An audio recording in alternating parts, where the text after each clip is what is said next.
Buenos días, ¿cómo les va? Good morning, and everyone.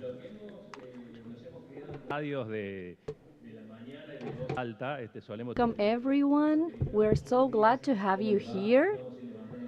Now let's wake up. We're at the second edition. Oh, Pau, you're so elegant. Thank you, Sergio Giuliani. You too. You're so elegant, and we have similar clothes. How are you, everyone? This is a very beautiful morning. This is the fourth edition of the World Summit on Circular Economy. Those of you who are at the convention center will be able to live this physically, but we are also connected on streaming because that's the other option. Of course, that is, yes, circular economy, as so many other topics, are global topics that are related to the entire world. And yesterday, we were listened to in different places of the world, in Europe, Latin America.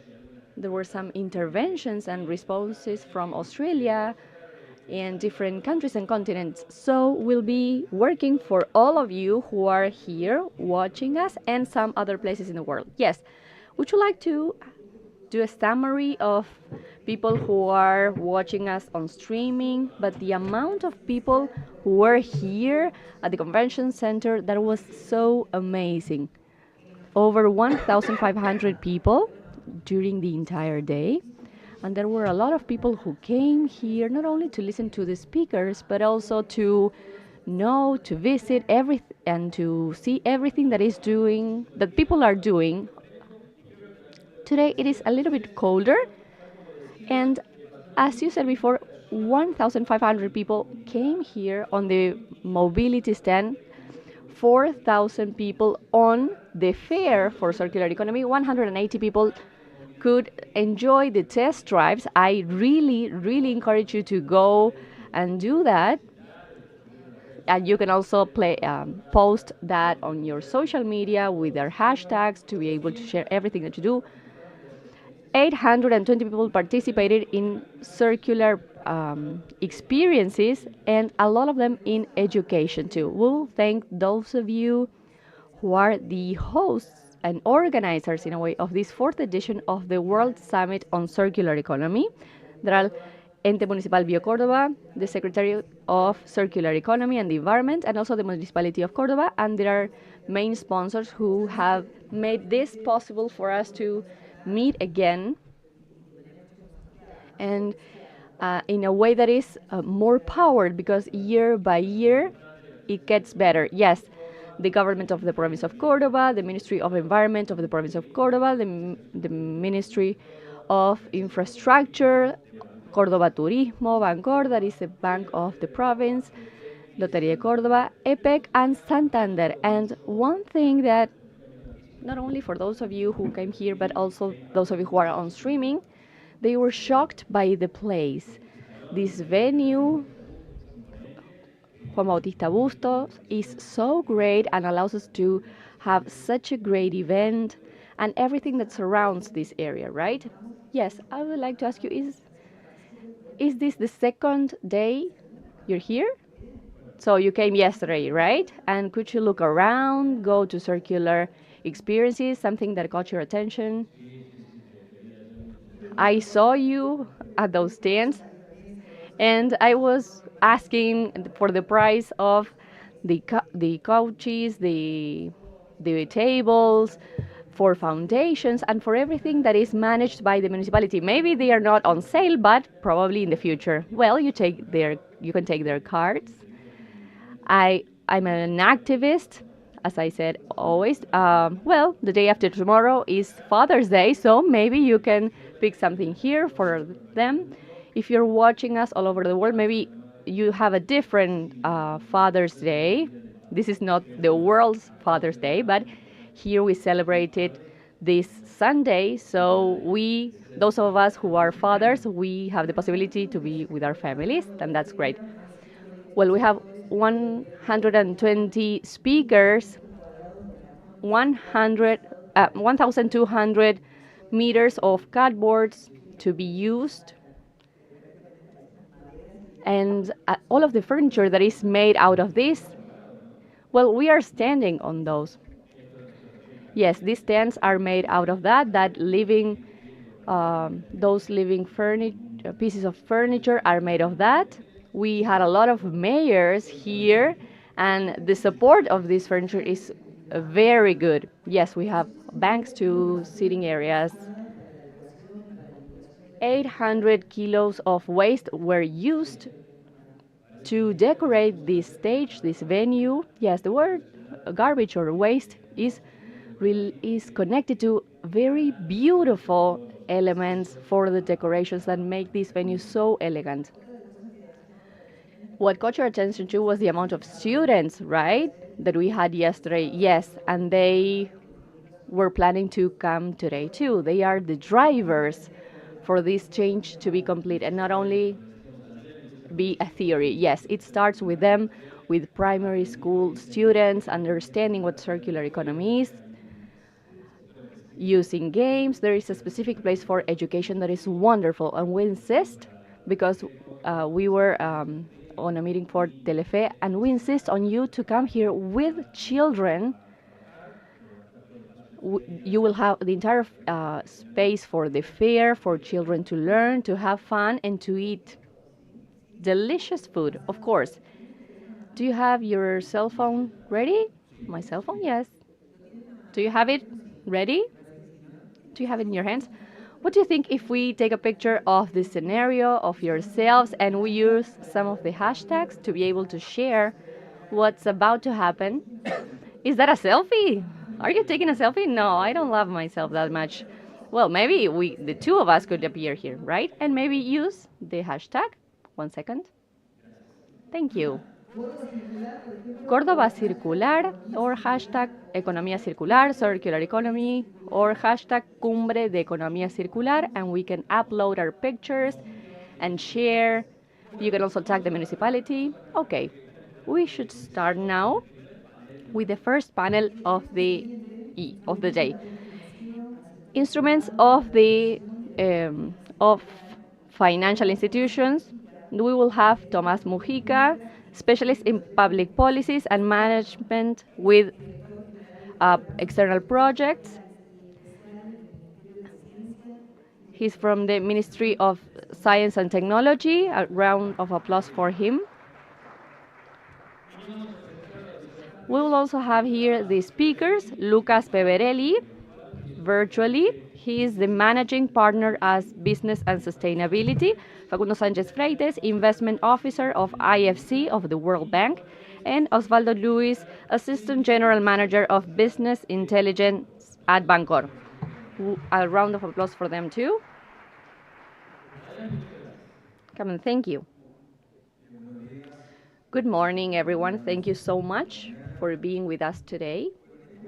Well, at this panel, we'll try to understand what sustainable finance is and the role it may have on the expansion of this paradigm of circular economy. So, we'll try to understand how the different stakeholders of the financial environment, the IDB, the private banking, public banking, the institutions that contribute to the capital market can support the private sector, companies,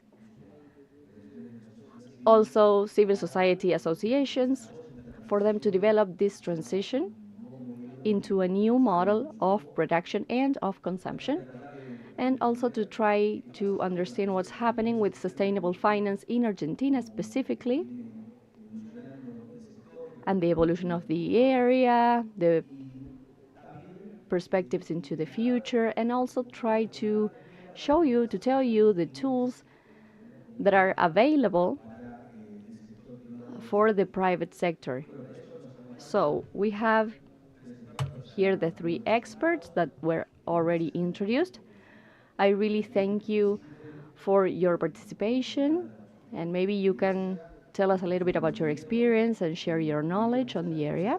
So we'll start with Lucas Peverelli, who is connected from Buenos Aires. Lucas was introduced. He's an expert in sustainable finance. He's in business and sustainability. And Lucas, the word is yours to share your experience. Thank you, Tomás. And I would like to thank the entire team of this Circular Economy Summit. It is an honor to be here. I'm sorry I couldn't be there in Córdoba. I hope the next time I can be there. And if you'd like, maybe I can share some of the ideas to be able to start a conversation. I would like to try to understand why sustainable finance is linked with sustainability, or why this linked with sustainability and business is having this dynamic nowadays. And if you'd like, maybe I could state as a given that this transition from the old economy towards a new economy is already happening. We could spend hours and hours saying whether this is correct or not, but I think that all of us who are in this summit are aligned with the importance of creating value for the environment and social aspects. I would like to take that this transition of producing wealth is already happening at this point in history, and take that as a given. And this transition that we see from one way of production on the left that starts looking for a positive impact, and you see the nice trees on the right. It has to do with this tension that we are currently living on how we are transforming our production systems. In the public arena, they speak a lot about movies. I don't know if you recognize this character on the left. It is a series that is called Billions on Netflix. And he is interpreting the model of capitalism. For this man, capital rules, profitability rules, and the only thing that matters here in the world is make money and more money at the expense of everything else. The image on the right invites us to reflect on a different topic. No, at the expense of everything? No. Capital or profitability needs to be questioned by the mechanism through which it is achieved. So, we cannot eat the world to create profitability. And this tension that is product of the transition we're currently living is visible, is evident, and present in the decision-making processes that we have, all of us, people who have a company or a production system, or those of us who make decisions on how to order the processes and systems for production.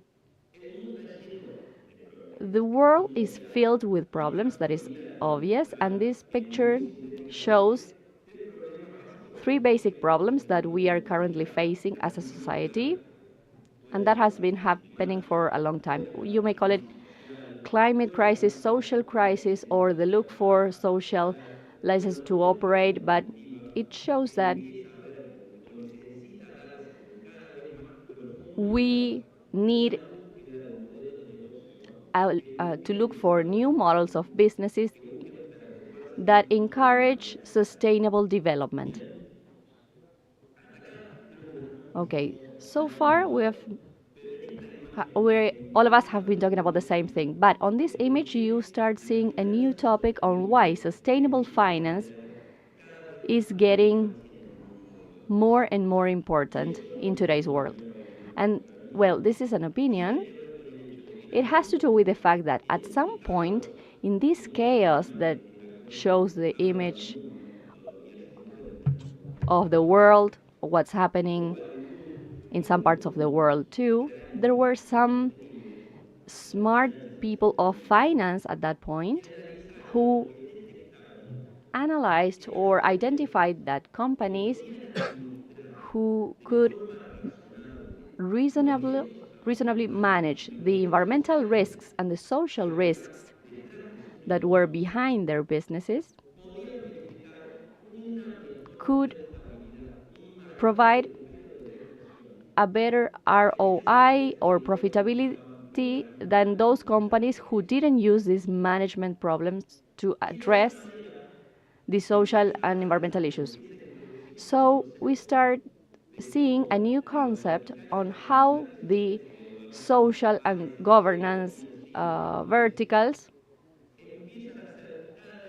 start being more important on how to allocate capital, because what was discovered was that ESG, sustainability, allowed for the possibility of managing the non-diversified risk of every inversion. That is always within the company where you are spending money, the one that you cannot use, even though you have a truly diversified portfolio. The one that when you enter Yahoo Finance and you see what's the risk of this company, there's something that is called beta, and you cannot reduce that. Well, on that specific point, these sustainability issues started creating a new improvement process or a new process for a positive impact to reduce that risk. And we know that if we have less risk, we have more possibility for investment. And that was, in my opinion, what made us for the to have sustainable finance that is more motivating, because we could really reduce the risk that was behind that investment. It is a very good example of how two positive attributes get together to have something to overcome the situation. What is sustainable finance? And I'll try to just mention the main ideas, because I think that in this panel we have expert speakers and we don't have a lot of time. It is those that incorporate the decision of investment in social variables and environmental variables. And the numbers that we have there show us that we have a global trend that takes us to have even more companies or stocks where sustainability pays. Sustainability is profitable, is awarded. In the last 2 to 3 years, we saw more movement of money regarding these aspects, and we have BlackRock, Fidelity, or Goldman funds that start making decisions on how to create portfolios around those attributes. BlackRock says, okay, from this point on, we are for a sustainability agenda. And we have to take a look at that to see how we allocate money in the future. And those companies that cannot add value on this topic maybe will receive less investments. Some years ago, if we thought about the organization of the world of finance, we had the one on the left and the one on the right, the conventional investments. What rules is profitability at the expense of everything. We have the movement at the right, philanthropy. We put the money there and we expect nothing in return. So sustainability introduces a lot of variables from the left, those that are linked to the idea of profitability rules, but we have to create value. Then towards the right, where we are at this point of first, we need to understand how we can create value. And then comes capital. We are even willing not to recover the investment that we made or only the base capital, and let's forget about the interest, provided that the impact behind that idea, that project is profound and relevant for a problem that is also deep and significant. So we are in a world that starts changing. We have people from the Bank of Córdoba, and they are familiar with the concept of exclusion lists, ideas that we start saying, well, from this point on, we will stop investing on some places that do not create that much value, and we start allocating our money to other projects that have a positive impact on society and the environment. We need to understand this movement that is happening at a global level regarding the criteria that are used to allocate the money. Within this framework, all of these are financial instruments that can be used to address sustainable finance, because those are the same instruments that we used before. The difference is the purpose they use for those funds. And I don't want to go deeper into this because I have more experts on this panel, but just to be on the same page, these are the main global labels to understand how money is allocated regarding sustainability, society, purposes, sustainable development, and the rules for this game. At a national level, the National Commission of Values, the Argentine stock, took those values from the international level to order the creation of value on positive impact, on green impact within Argentina. So this is a piece of news that is great. So we have this growth, this new dynamic regarding how there is more interest in the allocation of bonds, loans.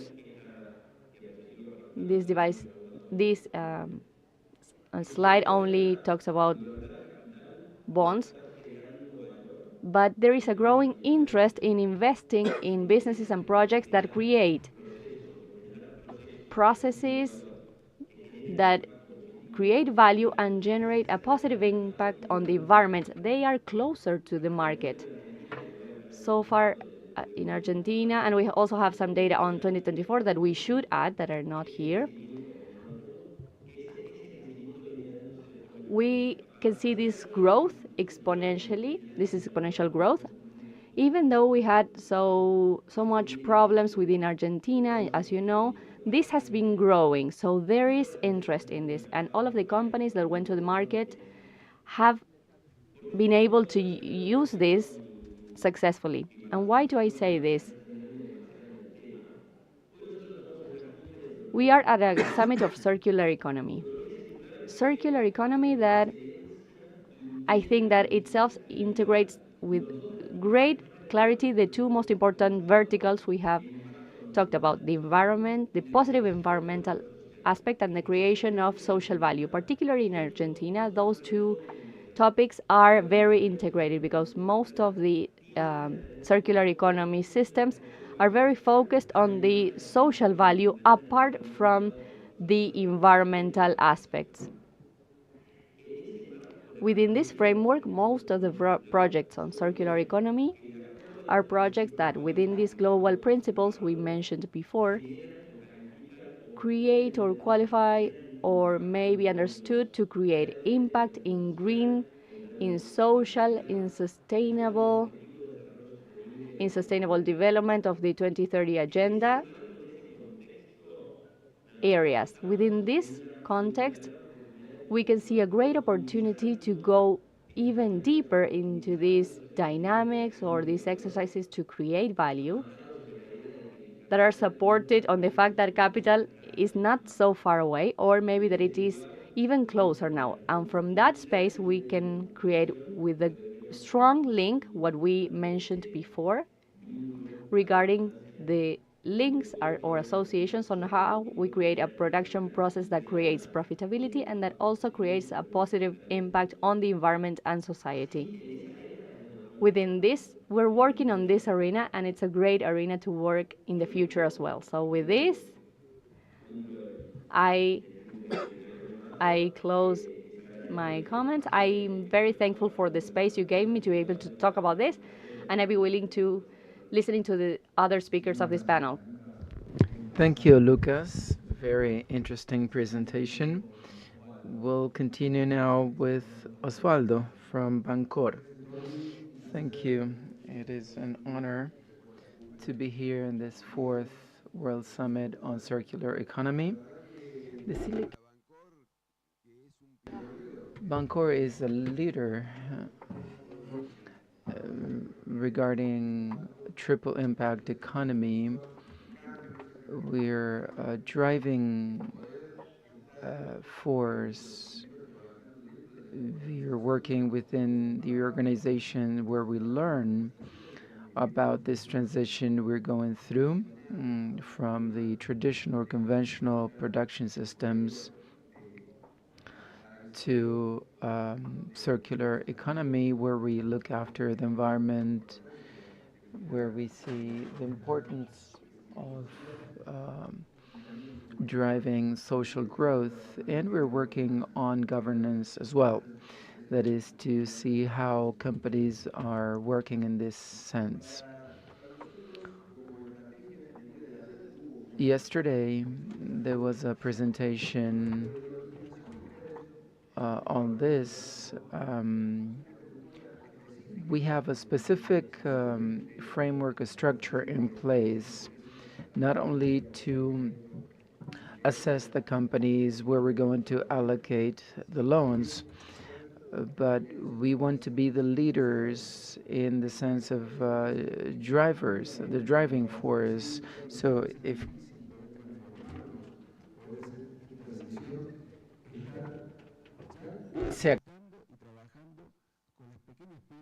so we work with SMEs, entrepreneurs, so that it's easier for them. As Lucas said before, sustainable finance with this new paradigm is here to stay, and we will talk about here some of the tools that can be used by entrepreneurs and companies, and also the public sectors via the local governments. There are 400 local governments and cooperatives in Córdoba province, and we've been using different tools to be able to help them go through this transition. We have these 4 pillars where we use to actually get in contact with the companies, like efficient use of water and wastewater treatment, and these are the loans that we provide. What we need here, to carry out these projects, we need an appropriate type of funds. We understand that the first year, where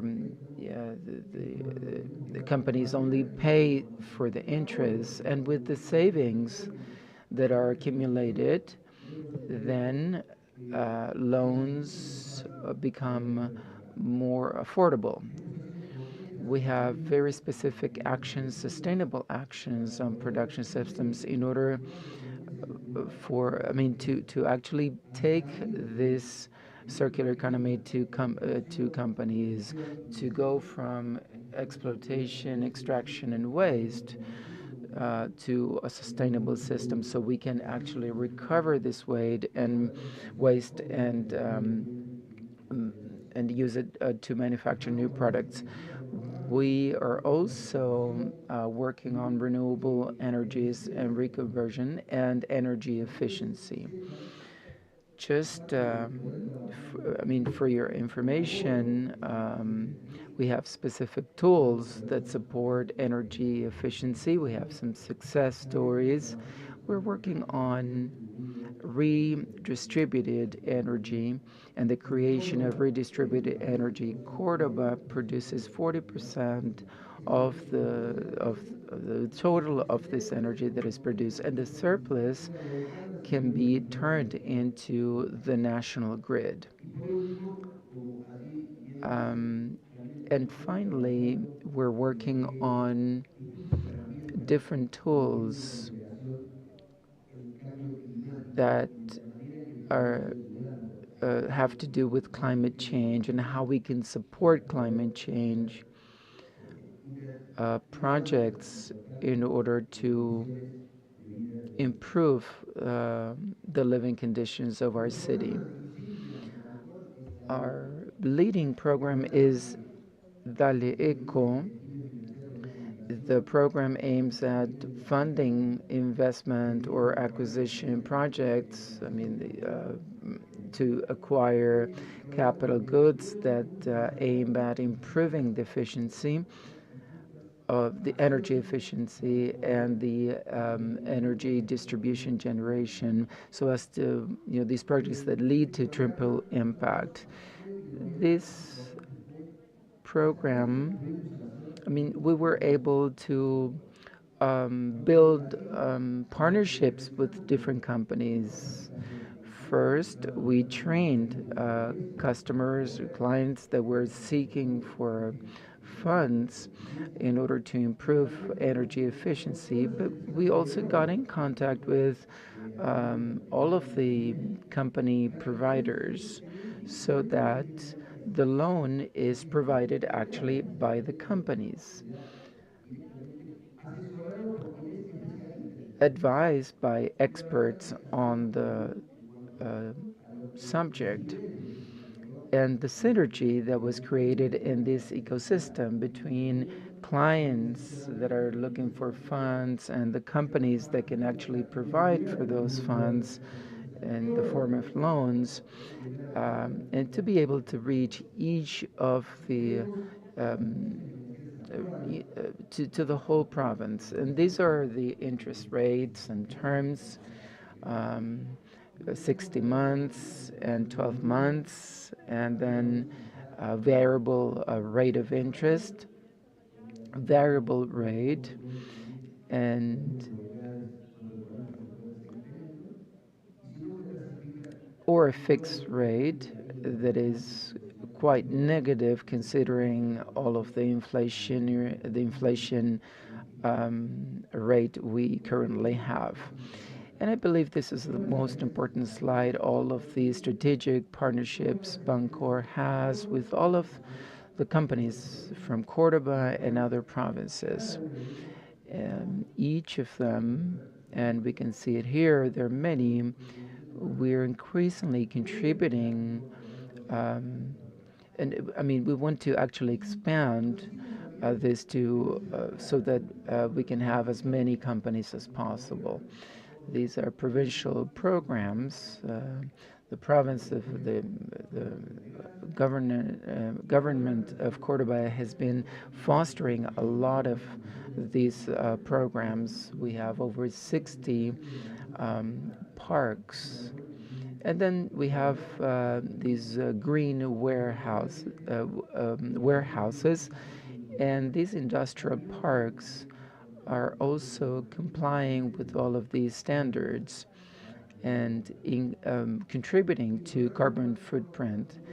And 4.0 program, it's a technology program that enables financing software and hardware programs related to robotics that can help us in efficiency to improve efficiency, which can have an impact in the economy of the province. And then we can go sector by sector because this program involves all of the sectors in the province. The province is lucky enough to have different sectors such as agribusiness. We have industry, agribusiness, trade, the cooperative sector, the municipal sectors of the city sectors, and here the agribusiness sector.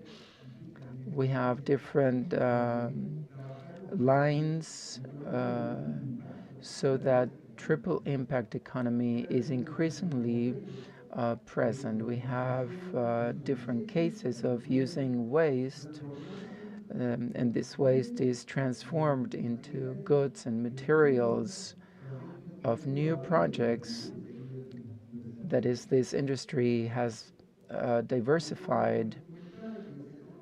In the public sector, as I said, we're working hard with over 400 local governments with affordable loans, 20 million, this is the quota, so we can support city governments with different tools that they can use in order to improve the lives of their residents.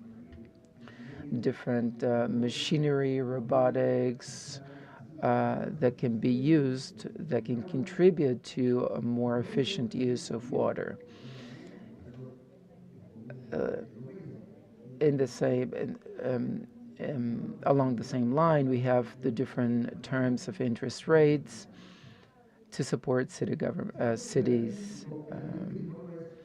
The cooperative sector is very important in Córdoba. Just for you to have an idea, energy cooperatives, we have on the one hand EPEC. They provide the service to 70% of the residents, but cooperatives cover 70% of the Córdoba territory. So there are many cooperatives that provide water, sewage, and power. So it's really important to take or to help this model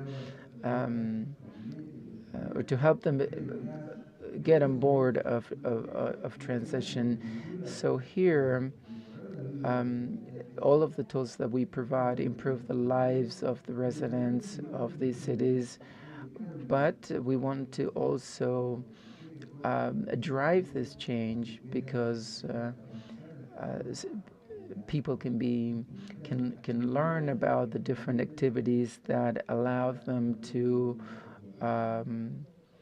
get to know this new economic model.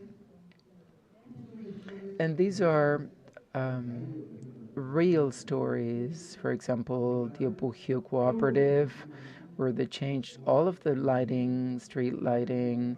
It was replaced by LEDs, which has a high impact on the environment.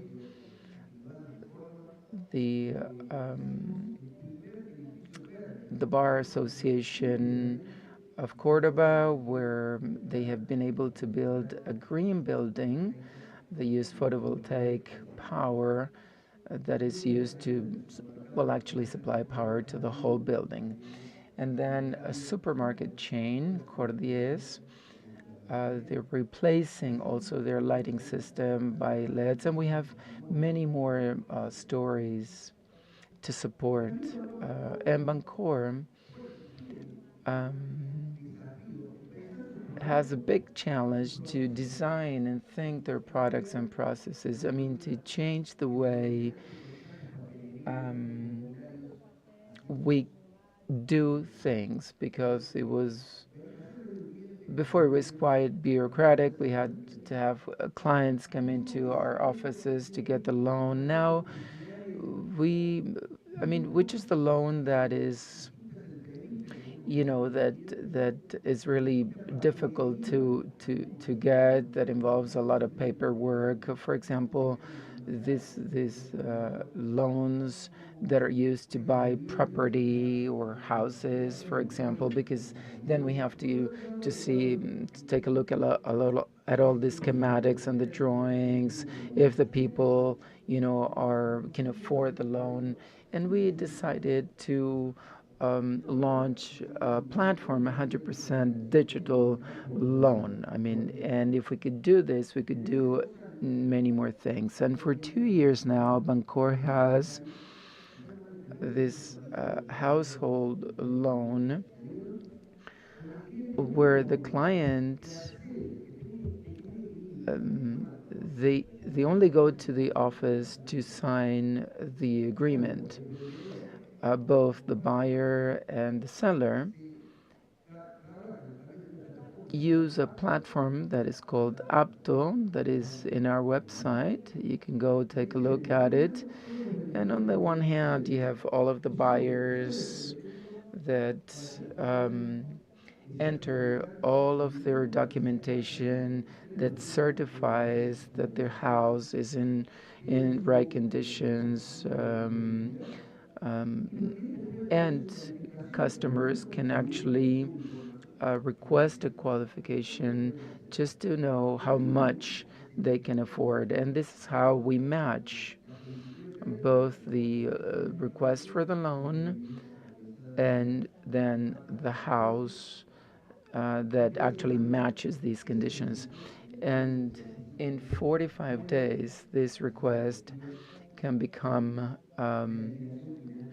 true, and then the loan is actually provided. So we have these digital products that make a great contribution to the environment, because people don't have to come to the big cities. We avoid all the bureaucracy. So I believe this is how we can contribute from the moment the loans are originated and the entire cycle of the loan process. Thank you, Osvaldo. The experience of Córdoba that you brought is excellent. We can speak about this for a lot of time. And now let's go with Facundo. Facundo is from the IFC of the World Bank. That is a leading institution at a global level in sustainable finance. So Facundo will share his experience. Thank you so much, Tomás. Good morning, everyone. And I would like to welcome and to congratulate the organizers of the event, because seeing Córdoba being positioned in the future as a world hub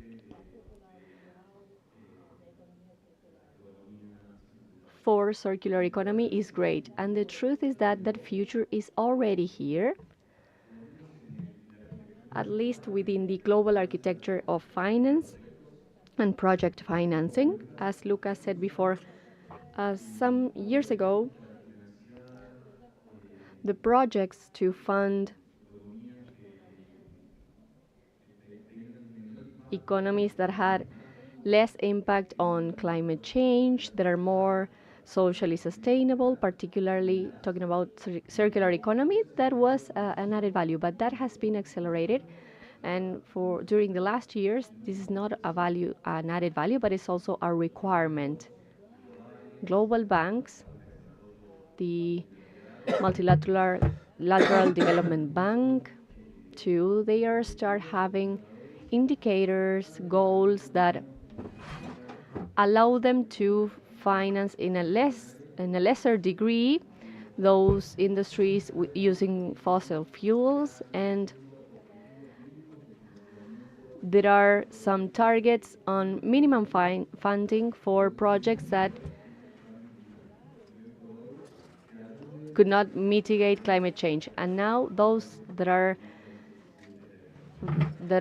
done regarding the efficiency use of water, of natural resources, that is the base. This is the future. And in the recent future, we have a situation where, on equal conditions and financial resources that are always limited, as you know, a project with characteristics that do not favor climate change but favor renewable energies, circular economy, those will always be prioritized over those requests for funds that do not have that. And very soon, as we move along this path, that will be a necessary requirement. They will have to show that each of the projects has a positive impact within the environment. So, the fact that Córdoba is a summit for circular economy certainly shows, and your presence also shows, that awareness and being prepared for the future. I really think that there are a lot of instruments that have been creating, people have been creating in the world that really follow this trend on reducing climate impact. The bonds, the green bonds and funds that allow for financing instruments that are more convenient. And that is a way in which companies can really show society that they are truly investing in projects with less environment and climate impact. During the last years, there have been loans that are linked to sustainability, and companies, together with the world, commit to meet specific goals of performance regarding their impact on the environment. So they are truly committed to reducing the use of water, they are committing to reduce their carbon footprint, to have less impact, and as long as they comply with those goals, the interest rate will also be reduced by the banks. So I think that the message here would be that we have a global trend that is here to stay, but it is also accelerating constantly. So I don't know. That's kind of the message that I wanted to convey. Well, thank you so much, Facundo. Well, if you think I have some questions, if you think it's okay to start with the conversation, and maybe then we'll open to the Q&A section from the audience. Well, the first question has to do with a practical issue that I think it's very interesting for everyone to know. And it is about the access. How can we access, how can a company have a green bond or a sustainable bond in one of the labels that, for example, Lucas showed? What is the process like? I know it's different. Does it have different phases regarding traditional finance? Well, that would be the first question. And I think that Facundo may answer this or Lucas may answer this. And then for Osvaldo, I would like you to tell us about what the Bank of Córdoba is thinking about sustainable finance. What is the trend? Based on the global and local trends, what do you think are the instruments that the bank should go to, or what could be the future of the bank in that sense? And I will also like for one of you to tell us, within the Argentine economy, do you know what are the sectors that are being benefited the most from this type of funds, and what is the one that has more potential? Yes, I can take the first question, that is very interesting. For a company to be able to access a green bond with a bank or to issue a green bond, the first thing they have to do is, well, of course, have a project that complies with the requirements of being sustainable. And sustainability means also financial sustainability. We at the World Bank see this in a threefold: the financial sustainability in the long term, of course not forever, but then the sustainability for society and the environment, and then corporate governance. So first of all, projects have to be sustainable in those three areas. And the second step would be to know how to communicate, how to measure, to anticipate measurements on how the project will reduce the climate impact or will benefit the environment. And they also needs to show that it will not have an impact on social societies, or that it will help take into account the social issues around the project. For example, what is happening at the social level, the gender issues, how a project or a company takes into account the equality of opportunities regardless of the gender, and equal wage regardless of the gender. And the third part is the corporate governance, being able to measure, to anticipate, and to show the impact is key. As Lucas said before, the taxonomy is key. So we don't have the greenwashing, that is submitting a project that looks like it's green but it is not, and it shows itself like that to get the finance. We have certain parameters that are international that have already been defined on what a project needs to be able to qualify as a green project. It is not a biased consideration of a project, but it is already defined, and the entire global and financial architecture is in place to define what are the standards and parameters that will be identified for a project to be green or for a project to meet sustainability standards. So that is the second important area of knowing how to communicate and to show that to the banks or to the investment funds that create impact and that are interested in funding those projects. And the third aspect has to do with knowing how to do research and to identify the main financial stakeholders that are more linked with the profile of my sustainability project,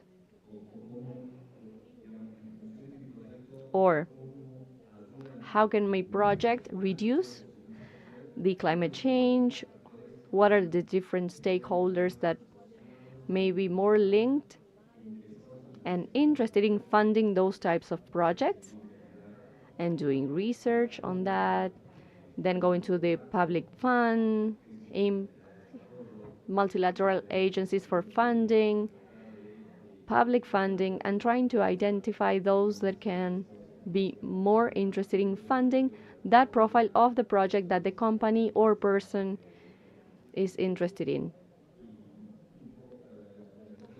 And the third question would be, what are the sectors that we see that in Argentina have the most potential? Well, the first one, of course, and that is really linked with circular economy, is agribusiness. Argentina is strongly competitive in agribusiness. 60% of exports of the country are linked with agro-industry, and agro-industry has a lot of strength to create renewable energy, to recycle products from the agro-industrial process to be renewed. For example, in the fields, we have financed projects, and we see a lot of opportunities on circular economies in dairy farms where the feces of cows are placed into biodigesters and they create electricity. That is a key example within the agribusiness. Then how to reduce waste from the industrial production in the farm. I think that that is the sector that will be benefited the most. Thank you so much. Lucas, would you like to add something? Yes, Thomas, thank you. And I would like to comment on what Facundo said. He mentions the idea of identifying the value that we are giving to sustainability. And he also mentioned that this has to be measured. You can say, well, I think that my project does this, but you have to place numbers on those projects because those metrics will allow us to see the level of value that companies are creating. Having said this, and as sustainable finance are not different from traditional finance regarding the different procedures, because it is the added value of sustainable attribute to, for example, a conventional loan. There are not a lot of um, added requirements if you need to ask for the capital market or the bank to fund the project.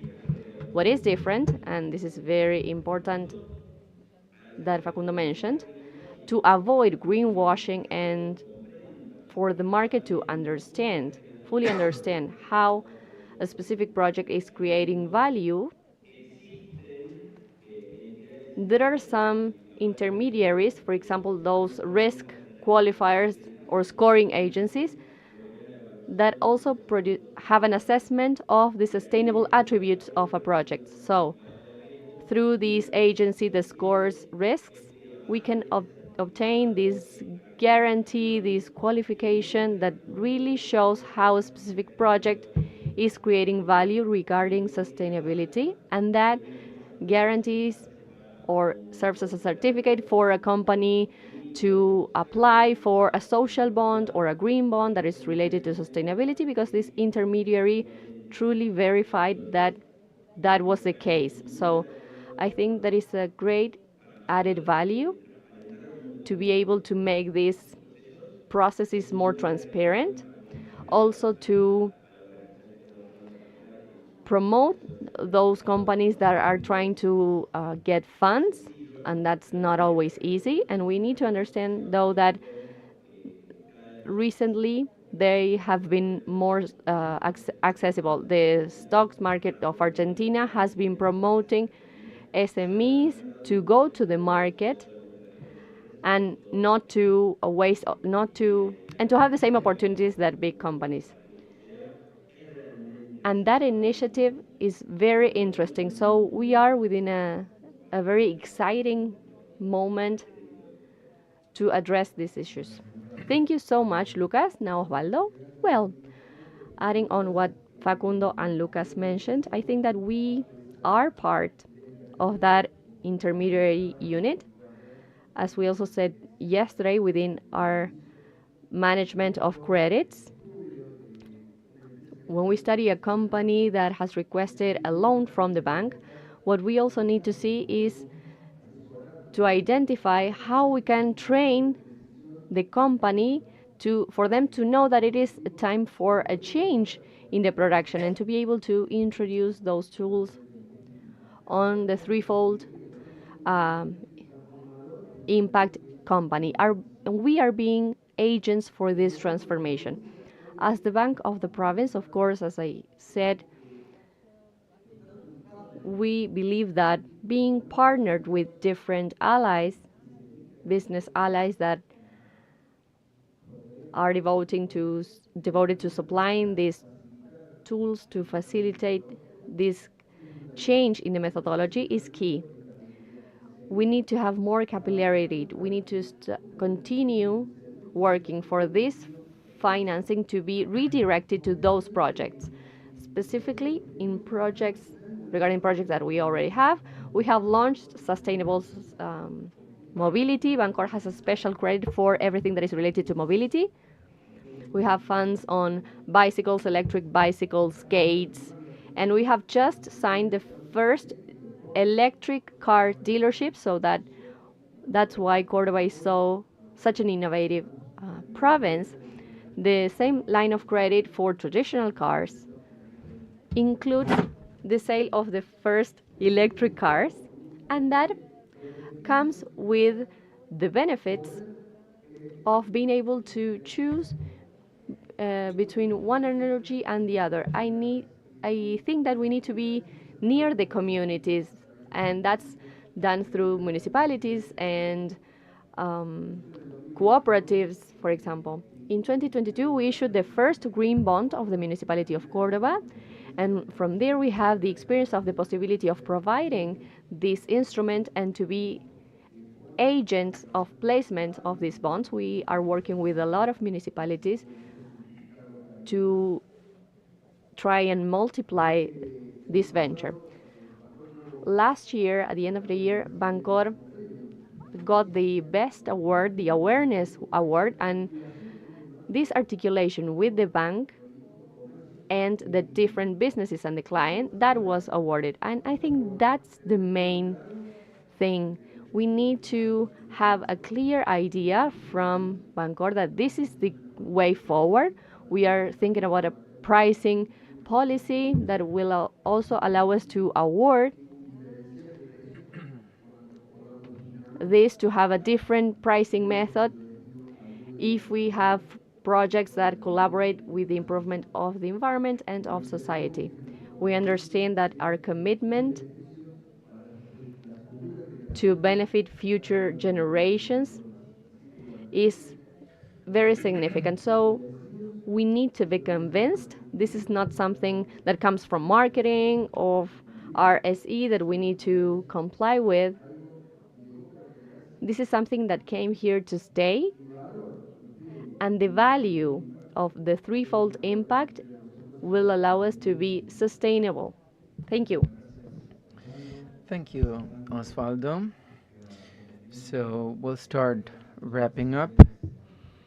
We had the opportunity to listen to three great presentations. All of them agreed with the fact that we're going through exciting times. We are also at the right, in a good spot in Argentina, Cordoba, which is a place where we have a lot of leading experiences.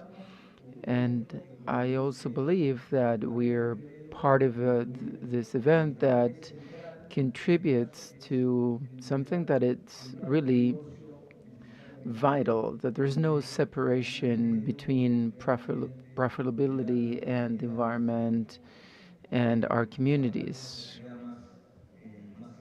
to achieve a more balanced society through and sustainable finances can actually contribute to this.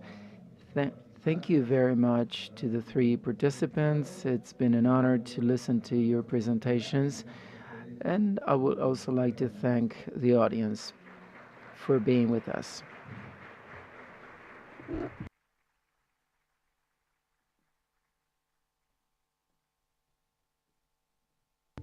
Muchas gracias. Thank you. A warm round of applause, please. So we have a lot of people now in the audience. You look great. Maybe it's Friday. I mean, yesterday we had a lot of people around. You look good.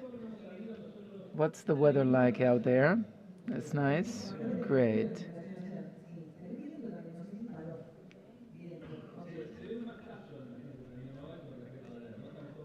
People actually look more casual today.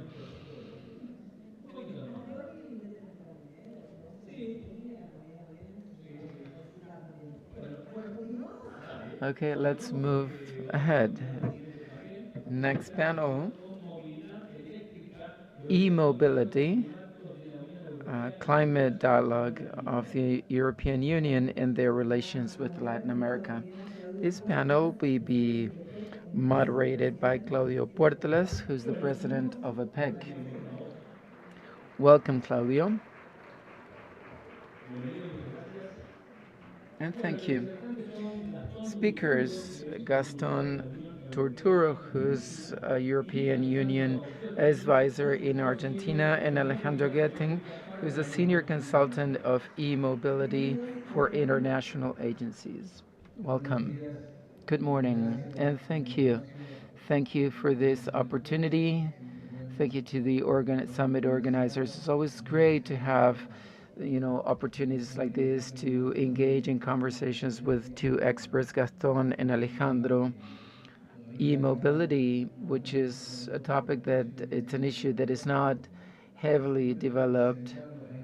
Let me introduce them first. Alejandro Gotting is a senior consultant of e-mobility for international entity agencies such as the World Bank, the European Union.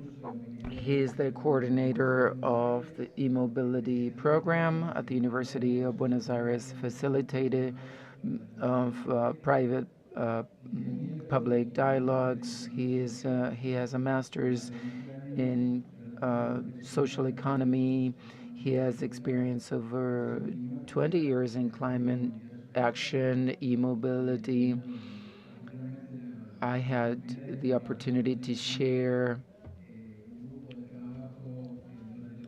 um, a task force that was involved in a project with the Ministry of Infrastructure. So it's been great, Alejandro, to work with you. Gaston is he's an engineer. He holds a master's degree in energy from the Milan Polytechnic. He is a professor at the University of Buenos Aires at the School of Engineering and the Energy Leaders at CACME. He is e-mobility coordinator of the University of Buenos Aires Vectors. He is an expert in e-markets with over 16 years of experience in developing thermal and renewable projects, business projects. Alejandro, I think you have a presentation, right? Thank you, Claudio, for the kind of introduction. Good morning, everyone. It is really an honor to be here to share this discussion with you. We are here to talk about the climate dialogue between the European Union and Argentina for e-mobility. This dialogue has been in place for it started 2 years, a year ago, September last year, more precisely. This dialogue has been replicated in other parts of the globe. Let me give you an idea of these dialogues. These climate dialogues are conducted by the European Union. These dialogues are established with countries that are not European Union members. They are intended to collaborate with climate policies to ensure the Paris Accord, the Paris Agreement. There are different kinds of exchanges, technical support, for example, developing skills, plant development or plant building in order to meet the different climate requirements. At this point, we're working with a little less than 20 countries. The only country that is in standby is Ukraine. You all know why. Excuse me. The different fields or areas that we cover through these dialogues are really varied. I mean, all of the areas that can have an impact in climate change and economy. These dialogues not only aim at strengthening public policies, we want to achieve synergy with bilateral new connections and the development of circular and green economies. I will not go into detail as to all of these activities, but the field is quite, I mean, the range is quite big, from energy, agriculture, industrial processes, and even sustainable finances. And also, one of those areas that are quite important in terms of energy use is sustainable mobility. As regards Argentina, we've been developing, I mean, in Argentina, there are 3 climate dialogues in place. 2 have been completed already. One was on bioenergy, cogeneration was the other one. And the third one, which is it's ongoing and it's being completed, is e-mobility. And this dialogue that started last year, as I said before, we set an agenda. First of all, we performed a diagnostic to understand, the baseline in Argentina as regards e-mobility. And then we developed different workshops in order to identify the obstacles and challenges, but also to identify opportunities in this field. And based on this, we developed different workshops. We also had, a change in administration in these dialogues. As I will say later, we need the participation of all of the stakeholders, public sectors, national, subnational levels. I mean, states or provinces are included, private sector, of course. Not only the sectors that are directly connected to the field, but other sectors that may be connected with this value chain or with this specific economic activity, and other civil society agents, international agencies. So the participation of the national state becomes really, they play a leading role. And the first part of it, we had the previous administration and the second part with the new administration. So that had an impact. It was challenging when we had to address different issues. And once we developed these workshops, the first one addressed technological issues. The second one took place this year, and it had to do with specific decarbonization projects related to e-mobility. And in the last workshop, there was kind of a wrap-up, financing and value chain. This was a very powerful topic we were addressing, a very big challenge, and I think the outcome was quite interesting. From here on, we will devise or propose an action plan in order to be able to meet this objective, which is the development of e-mobility in Argentina, which, as you will see, is in an early stage of development. I'll just will not go into detail. The initial assessment, here what we had in mind, this assessment was intended to have a look at the regulatory framework and the standards, the legislations basically at a national and subnational levels in terms of e-mobility, then to sort of have a comparisons with the European Union political framework or the policies that are also connected to this field. So we could have set goals, by country. And from here, we compare the different gaps in terms of policies, and at the same time to um, fit them in our context, which is really different from the European context, of course.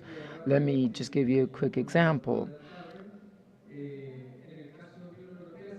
In the European Union, a lot of support was given for people to purchase e-cars. These are different policies or incentives. Incentives is the right word, actually, that are given in countries that have a specific economic structure, but which cannot be applied to middle income, countries such as Argentina. So it was quite challenging. The European Green Deal sets decarbonization net zero goals by year 2050, which is 50% reduction of decarbonization by 2030. I mean, all of these gaps that Alejandro is referring to were also analyzed based on this context. It's a very clear climate context, and here we don't have a roadmap in place yet. As Gaston is saying, the main thing we identified, on the one hand, transportation in Argentina is it relies on fossil fuels, even though there are many initiatives, and Cordoba is a key player that is in terms of biofuel production. Most of the production highly depends, I mean, transportation depends on the use of fossil fuels. And we're starting the transition, but we have a long way to go in terms of transportation. And this is supported by data that and hard evidence that shows that, I mean, if we take, let's define e-cars, because they're different degrees, so to speak. I mean, vehicles can be hybrid, so they combine, a combustion engine and an electric engine, so they can reduce, emissions. They can be plugged. I mean, they can be charged externally so that they can travel for, 70 kilometers, or vehicles can be 100% electric. They have an electric engine, an electric battery. These are the three main categories. There are a few others, but in general, these three. The scope of the dialogue that we're conducting focused on light vehicles and transportation in general. So, including micro-mobility such as bikes, skates, and scooters that are not within the scope. And so every time we talk about e-vehicles, we focused only on hybrids and 100% electric vehicles. This is what we mean by e-vehicles. I mean, vehicles that are not that do not rely on the use of fossil fuels. And we have less than 1% of the total sales, very low. In total, I mean, we're speaking of less than 1,000 electric vehicles. If we add hybrids, then we're over 30,000.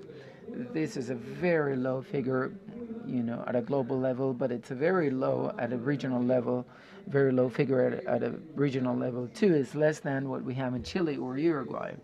So we, together with this, we have a very complex, scenario, local scenario. I don't need to go deep into that. We all know that, and that I think contributes to this data. And finally, we have other alternative technologies, such as, for example, G and natural compressed gas. Argentina has looked for alternatives that are more affordable, or they seem to be more affordable. But we can see that globally speaking, transportation is moving towards electric mobility. So I'd like to talk about these two technologies. Oftentimes they are referred to as transition technologies. But the issue is that these are long-term investments. I mean, no one sets up a natural compressed gas if it's not for 20 years. No one's going to invest in an e-truck fleet if it's not for at least 10 years. So when these investments are made and these policies are proposed, we need to consider that we're starting a process that will be ongoing until 2050. So as we know, the technology, this is going to be the leading technology, that's going to be leading global technology. We have to think about this so that the way is not really steep.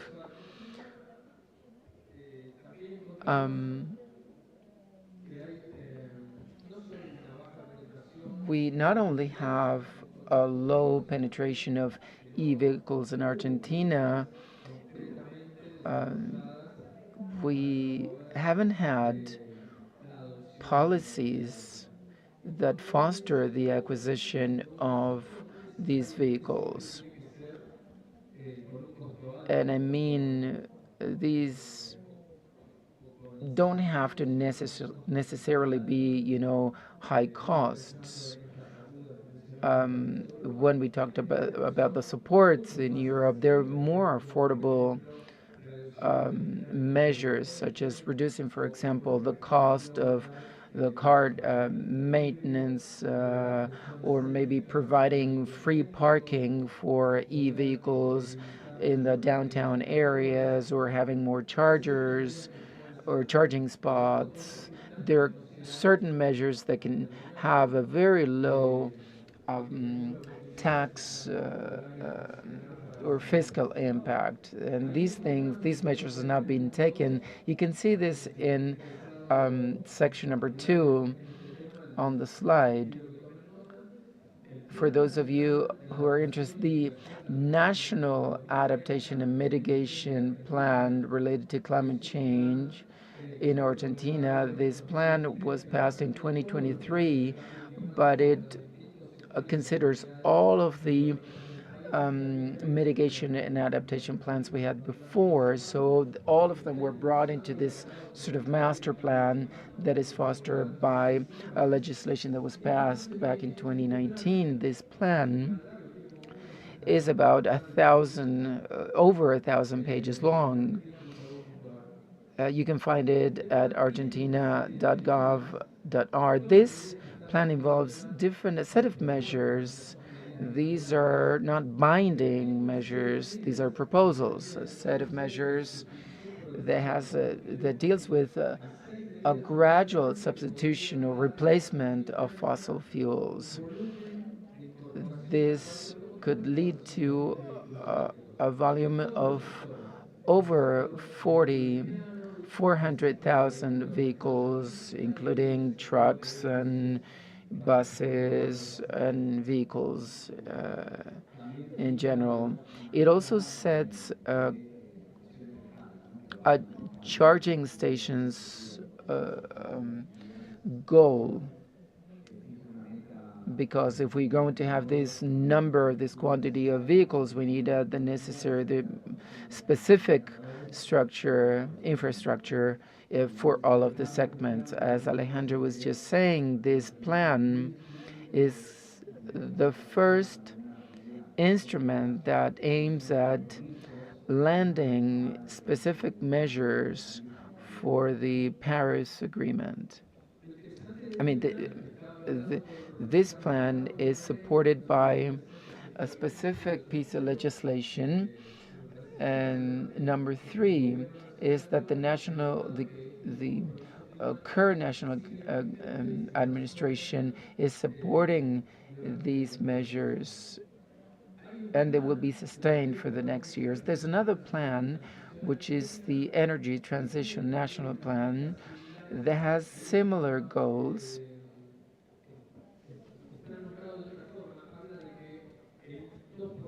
Two percent of the vehicle park can become electric, 1% hybrid, plus 1% electric, and this is about a park 20 that it will involve 20 million vehicles, 400,000 vehicles in total. This is a figure that kind of matches the National Adaptation and Mitigation Plan. To conclude the initial assessment, we identified a very specific challenge, which is the federal context. We need to harmonize energy policies for e-mobility so as to make it easier to move forward, and to support, for example, the mining sector, because mining will play a key role not only in terms of e-mobility but also energy transition in general. And Argentina has a key role to play in that regard.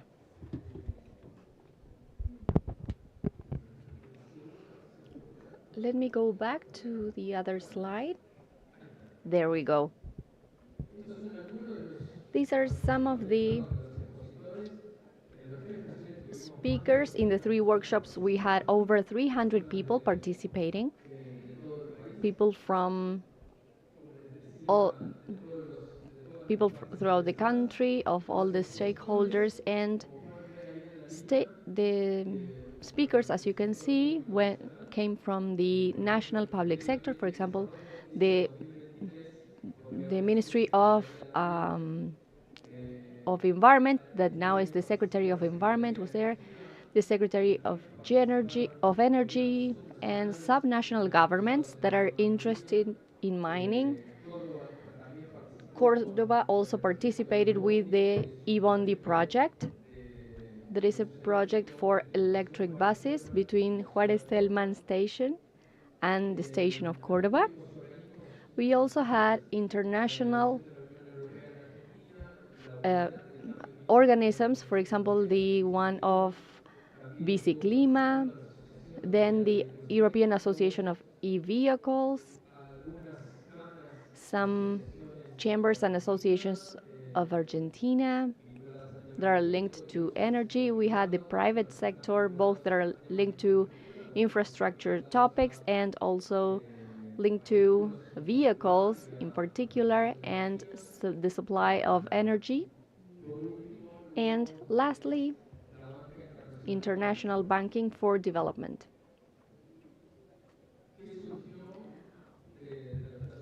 What was the result of the workshops? This is the most important thing we have to share for today. First of all, well, the same that we found in the diagnosis, there is a lack of policies. That was something that was mentioned throughout all of the workshops.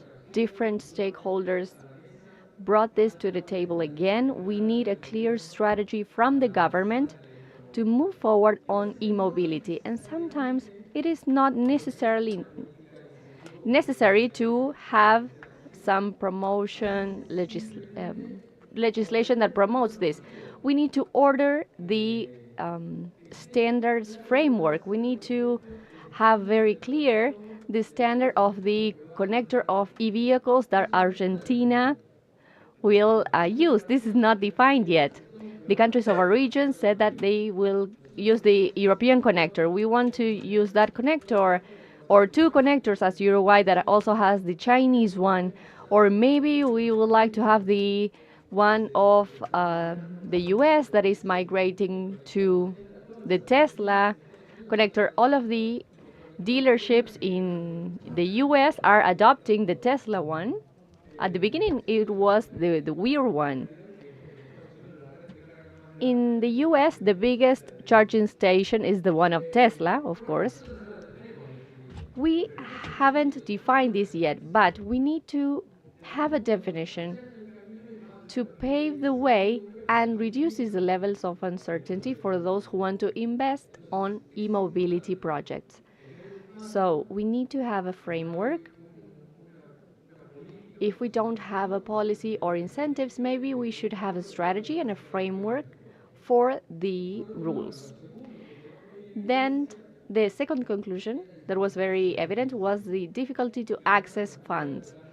And the local context here in Argentina makes it very difficult. This has been expressed in the other way. For example, I can get the loan, but the interest rate is so high that I cannot make that work. So we should try and articulate innovative proposals, maybe with some guarantee bonds or having an integration between projects. We need to find a way to reduce the risks of projects. I think that somehow what we see with the lowering inflation goes together with this interest rates being reduced, and that creates a favorable condition. And I will add a third part. Maybe Gaston would like to add something about international banking. International organizations that from the base of the green funds can also contribute. Yes, maybe we can have pilot projects that are supported by international agencies to have a track record of evidence and proof to be able to understand the projects, and that would also help reduce risks. That would be sort of a bridge towards a medium-term stage where we can have more important projects. And we also have some other important aspects, but that have had less impact during the workshops. Some doubts on or concerns on the impact of e-mobility in the infrastructure that we have, the electric infrastructure. And I'm giving you a spoiler. It goes together with planification and management of the demand. It is true that we have had a lot of low investment during the last years at the country level, but this is not something that cannot be addressed. In the first decades, we don't need strong investments, and then maybe some other aspects regarding difficulties to import, to access spare parts. Now, on the emerging opportunity side, well, we can work a lot on infrastructure in general, everything that has to do with the supply and provision of services for the e-sector, for the loading sector, introducing renewable resources and renewable energies. And I would like to add something here. Our electric matrix here is supported 70% from from electricity that comes from gas turbines, from fossil fuels. If we plug a vehicle, creates less emissions than if we use the fossil fuels. It is more efficient, as we can see, and it is 60 to 70 less percent of greenhouse gas emissions. But we have to go there to renewable energies. We have a strong opportunity in the management of the demand.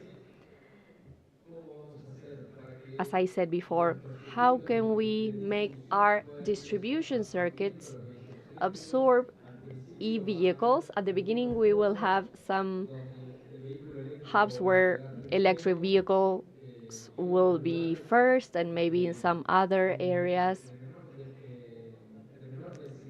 with less population, maybe in those places the e-vehicles will reach later. So we will have to see how we can manage that demand. So we need to work a lot on the demand side.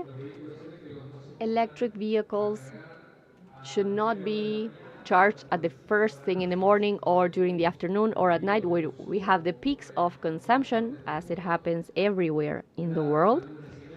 We need to give a specific signal for vehicles to be charged at night when we have less demand from the grid, as Córdoba does with EPEC. They have a differentiated tariff. This is the only jurisdiction at a national level that has this differentiation. But we need to do a lot regarding the demand management, and even more in the future, because the batteries of e-vehicles can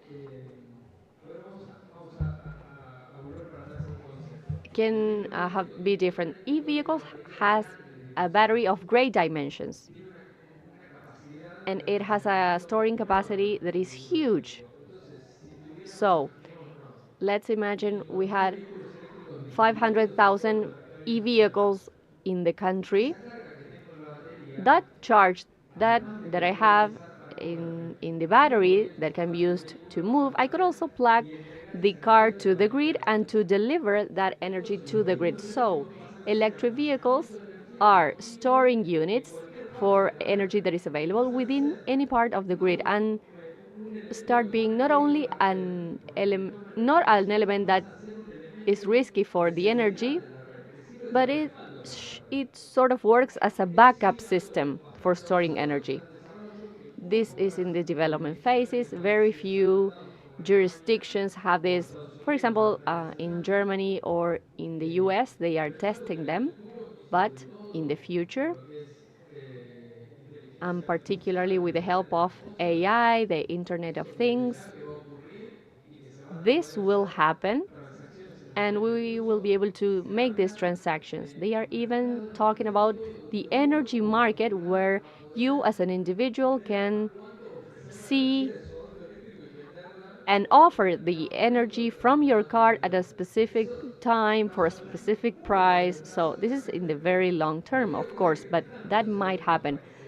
We have the basic elements for that to start. There is a very interesting case in England of an energy company that offers logistic companies for them to bring the electric vans for their deliveries, to bring them at night to a depot, a charging station, and the energy company takes what the remainder of the energy of the batteries of the vans, because they have to return them back at 8. So they take that energy, they sell that to the grid at a very high price, because it is at the peak hour of the demand, and then they recharge the batteries at night when we have the valley price, and they return the vans in the morning at 8 a.m. that are 100% charged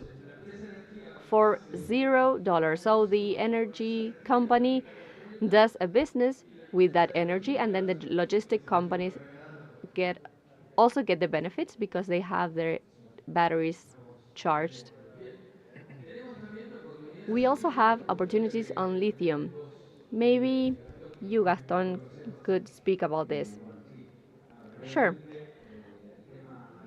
Briefly, mining in general within the value chain of e-mobility is very important, because within this segment of manufacturing these cars, there is a part that is the battery itself, and Argentina has a lot of opportunities to be able to integrate as much as possible part of that value chain from the upstream or the extraction of lithium, of NOAA, or the copper in certain projects of the provinces of San Juan and Catamarca.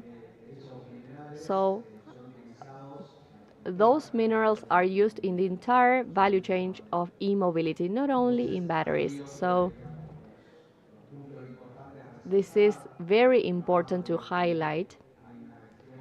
There is a great opportunity for Argentina to achieve this. Of course, this is open to debate because we need to see whether the integration of this value chain is convenient or not, but there are some opportunities of having more integration even. So regarding lithium, well, in Argentina we have a very significant production during the last year with new projects. We could increase the production of lithium on a 40%, and there are some projects that will be developed that are over those are over 10 projects on lithium, and this creates a great impact from for the copper industry too, and that falls within the international framework.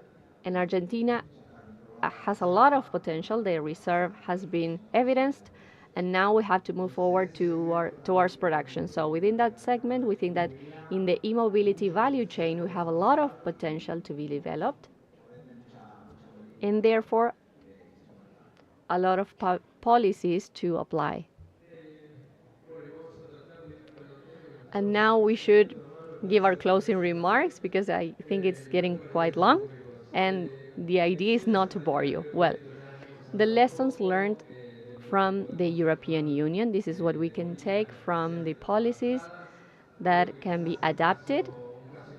And very interesting case is what we can do with the fleet, both for logistics of buses, of transportation of light vehicles, and even in e-navigation. For example, boats can be electric, and there is a model that is being manufactured here in Argentina, and it's being tested in El Tigre, and we reach now the conclusions of the workshops.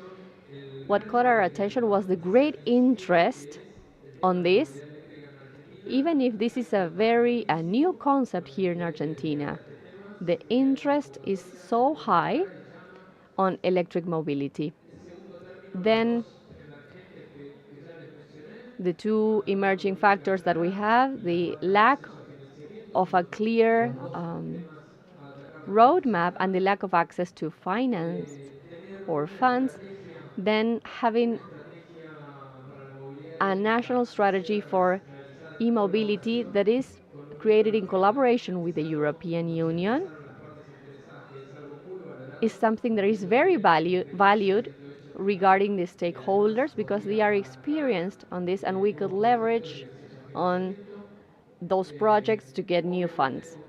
Of course, we mentioned all of the opportunities in the value chain, and we have to work strongly on that because we truly have opportunities there.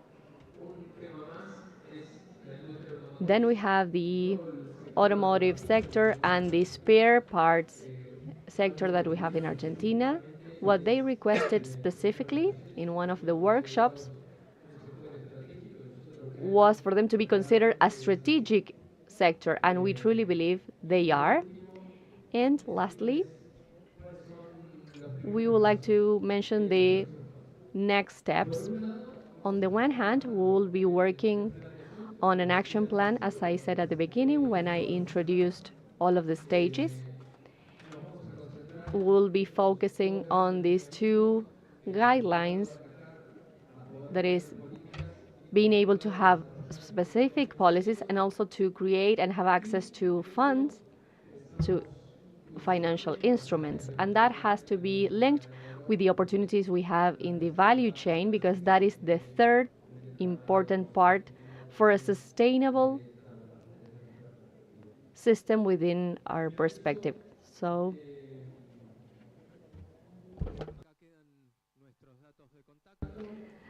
you can reach us. Gaston and I are part of the local team. We are members of SEARE. SEARE is the Center for Research on the Regulatory Projects of Argentina in the Buenos Aires University. SEARE is within the law school of the National University of Buenos Aires, and we have an alliance with the European Union to move forward with this process. Thank you so much, Alejandro, for your presentation, and Gaston as well. We have a lot of doubts, of course. At the distribution company here in Córdoba, and we participate together with the Ministry of Infrastructure and Utilities in a very important program that is being carried out in the province on biofuels.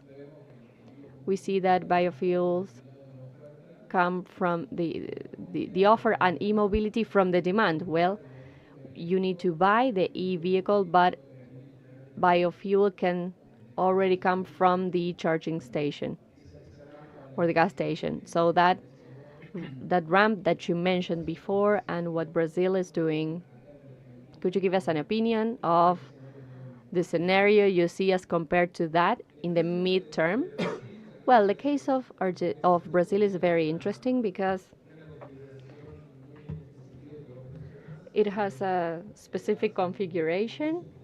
They have an intensive use of biofuels, and they think that they have a lot of possibilities on the flex hybrid, so the hybrid vehicle that also benefits from the biofuels that are already in place. This is a path that we can also take. We have talked about this several times with Gaston and with other professionals of the industry. I think that at first, all of the technologies have a space to work. At this point, we need to have the financial assessment for the projects to see which of the technologies are better for them. Maybe in the next years, with some other prices on energy, with different levels of access to funds,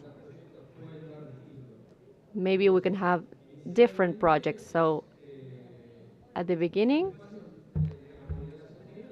we have sustainable vehicles and mobility, where all of the energy and vehicles will be there.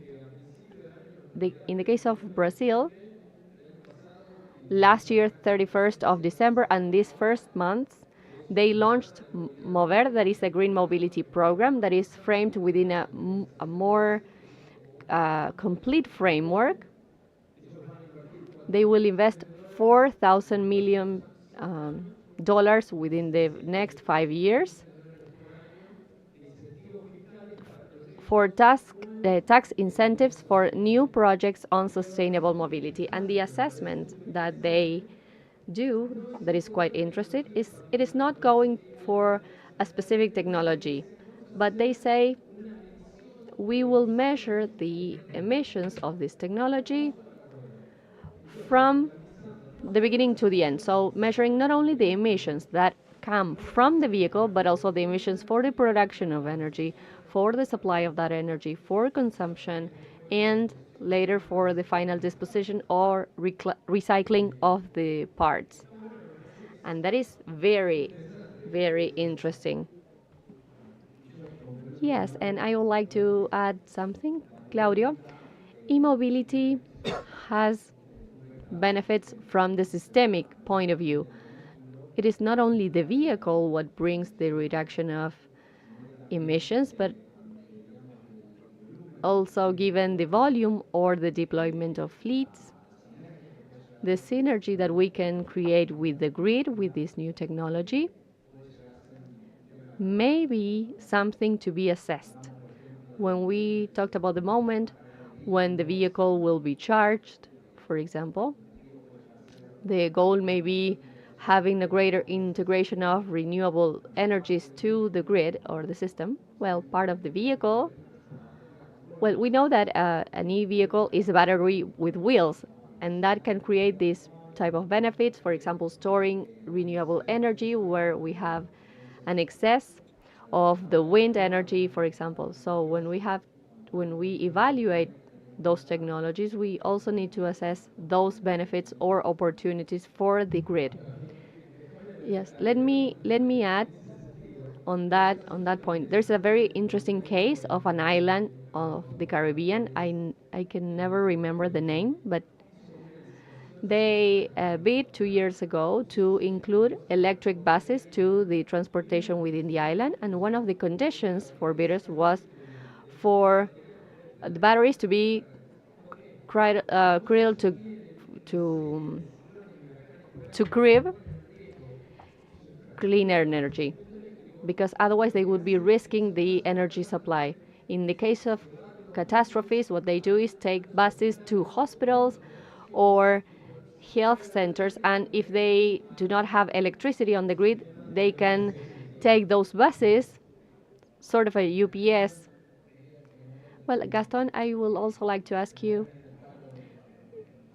something, because you come from electric energy, and we saw that for 2030 there are 400,000 vehicles that are planned, and if you see in the automotive park of Argentina of 20 million, it may sound insignificant, but what is the assessment that has been done on the generation of energy and infrastructure of the grid? For what you said, Alejandro, in your presentation, in the first decades we won't have many problems, but has that been assessed, and how? And I'm wondering from the distribution and generation perspective for 2030, for the decision making on investments, that has to be, those have to be taken now, right? Yes. For this point in particular, and not on the project, we have some experiences where we had some simulations or assessments on the demand from the generation part. For example, for the buses that we have within the metropolitan area of Buenos Aires, we have over 18,000 vehicles.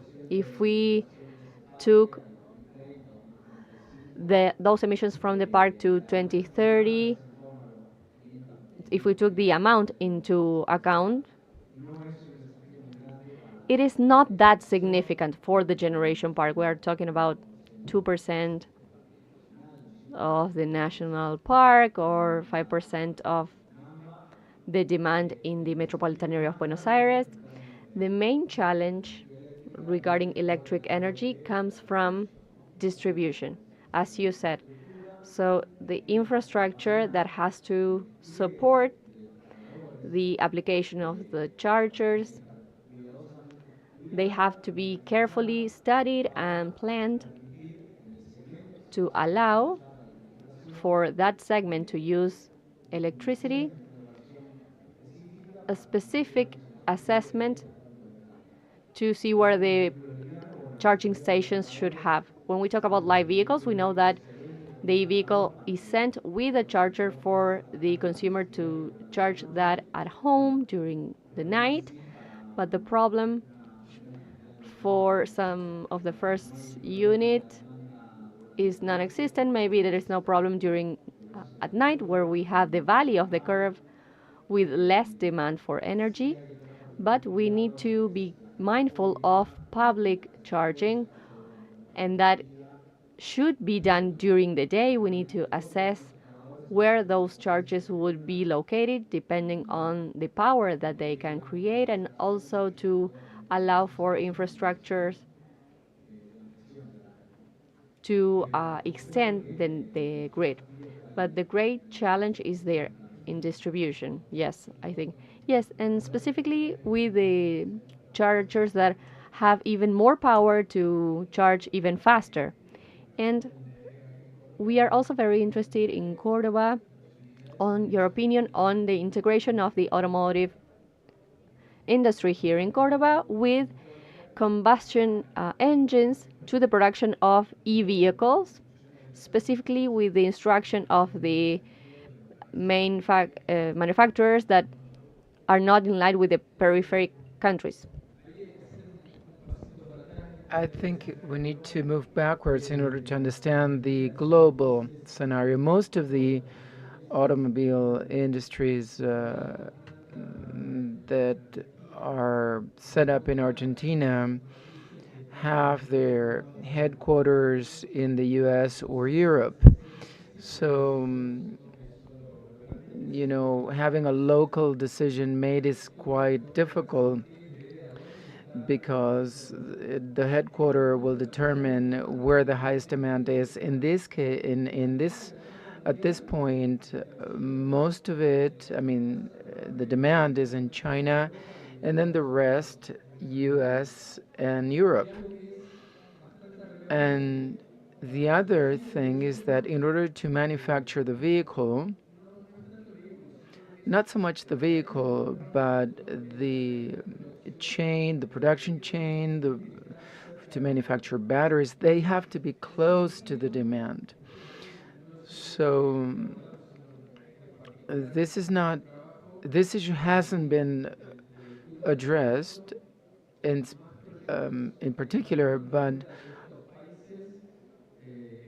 the one that is developing more projects in this sense is Mexico. So we need to strategically think, to see the connection of our market with the Brazilian market, because the car industries that are located in Argentina not only manufacture cars for the domestic market, but also for the Brazilian market. And we have different quotas and volumes that compensate each other. We have different segments. For example, we manufacture pickup trucks and they manufacture small vehicles. There are many other variables, of course, but we need to think together. And this is why the Brazilian program is important, because they will invest heavily in these technologies that would be closer to us and our plants in Argentina, so we can have access to the manufacture, the production of vehicles, because vehicles are not manufactured in a single spot. For example, the body and the gearboxes come from Brazil. And so we need to integrate that in a value chain. At some point, we could assemble batteries and integrate it with Brazilian products. And maybe if we can have access to the first part of, the first link of that chain, which is battery cells. They also have a market that is it's 4 times bigger than our market. So in our region, volumes are quite small compared to Brazilian volumes.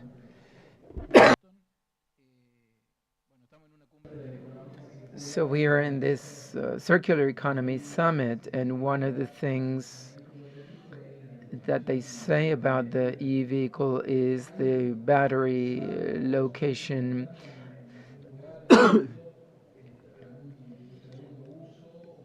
Is there something about the use of the battery? Have you heard? Can you say anything about the e-batteries reuse? Once the battery reaches a residual use of about 50%, the life of the battery prior to recycling and prior to disposal, then you get what we call the second use, which is this other remaining 50% of the battery.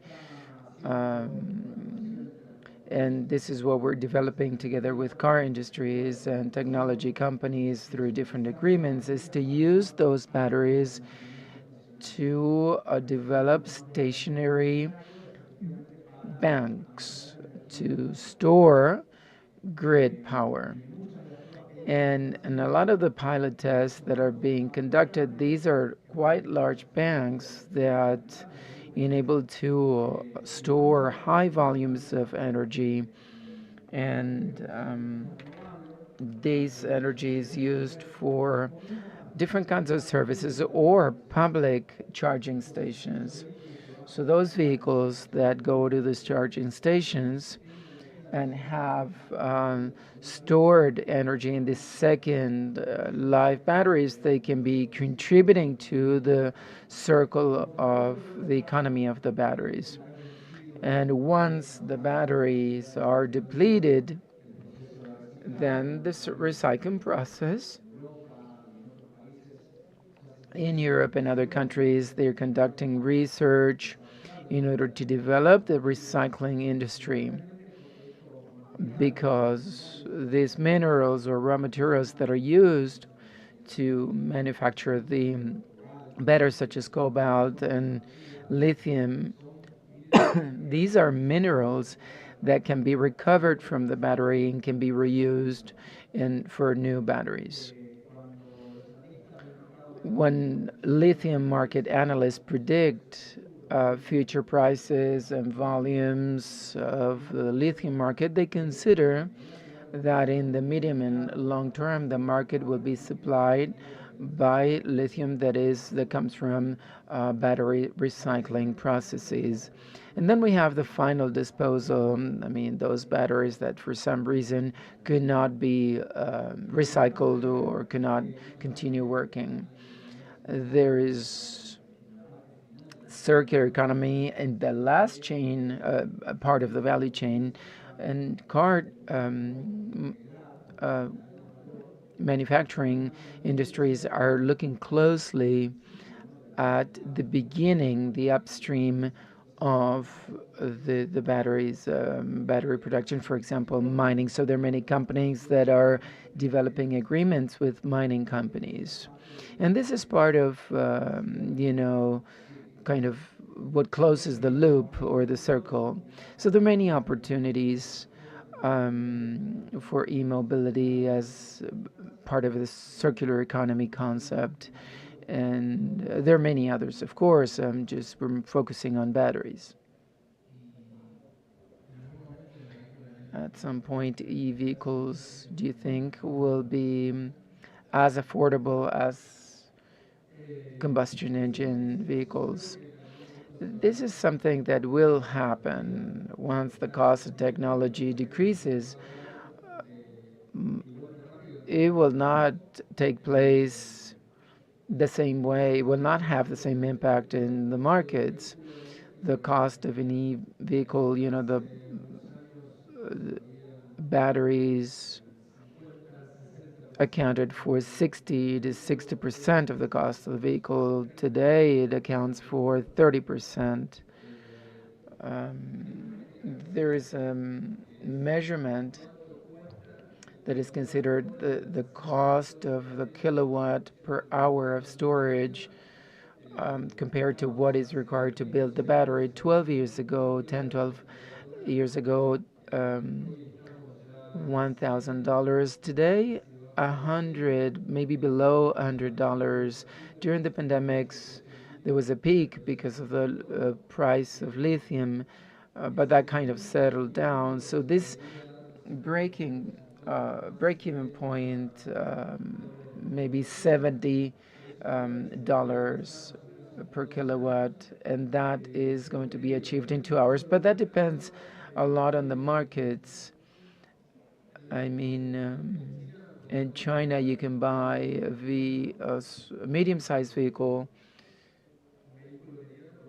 for $20,000 with a large battery, an autonomy of 500 kilometers, a premium e-vehicles for $30,000. But then these prices do not really replicate in the other markets. Each market has its own specific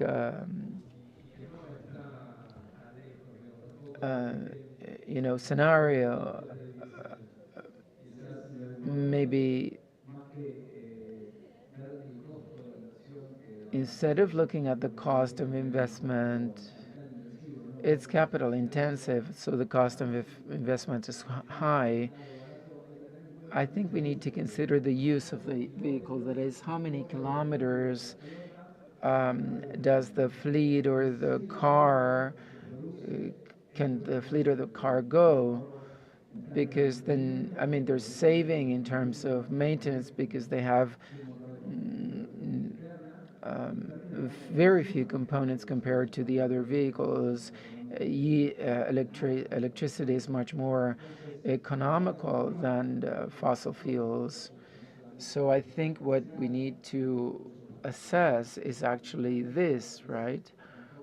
For public transportation, and is to consider, and transportation in general is to consider, you know, it's the savings in the long term. If you're driving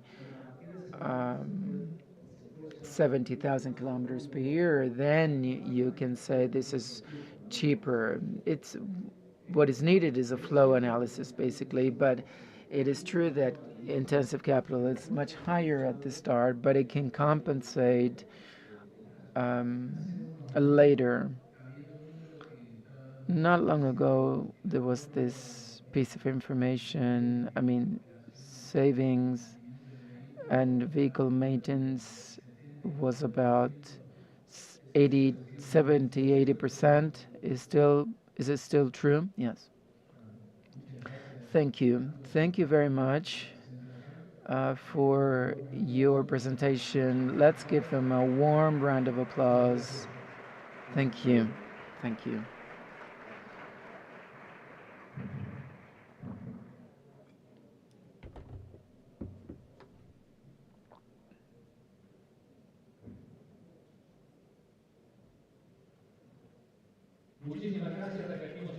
Thank you.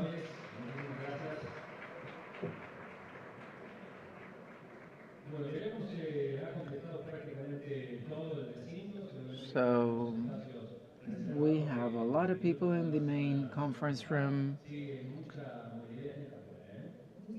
and a lot of people visiting the fair. Many schools that are participating in visiting the different stands.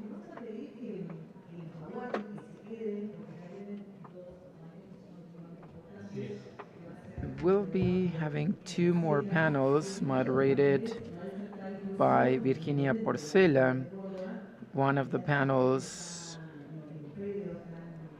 in one of the panels, we have the participation of the mayor of Córdoba. There are many more things we can enjoy. We have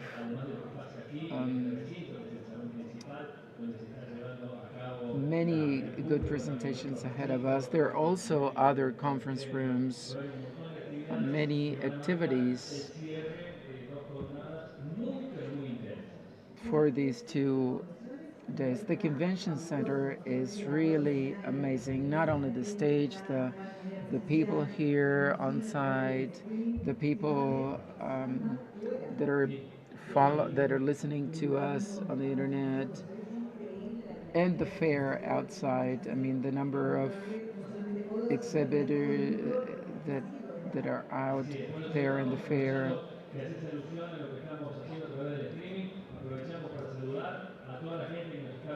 There are many people from different parts of the globe that are following us online,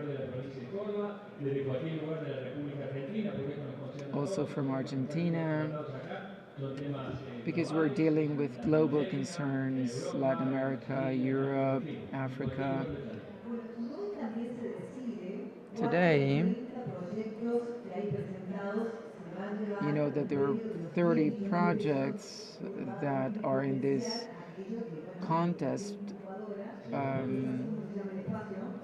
It's for an award. So we will see how which of these projects is going to be the winner with 10 million pesos. So we'll have two more panels ahead of us.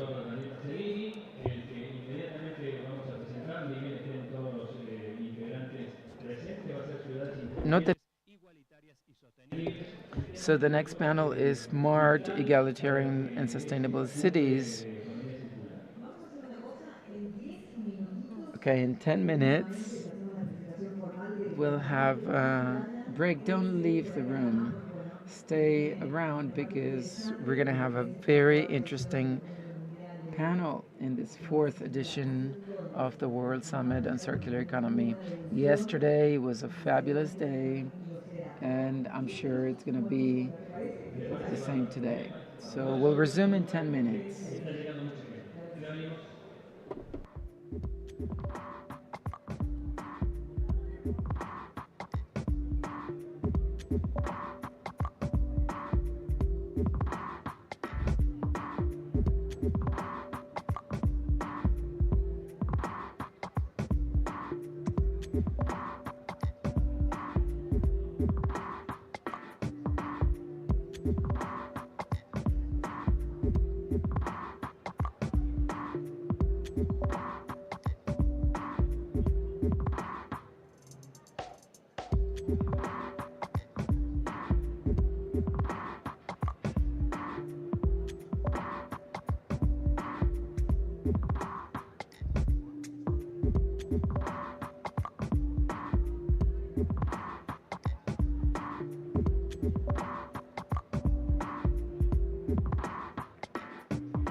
Bueno, ¿cómo andan? ¿Cómo va todo? ¿Cómo va esa media mañana? Más de media mañana, ¿no? Sí, ¿Son ya exactamente 11:25. 11:20.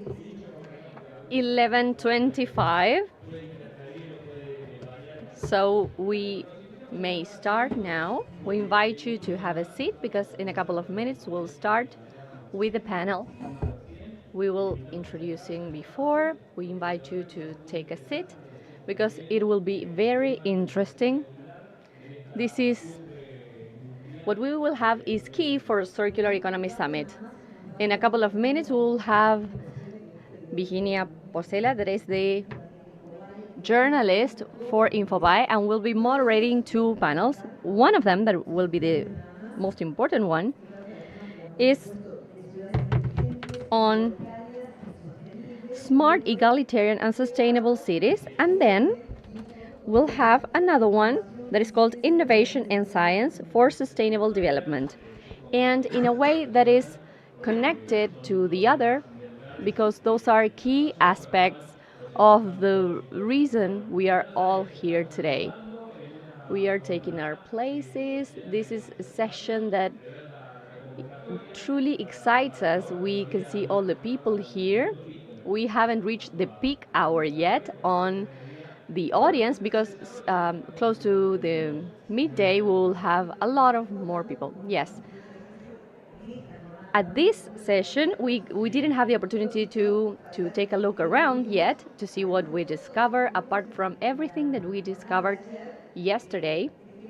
And I will also like to tell you that we had 10,000 people. We thought it was 7,000 yesterday, but they were 10,000 people, those who came by the convention center and the venue in general. Did you take a look around? Not yet. Did you have an opportunity to visit the different stands? Yes, I'm talking to you. Yes, they said that they had the opportunity. Well, we have a lot of people here, and also what's great is that we have so many stands and fairs, and you can truly see the explanations of the different processes. You can drive some e-vehicles, and that is so attractive for children and adolescents. So that really shows everything that we can do here. And this World Summit has been a success. One of the things that surprised me in one of the stands, that is in the venue right in front of us, is the a well-known ice maker manufacturer that is very well known here, and they want for containers to be made out of plastic. And when you purchase it and when you go again to the shop, the ice cream shop, you can take that container again and you will get a discount. That is very interesting, and a lot of people here will know what I mean. I was going to say the world of the future, but this is now. This takes us to the past, because when I was a child, we went to buy candy and dulce de leche, and we used to take the container there, and we had the salesperson there with the different jams, and with a spoon they would fill that container, and that container would remain in your house for a lot of time. Yes, I inherited a lot of containers from that time, and some of them are so beautiful. Yes, and useful. Are we seated yet? Can we start? Those of you who are on streaming throughout the world can also keep on enjoying. Those of you who are in Asia, in Africa, in Europe, and you can also take a look at our social media and tag the pictures that you take with the different hashtags. Hashtag Cumbre Mundial de Economía Circular, hashtag Cumbre de Economía Circular, hashtag Córdoba Circular, also sustentabilidad, sustainability, Feria Mundial de Economía Circular, the World Fair on Circular Economy. It would be great if you could share that for the world to know. And we invite all of you who are on streaming to make some posts using those hashtags, and you can also enter and follow the hashtags to see what's happening here, the different pictures that people have taken. And you can see that this fourth edition on world economy is so great, and by the time we finish we will have over 50 speakers of over 20 countries that have been present here and will be today too. That is so impressive. So we see here in the backstage the different flashes from the photographs. So we'll have the new speakers now. This panel is on smart, egalitarian, and sustainable cities, moderated by Virginia Porcela, who will also moderate the next panel. She is a renowned journalist of Infobae and also collaborates with Fox in Argentina in contents for events. So it is an honor to have her here as a moderator of two panels. Yes, two panels indeed. How are you doing? Are you comfortable? Are you relaxed? Did you visit the stands? What about this area over here? Did you take a look at the different stands? There are some new people coming. Okay, let's introduce the panel now. The name is Smart, Egalitarian, and Sustainable Cities, moderated by Virginia Porcela, journalist at Infobae, also collaborating for Forge Argentina in content for events. A round of applause for her. Thank you, Virginia. Welcome. Well, I'll introduce the speakers, and one of them is the mayor of the city of Córdoba, Daniel Passerini, who will be received with a great round of applause. Welcome. We will also have Francisco Rato, that is the mayor of San Antonio de Areco, so a round of applause for him too. Thank you for being here. And Sofia Noguer, coordinator of the Local Innovation Network, Sustainable Cities. Perfect, then. We'll leave now for this amazing panel for you to enjoy. Thank you. Well, thank you so much for your introduction. Good morning, everyone. Before we start, I would like to thank Ente BIOCÓRDOBA for calling us with the support of the province, the Municipality of Córdoba as well. So I'm very happy that I'm here with you today, and I'm very happy that I can be a moderator of this panel. I find it specifically very interesting. Behind the stage, we had the domestic chat, in a way, that bring the topic of a circular city. Daniel, I think that Córdoba is a circular city, right? I would like you to, Daniel and Rato, to tell us a little bit about circular cities, because this is not a very wide known concept as you may think. Well, thank you for supporting us. I would like to thank everyone who is here, and also welcome Francisco and so many other mayors, people from different organizations, not only from Argentina but from Latin America, who are supporting this summit that is quite a challenge for us, and that's the reason why we decided to be a circular city. Martin Jarjora, our current governor, in 2019. Before the pandemic, we made a decision of transforming this city.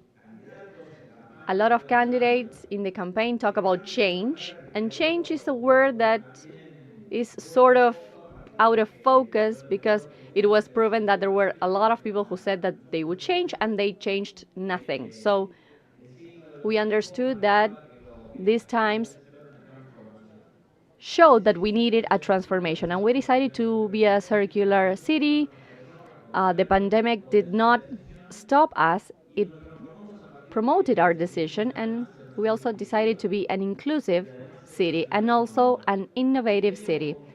And we had the resources to do that. Cordoba is a city that has an academic tradition that is very strong. We have a lot of universities. In fact, our city, it was the 400th anniversary of our city, and a few years after the foundation, we had a lot of universities, and that transformation meant going from a linear economy to a circular economy. Cordoba has a lot of production activities. It created a lot of significant industries, and we decided that now we should start changing the world from the place you're living in. And this is also a city that has a great of potential regarding culture. It is innovative with a great academic capacity. The decision of being a sustainable city came from that part. And from Martin and the entire team, they created a lot of actions. The summit is one of those actions, but from the first summit, we moved towards the Ente BIOCÓRDOBA, COIS, of fostering Cormecor.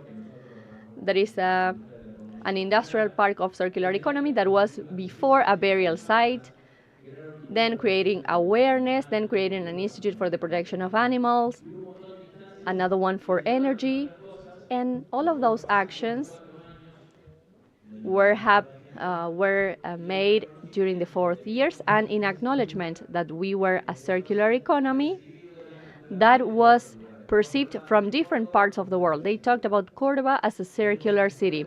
We have a municipal school of circular economy. We have public policies that make for Córdoba to be a sustainable city, and sustainable not only regarding the environment but also regarding politics.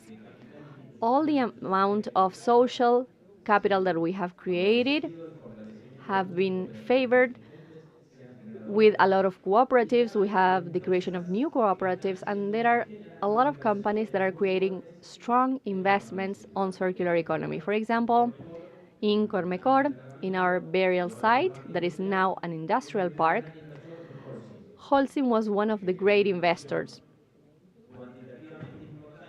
That investment was very significant, and what was important for us was the decision on betting to transform a burial site. And now the next step will be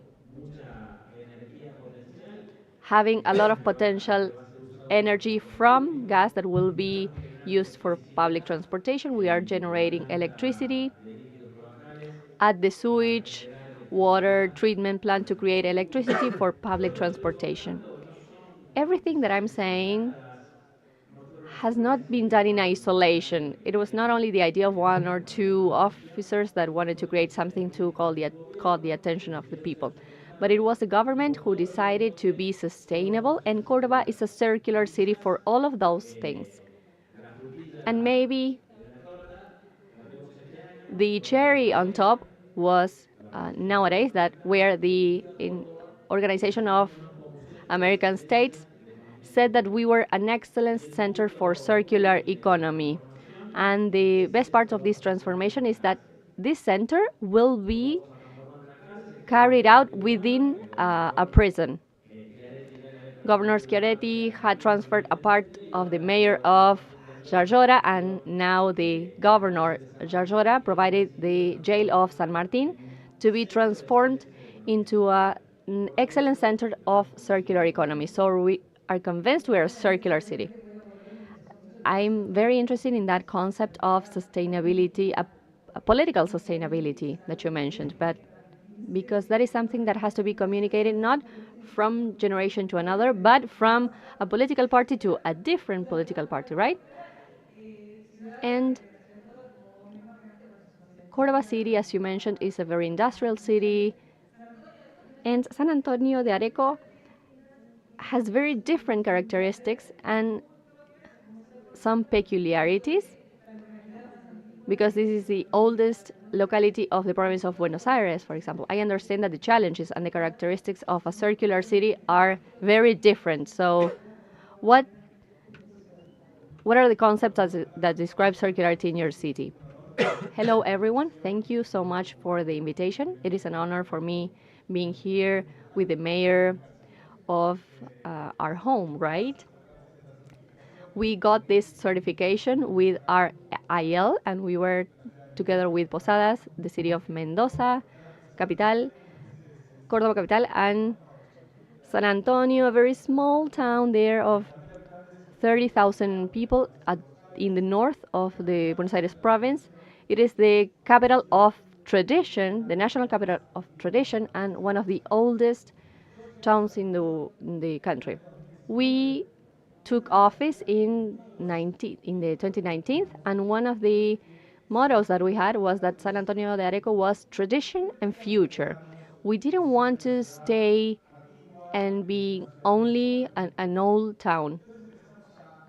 So we started going to sustainability issues of waste sorting, recycling, as a motto that would allow us to sustain tradition, a virtuous cycle.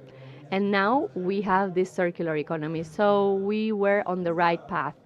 We thought that what San Antonio de Areco has is tradition. It is an agricultural city with a lot of tradition, and it is like visiting Colonia for tourists. If we apply everything that is sustainability, taking care of the environment, waste sorting, we will be able to sustain our identity with circular economy, our identity of tradition. That's why we say that San Antonio de Areco is tradition and future. Nothing had been done before. I don't know why, but well, this is growing gradually. It was very difficult for us to start. We started from scratch, but well, this allowed us to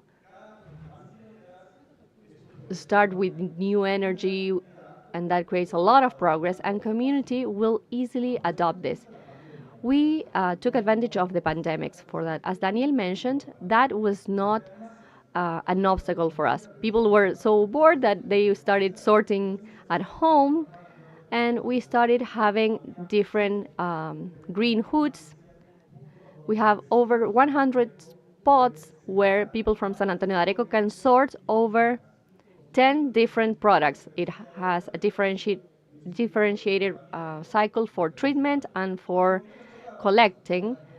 And what did we find? We find lack of trust. People are so traditional at San Antonio de Areco that is traditional even in the way they dispose their garbage. Everything in one bag. And we cannot continue doing that. If we want to keep the old Areco, the traditional historical Areco, and all of those items that contribute to our identity, we need to take care of the environment, of waste, and everything that we can do to live in a more beautiful city. We think that San Antonio de Areco is getting even more beautiful. So we started on this path, and we saw that there was a lot of information that we didn't have yet. We associated with the consulting agency of Local Innovation Network, RIL, and we could have this certification. That was a very important step. San Antonio de Areco today recycles 3.5% of waste. That is a very low percentage. We have some goals in the short, medium, and long term, of course. But we have started from scratch to 3.5%. That's a lot of us, and we will keep on growing. Because circular economy, in our case, reinforces our identity. Sophie, both mayors here take for granted this think of the certification of the city as a circular city, right? You are the agent that certifies this. So we really want to know what a city must comply with to get that seal. First of all, I'd like to thank you for the invitation. It is an honor for me to be sharing this panel with these outstanding personalities. I'm the coordinator of the Department of Innovation Network and Sustainable Cities that has been working for over 10 years to support cities. I mean, in the face of transformation in order to have sustainable cities. We have three different areas. There are many people working to meet public challenges. We accelerate public policies. We support in the development of strategies. And we support the inclusion of cities that are willing to participate in this transformation. The certification arises from self-diagnosis. The first step is to see where we are, and to do this, we need to conduct a self-diagnosis. So we have this real self-diagnosis with different tools to assess the level of progress in a specific public policy. In this case, for example, waste management or circular cities. As you asked before, circular cities are cities that look after the environment. They bet on a sustainable, recyclable, circular economy and the maximization of the life of products. And we are pleased to have witnessed the transformation of many cities. We've been working for 4 years now on this program, and Real has been involved for 10 years, focused on circularity. We've been working with many cities, 25 cities right now, providing close support to cities in the path of transformation. We have 4 certified cities, but we have actually witnessed the transformation and the commitment, the involvement of the cities. We have minimum requirements. The self-diagnosis involves 92 questions. They have to score above 90%, and cities have to be able to provide the right documentation as a proof. I mean, the certification aims at backing all of the public policies they have in place in order for them to be a circular city. Last year, we worked a lot with Córdoba 2022, 2023. Córdoba has been at the forefront, and they went through the certification process in 2022. San Antonio de Areco was part of another program called Local Innovators that aims at transforming cities from their local ecosystem. And then in 2023, they also participated in the Circular Cities program that aims at enhancing waste management. And then we offered the certification. Not all of the cities can be certified. They need to validate their progress and their public policies. They need to show evidence that they are doing it effectively. Not all of the cities you said can certify. Cordoba, Mendoza are big cities. Buenos Aires is not certified, but why not? Is it because they won't be reaching the environmental goals?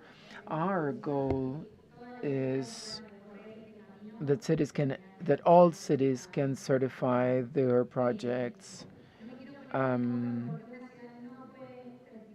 wouldn't like to focus on the fact on why cities can't, but first of all, they need to change the mindset So residents have to change their way of thinking. They need to have data. They need to keep a record. They need to have a traceability system in place. They need to know what's happening with the waste. They need to be able to prove that creates jobs, and then they become, these products are goes back into the economics cycle. So they need to be able to show that they work. As they say here, all public policies are considered sustainable. It's cross-sectional, and from the whole administration, top down, small, large cities need to have this comprehensive involvement in order to achieve transformation. Finally, they need to be open, inspire others, open the doors of their cities so people can visit them in order to engage other cities to walk the path. So one has to do with political sustainability, and the other one, what you're saying, Sophia, requires a very efficient administration from the public sector. And I think you had to face many challenges. We are in a world that needs to reactivate their economy. So how can a project like this can have an impact on sustainability? Circular economy is it's an ongoing learning process. Um, if you're not convinced, then you cannot convince anyone. And the first thing we did with Martin, we knew we wanted to transform the city. We wanted to transform the whole city, and this was one of the supporting points. This supporting point actually helped us move forward. Political sustainability is achieved when you can make this political decision become a public policy. One of the definitions we always consider is that public policies, for them to be efficient and sustainable, they need to be supported by data. And if data are backed by scientific evidence, then these public policies become stronger. But there are no strong or solid public policies if political decisions and public policies are not grounded on people. They need to change the lives of the people. They can sound, and circular economy may sound snob or innovative, but if people don't get, a tangible outcome, then it's pointless. And if people don't see an outcome, they don't get engaged. And we were able to show that circular economy has a positive impact. And oftentimes, we have presidents that deny climate change. And, they should go to Rio Grande do Sul in Brazil to see what's going on. Climate change is having a strong impact. It's creating consequences, severe consequences. And we are working to reverse that, and to make it to make that happen, we need to work together in our cities. 2/3 of the population live in cities, and they witness the impact of public policies. And for them to be sustainable, we each of the things were created. We passed them, but we passed specific legislation. And the first thing we did was to close down the zoo and to transform it into a biodiversity park. So we passed a piece of legislation. We had over 300 people, institutions, 130 presentations. This public hearing went on for 4 days. We learned a lot, and so and we understood that we had to. I mean, the in the public hearings we had to actually, we wanted to close down the zoo and open up the biodiversity park, and this is where the idea of organizing a summit was discussed in Cordoba. The once to create an agency that involves a process. You need a public hearing because there's always resistance, the opposing party. The public hearing was so clear. We were able to listen to the people, the institutions, and we used their suggestions, and then we were able to pass the legislation. That was the first goal and the first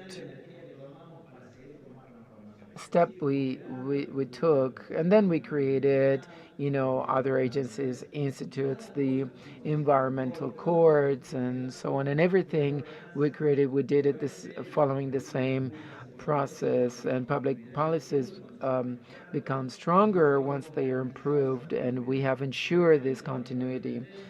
um, I will be in office for a few more years now, probably the next mayor, and let's hope that they can actually improve what we have done. We've been able to prove that circular economy has to be a comprehensive policy. There are people from the different government areas and different city areas that know what we're doing. We organize public fairs, design fairs. There are many people today that have, their own jobs as a result of circular economy. We have we organized a fair recently. There were so many people with different exhibits, and they were able. It was very successful, and we even had people from other provinces, and this is what we want. So we want circular economy has been really beneficial because it has had a positive impact on tourism, and that is important. Then we'll come back to you. I'd like to hear how you sort of combine circular economy and pollution. You talked about continuity, Francisco. This continuity, it's communities that learn about these policies and they build their own policies. And then, societies and demand for these policies to be complied with. And administrations need to listen to the people. You talked about waste and this sort of reluctance at the beginning, the prejudices, changing the way they disposed of the waste. I understand that you did a great job. That is to communicate and show what needs to be done and why it is worthwhile.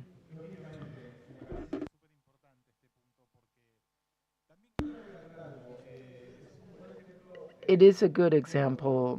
I mean, Cordoba it's one of the largest cities in Argentina that was able to certify. They have great initiative, as Daniel said. I was able to see them in person.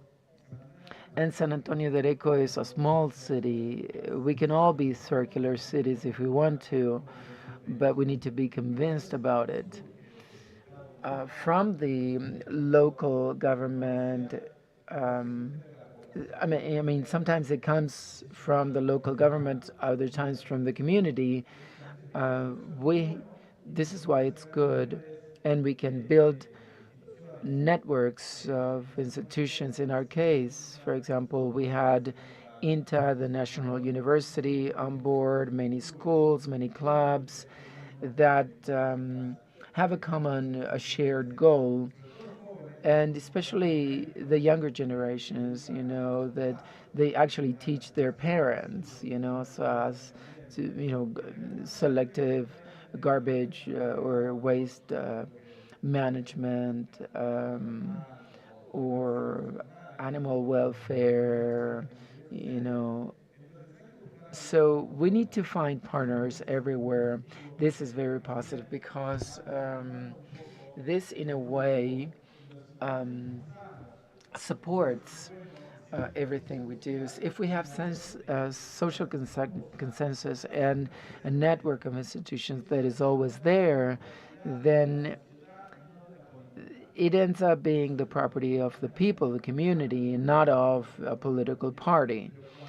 But I mean, when issues or achievements or progresses mm, belong to a community, not a political party or an administration, it is property of the residents, the inhabitants of the city, and that creates that has an impact on, a sort of a sense of belonging, and then these are how habits and customs can be changed, which then are part of a society. The previous panel, or the first one, um, they said that circular economy was not, I mean, looking for investments or funding. It's the same as, for both for linear or circular economy. This is part of our daily life, and it has a lot of impacts. And there are some people that are concerned about the environment, climate change. Danielle talked about that. I'm convinced that climate change is a reality, and we need to stop it, and we need to try to rebuild part of our environment. Um, this is what we usually tell the younger generations. You have to fix everything we broke and we mismanaged. So it's very important for people to understand circular economy. Some people will see it from the environmental aspect, others from the financial aspects. But it's so important. I mean, there's so many people in San Antonio de Areco that are looking at waste as a resource and not as waste. And these are the prejudices that were changed. The, I mean, there are many preconcepts and prejudices. Well, I would like to ask you about some other aspects where we have some difficulties, and now that we're talking about a cultural change or shift, it is very difficult to change some rooted beliefs. So what was, in your case, the most difficult battle? Well, first of all, the lack of trust. You sort things and then they throw everything together, for example. Everyone has my WhatsApp, so I am in the front line 24/7.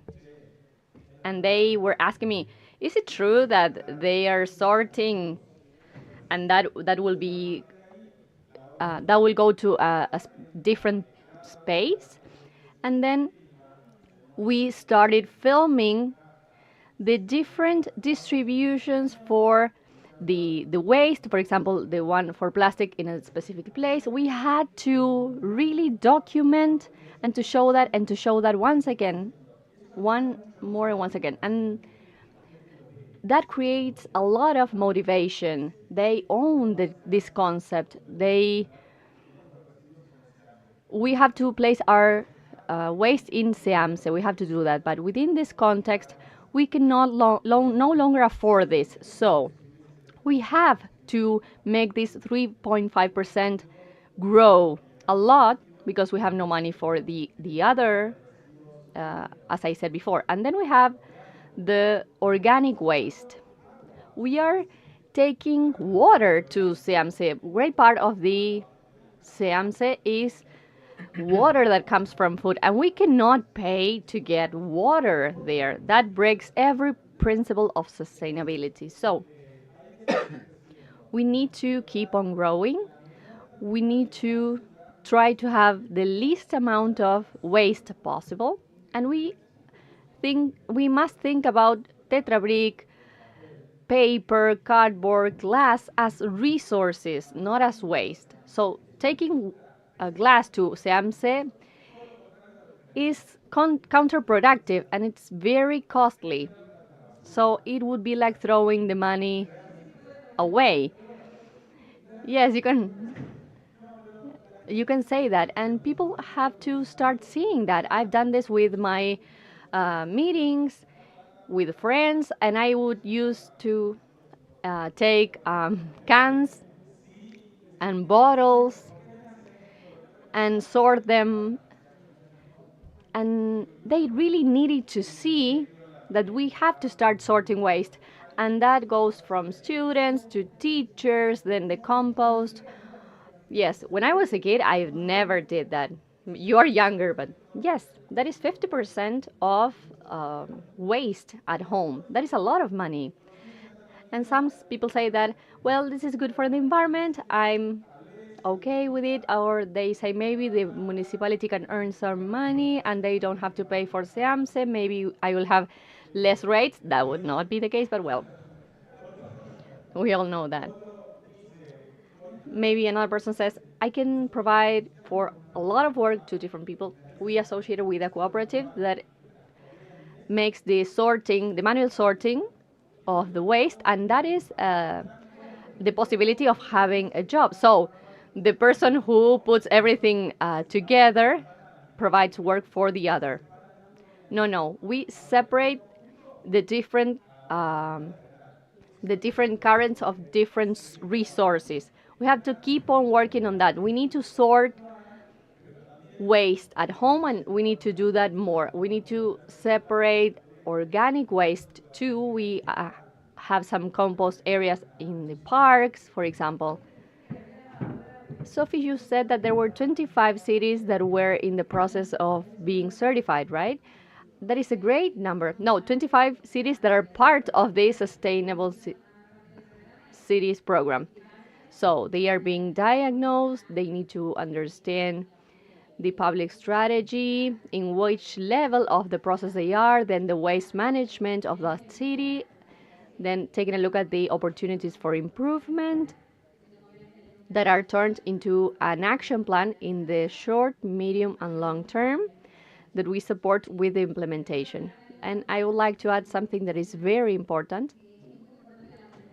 Communication is key, and that is, but education is key as well. And I think that every neighbor, every person has to become accountable for the implications of their activities, what they can contribute to a circular economy in sorting, for example. It has a sustainable impact because it is an impact that goes to the social area.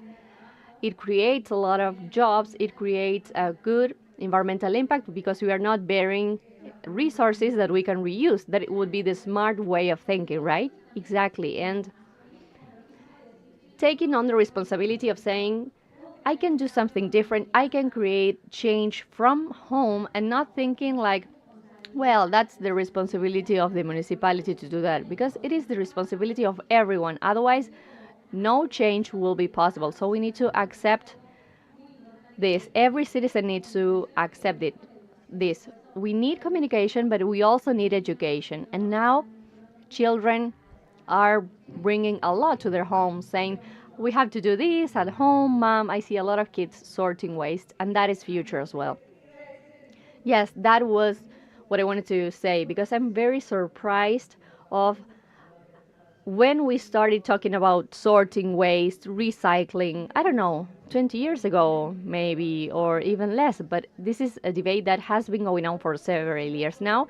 And I see that maybe this change is slow because you have to continue teaching people and tell them that they have to sort waste.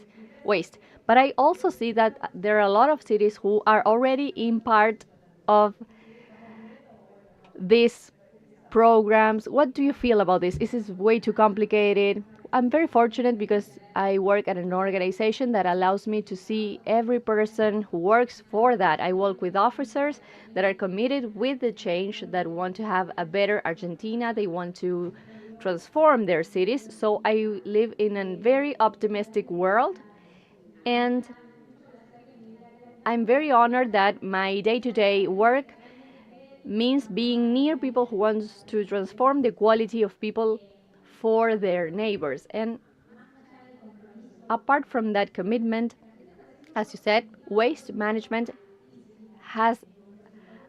is very costly.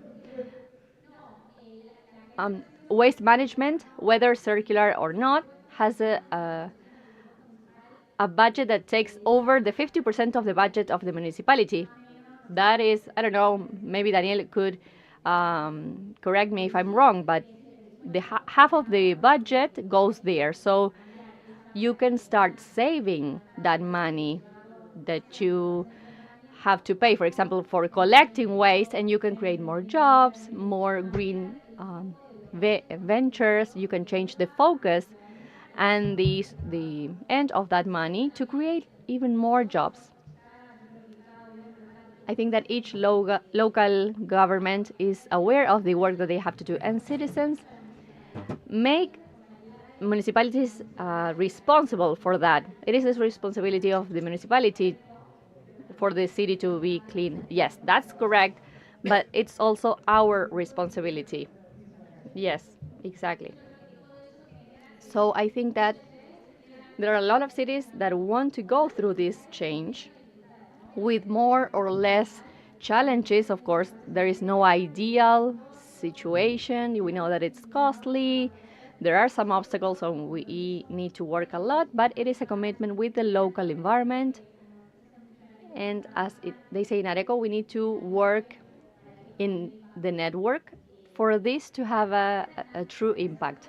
Now they are starting within this program with the commitment of becoming a circular city.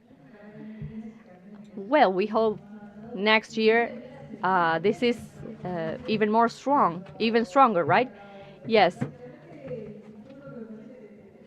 I think that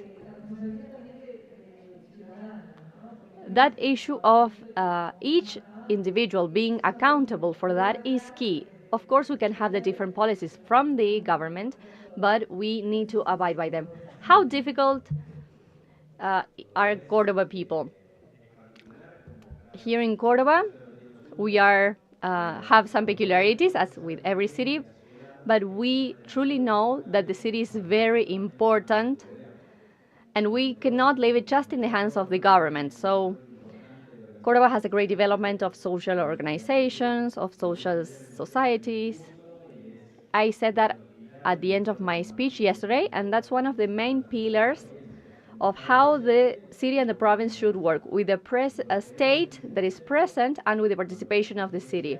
When Sophia said, here the challenge is transforming the cost in a great investment, only collecting waste and taking that to the burial site, that would be throwing money away. But if we can apply that budget in transformation, we can have an added value to transform waste into a resource, and to have burials to become gold mines for the recyclers to go there. So we can have an extractive activity from waste, and that is the circle that we can start creating. And if civil society, if citizens are not committed to this would be impossible. So I like to talk about transformation, because it is a cultural phenomenon.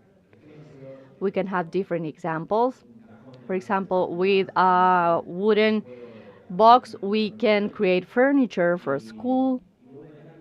And you asked me a question, and that I didn't answer, regarding investment and private capital.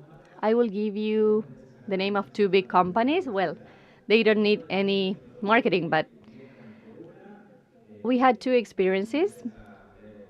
One with a world company that is BSF, that is the most important chemical industry in the world, and the other one is Iveco that we have here in Córdoba, two companies. When I visited them, the thing that I liked the most and what they said proudly to me was that they were leaders in circular economy. And the first thing that I thought I would see in Iveco was engines. We saw a bus with non-contaminant energy, but the first thing that they say is that 96% of waste here is transformed. And the truth is that I was so excited that in the next visit, I only went to see that. And in BSF, in the first presentation after a tour on the most important plant in Germany, there they have 130 employees everywhere in the world, and there 33,000 people. And a great investment from the budget went to circular economy. There is a chemical company that is the biggest one in the world. That maybe at the beginning they didn't think about the environment, and that is a key issue now for them. And we can only solve this if we're all part of the solution, and that is a challenge from the politics. I think that everyone is aware of what happens. The thing is that we need more commitment, and when you commit to do things, things start being different. And we in Córdoba can see this. 22% of what is collected is not buried. And that is very important. Here in front, we have a stadium. That is the Mario Alberto Kempes Stadium. And we could fill it 4 times of waste. And that is the one that gets transformed for people to be aware of the impact. And we need to double that amount to mitigate what we are doing. And with what we are also burying or was buried, we can create gas. So there at the burial site, that is an industrial park, we want to have the charging station for e-mobility. And that is a challenge, and is a goal that is awesome for Córdoba people. And we need a link now. And I ask you two that have very different realities and work in politics. It is clear that the association between the community and the administration is key, and the communication there is very smooth. And most the activities of the city have to do with mayors, but there are a lot of things that need sort of a bigger umbrella. You mentioned a government that maybe is not so convinced on the idea of climate change. You have a governor in your case. Well, you have been colleagues, but the support at that level is very important. You have a different relationship with the governor of your city. So what's the importance or weight of the national administrations? I will give you an example of the problems that we as mayors are having. That is public transportation. And maybe you say, what does this have to do with Circular Economy Summit? A lot, because we could invest in having sustainable transportation, having e-mobility, purchasing vehicles on gas if we had the budget and if the central government didn't take all of the resources from the interior. Well, we created a community of mayors to discuss about this, but mayors are the first desk where people go to. We are not causing unemployment. We are not causing a lot of problems. However, when people suffer those consequences, the first person they go to is the mayor, whether it is a very small town or a very big city. So we are the ones that are closer to the problems and unfortunately far away from the solution. Big countries solve their problems with good politics, improving democracy, and with federalism, something that Argentina is lacking and that mayors and a lot of governors can see. But when actions are combined, then the solutions are more powerful.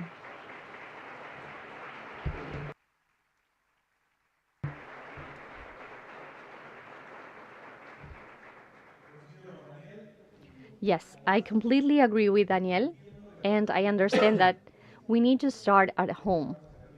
It is from the bottom to the top, because the province of Buenos Aires, in my case, well, Daniel Fortunately, you are aligned with the governor. I'm not. We are from a different political party. Well, let me tell you something.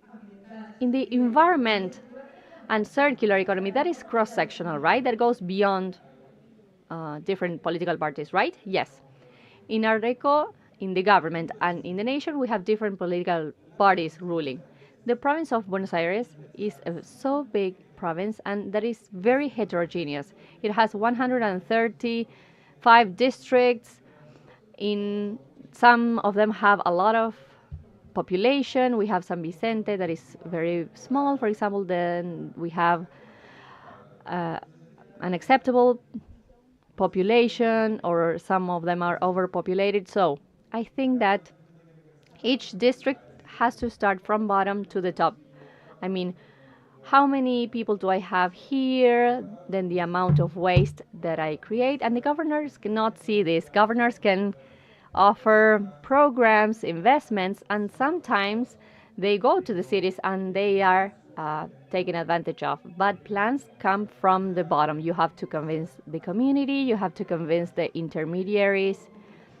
Everyone has to say, yes, let's go with this and for this goal. And then you start seeing provincial and national governments taking this idea, because it is impossible for the nation to have a plan for San Antonio de Areco and also for the province to have that, because, for example, La Matanza is one situation, San Antonio de Areco is another one, Carmen de Patagones is another one. So heterogeneity here makes it impossible to have a one size fits all solution. Yes, but of course you cannot have only one program for each and every city, and that is not the area of work for the national governments. But the question is, are there some umbrella policies that promote or foster some actions, and some of them that, on the contrary, they de-incentivize that? Is there room for improvement? That would be the question, actually. Well, I think that from my experience, my area of influence has to do with different cities.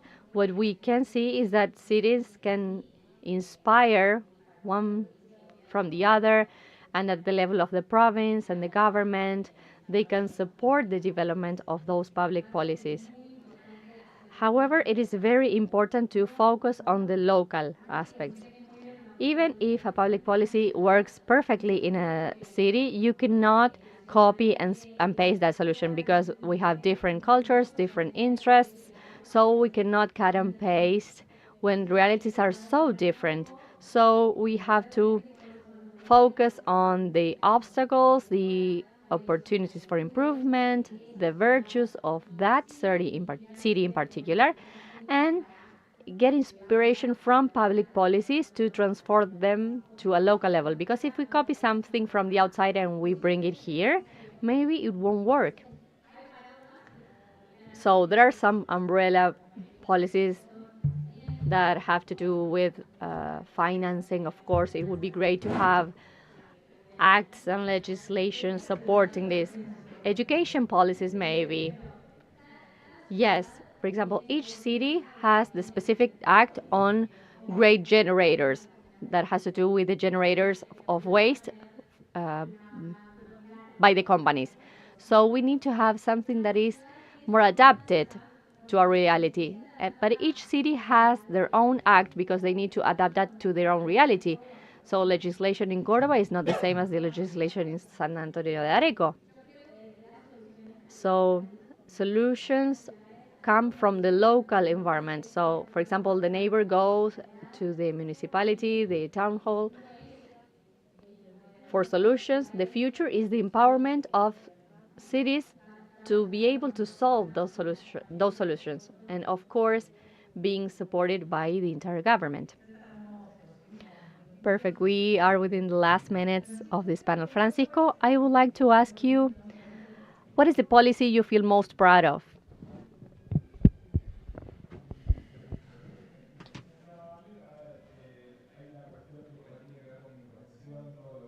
Personally, I believe that there's something related to my profession, which is biodiversity, knowledge, many things that had been forgotten for a long time and today are significant since we are a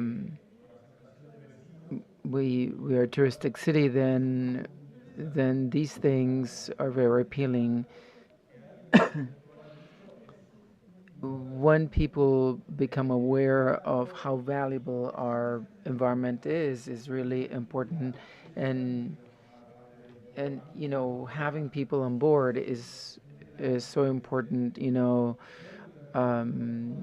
When all people say, "I want to leave a better place because we did everything wrong," and that is often the case, and the next generations have to fix a lot of damage we did. So we are going to leave this place. We should do it. We should leave it a better place.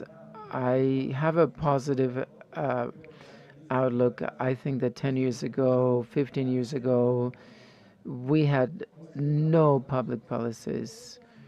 Today, education plays a great role. Kids know about the environment where they live, not, um, what's happening in other places, but what's happening in their local environments. So you cannot really look after what you don't love. So what happens when you have tourists around, foreign tourists? I mean, what happens? Is there a clash there?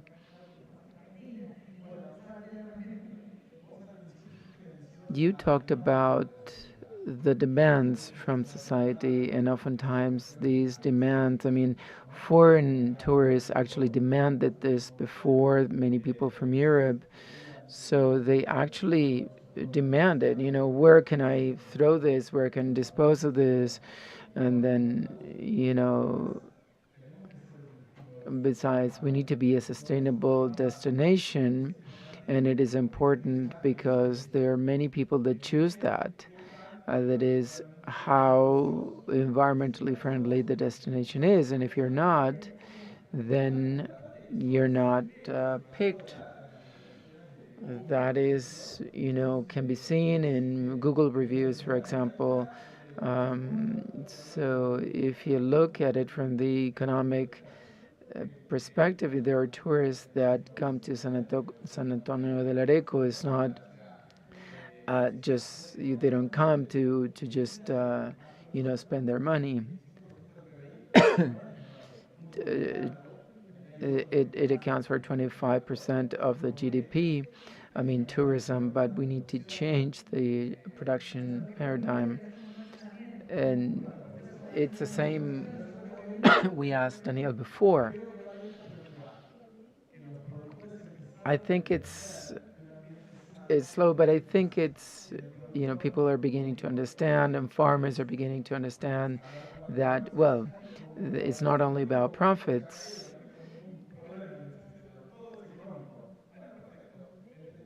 Okay, so if it's about profits, but then you should understand that a healthier environment is more profitable. So all of the agribusiness and all the companies and corporations consider this. I mean, if you whether we're going to produce in a sustainable manner or not, because resources are depleted.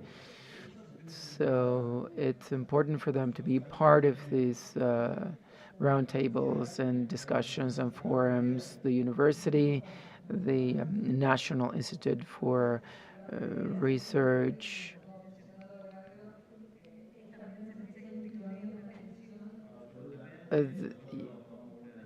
Yeah, we made a decision in this regard because there's also a clash between, sustainability and farming, and also, you know, urban development.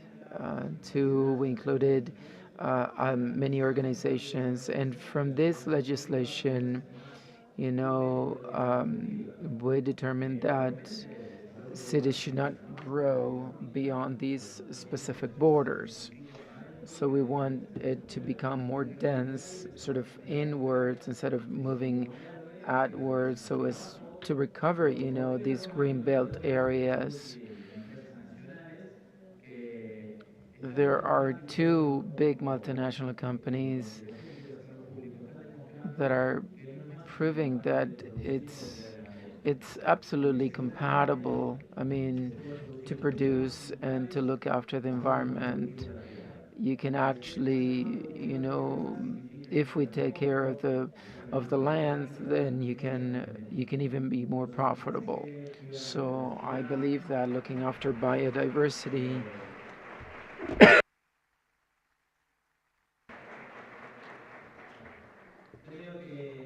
I believe that this enthusiasm that you show here, I think we need to advocate for these changes. Francisco talked about an institution that is INTA. INTA um, teaches to produce more and healthier, and INTA should not be an enemy of farming institutions or production institutions.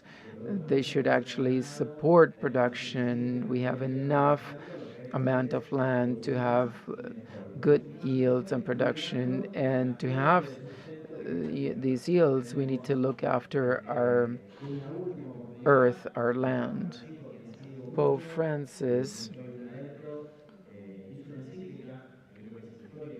drafted a document, um, and he talks about our common or shared home. That is, we need to take care of it as a whole.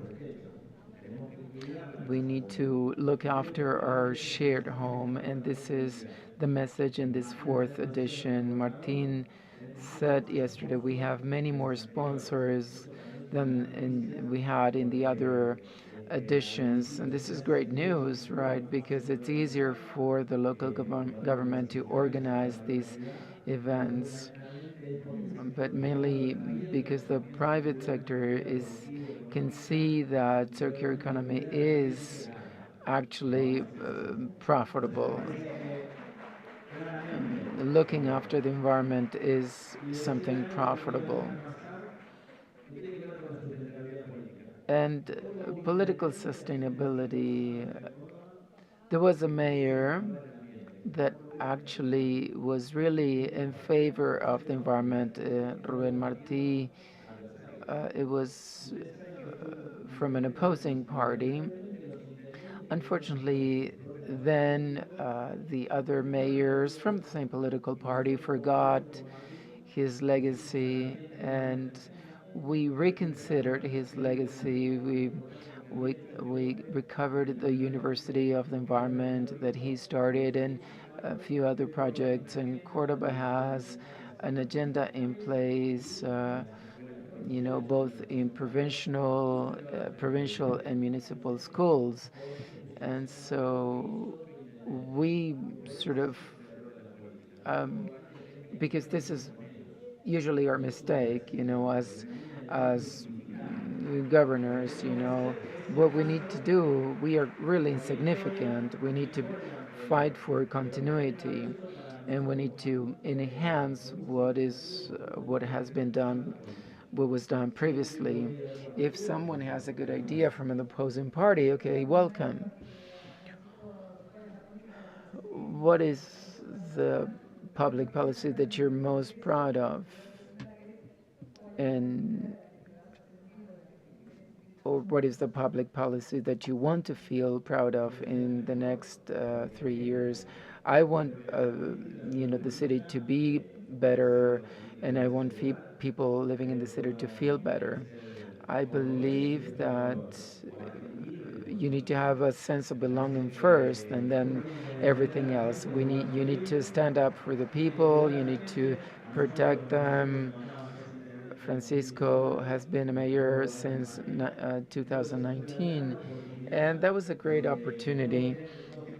Everybody thought, we would go we would stop producing and we would paralyze, but that wasn't the case, or at least in our cases. Thank you. Thank you very much for this for this wonderful discussion.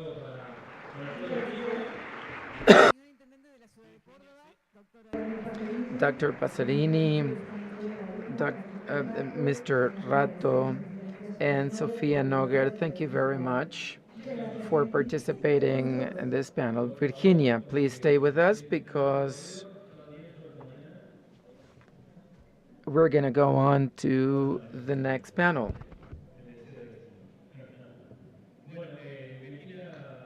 Virginia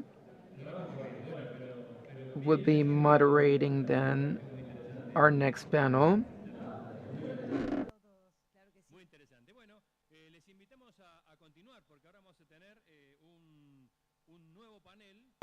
Our next panel is called Science and Innovation for Sustainable Development.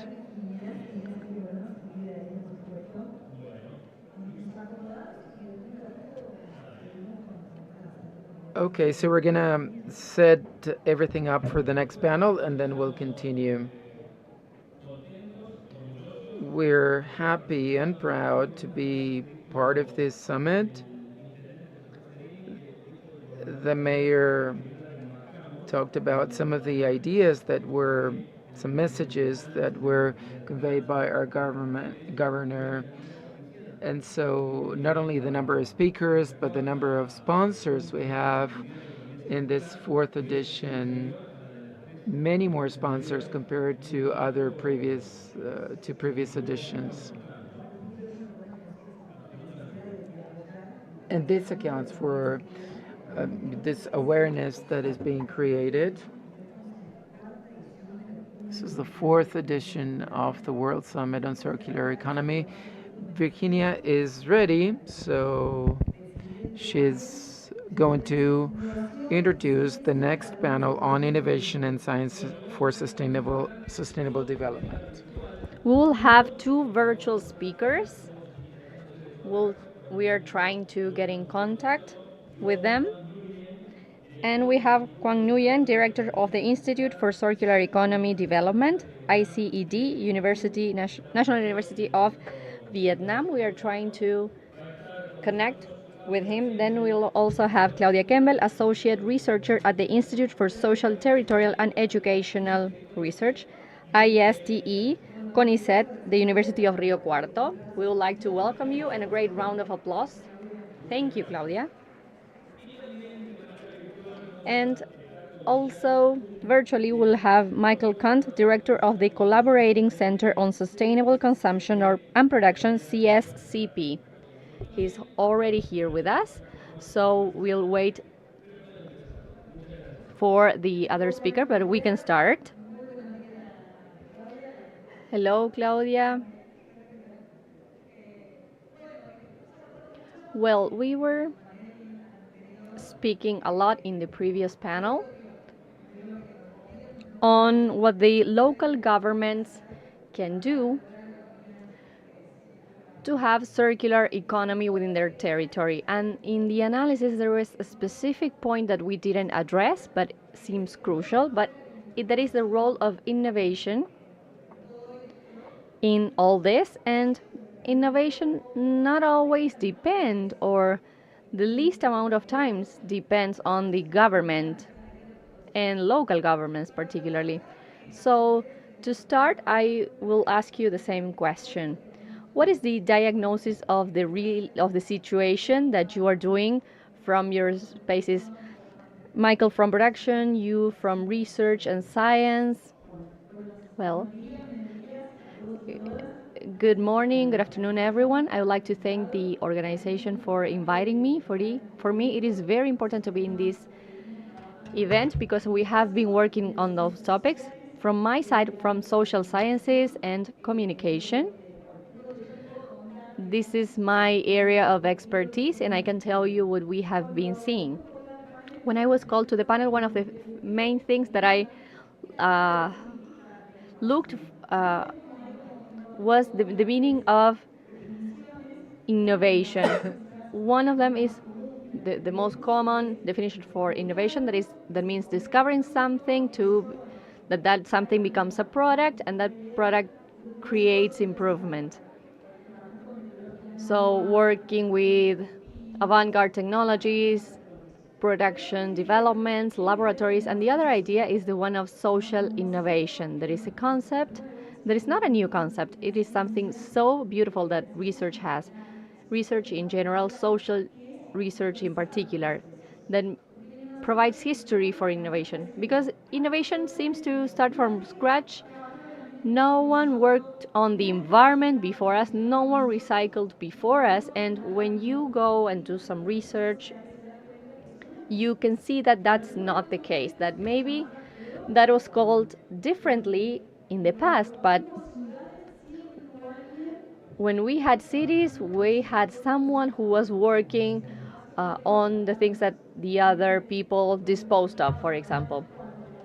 And you asked before the time we have been talking about circular economy and environment, and maybe the words change or some meanings change, but this is something that is very important in the agenda nowadays, and that's key because it means that we really care about this. And regarding the diagnosis, yesterday I had the opportunity of working in an activity that is related to your question.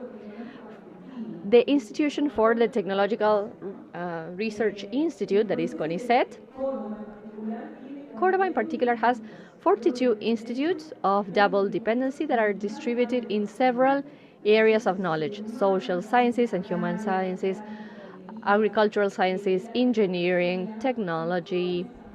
In all of those areas, there are developments, and they have been happening for a long time. For example, yesterday, colleagues were talking about developments on pharma, on materials, because everything that we are saying that means using products that have a longer useful life. We need to see how circular the product is, and mainly from social sciences we have to do some research on whether we have to economize the entire environment. Does everything have to do circular? And from my point of view, circular without people inside, no, that cannot happen. So there are a lot of people who have been recycling for a long time that know a lot, and maybe what universities do is help for those insights to be escalated to produce new products on the basis of that process of reusing products, and that has been done and is being doing in different countries. Here, maybe not industrially, but we could go there.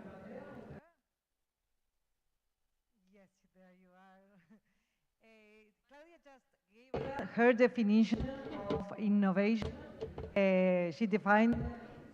Claudia nos dio I would like to ask your own definition of innovation, and also what limitations do you think there exist to that innovation?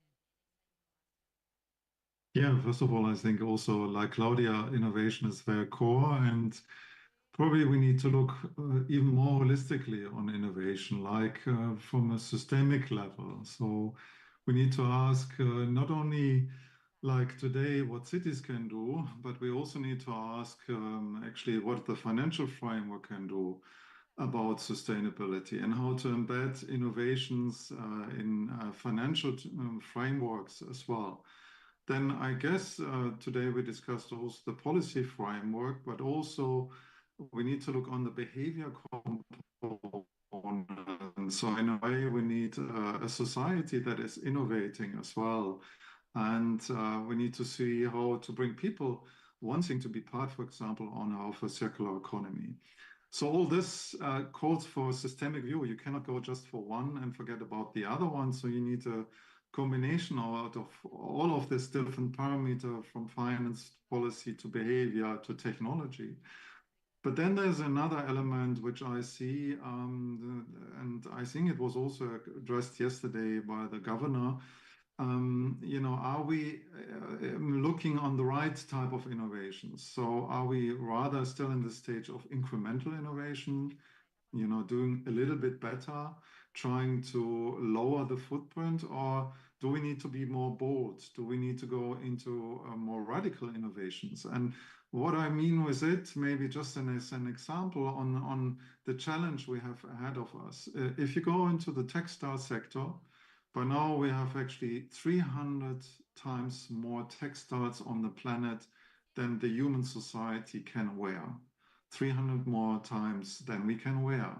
So that calls and that says we have done an overproduction. And if you look on brands, famous brands you might wear in the room or I might wear, they also do overproduction. Usually 40% of the collection they produce within a year are never worn. They are burnt again. And then now, of course, we could ask, what innovation do we need? Do we need more recycling? Do we need more recycling of the 300 times more textiles than the human needs?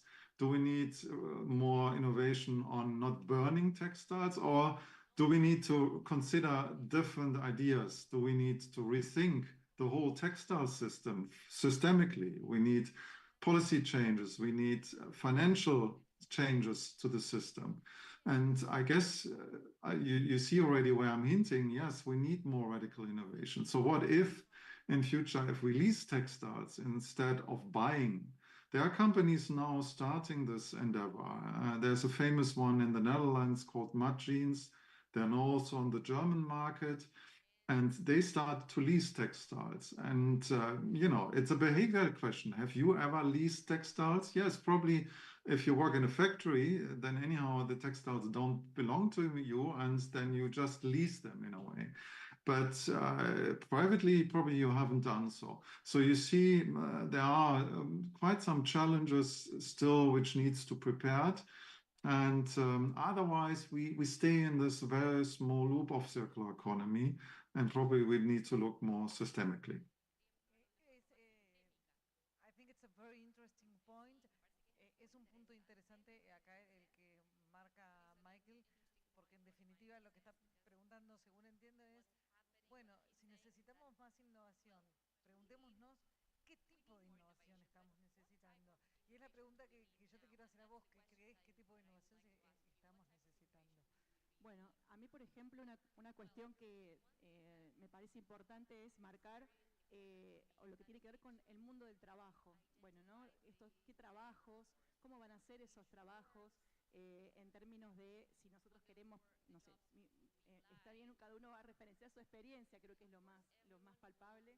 En este momento yo acompaño una cooperativa de recuperadores que está intentando pasar de un trabajo manual, ¿no es cierto?, de recuperar distintos tipos, a pasar a trabajar con máquinas, lo cual va a marcar un hito en la vida de estas familias, porque no es como estaban acostumbrados a hacerlo.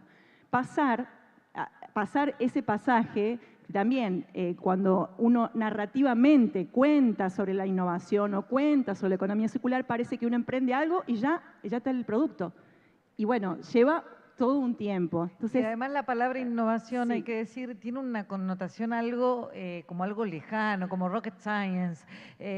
Y por ahí estamos... Rocket science, and now we are working on small changes that solve small problems. But I think that the innovation has to be related to how we live, how we can improve production services that dignify people you are working with, or what can we do for those types of innovations to be the product of articulations between different sectors. Because maybe you could say having a task force that should be addressed not only by one discipline, but adding engineers, people from communications, social studies, the cultural area. We need to create a group, and that requires imagination, social imagination, for languages to be able to listen, to make compromises, make commitments to, because, for example, not everyone agrees on the definition of innovation or the industrial profile of a country or what are the economies that should be the drivers of this. So, in those areas have different differences. We are within Latin America, there is an unequal space. So those topics related to circular economy, sustainability, they will improve the life of the most vulnerable people. I think that innovation goes to that social imagination to create cities and societies that are more democratic, where bonds and links are valued. Yes, I have another question for Michael too. Where do you think the main driver of this comes from? It comes from a social need or a competitive race within the market, it comes within the economy, or maybe it comes from the government, local policies. So, what do you think is the main driver now for innovation here in Argentina, in the world? Well, I think that that depends on the type of innovation. I think that it's a combination of all of them. And for example, the technological and scientific area are always thinking about innovation, improving production processes, creating the history and documenting. So this sector is always pushing for those social issues. And we also mentioned this before in the previous panel. People are not waiting for you to tell them, okay, you have to sort this out. They look for information on YouTube, for example, and do that. But what they need is to know what comes after that. So the citizens are already getting organized. Maybe there are some small experiences. In Rio Cuarto, for example, 100 families started having a tour on a part of the city that has a health code but it's not implemented. So from the government, you don't have an motivation to sort.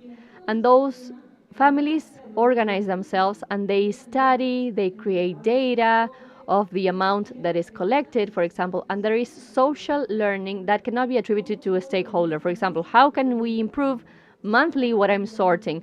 That cannot be attributed to an engineer. That can be attributed to a person that to the collector, to the person that is measuring this, to the different parts of the market who are buying this. It is not that people do not want to take care of the environment, but the boundary between the economic side and the environmental part is very important. If the family cannot place that product that is recycled into the market, that's waste. And then we get mad because they don't collect waste. I sorted everything and they didn't collect it. No, because the conditions are not given for that to happen because we don't have the policies, for example, or they are not implemented. So there are some times where we have public policies that do motivate that. Argentina has environmental laws at a national level, but the power of waste management is given to the municipalities and local governments. There are some laws that have already 20 that are already 20 years old, and we have to make provinces and local governments to comply with them because, for example, from there we also have some budget on education regarding the environment. And we need to have public hearings. We need to start from the bottom up to focus on the decision makers. And Michael, if you're there.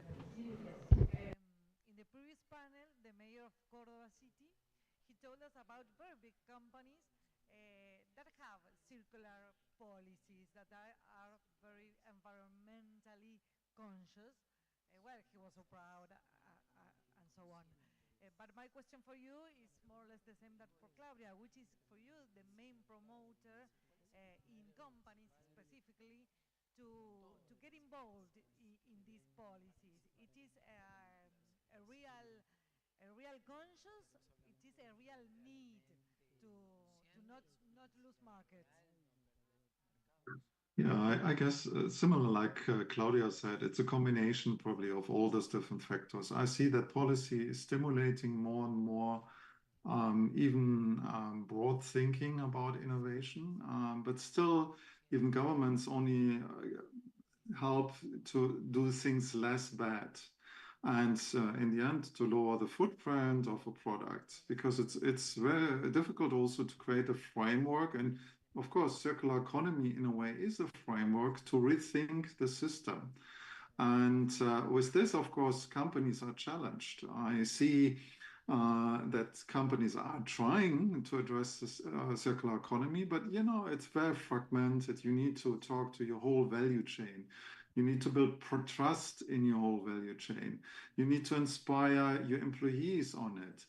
Often we see, we have done a study with 2,000 companies, and we have asked also the company who are the drivers of change. And the companies often say our own employees, because they see sustainability by now as a very important motivation for themselves. We see even companies who have very strong sustainability goals, that the employees are more happy.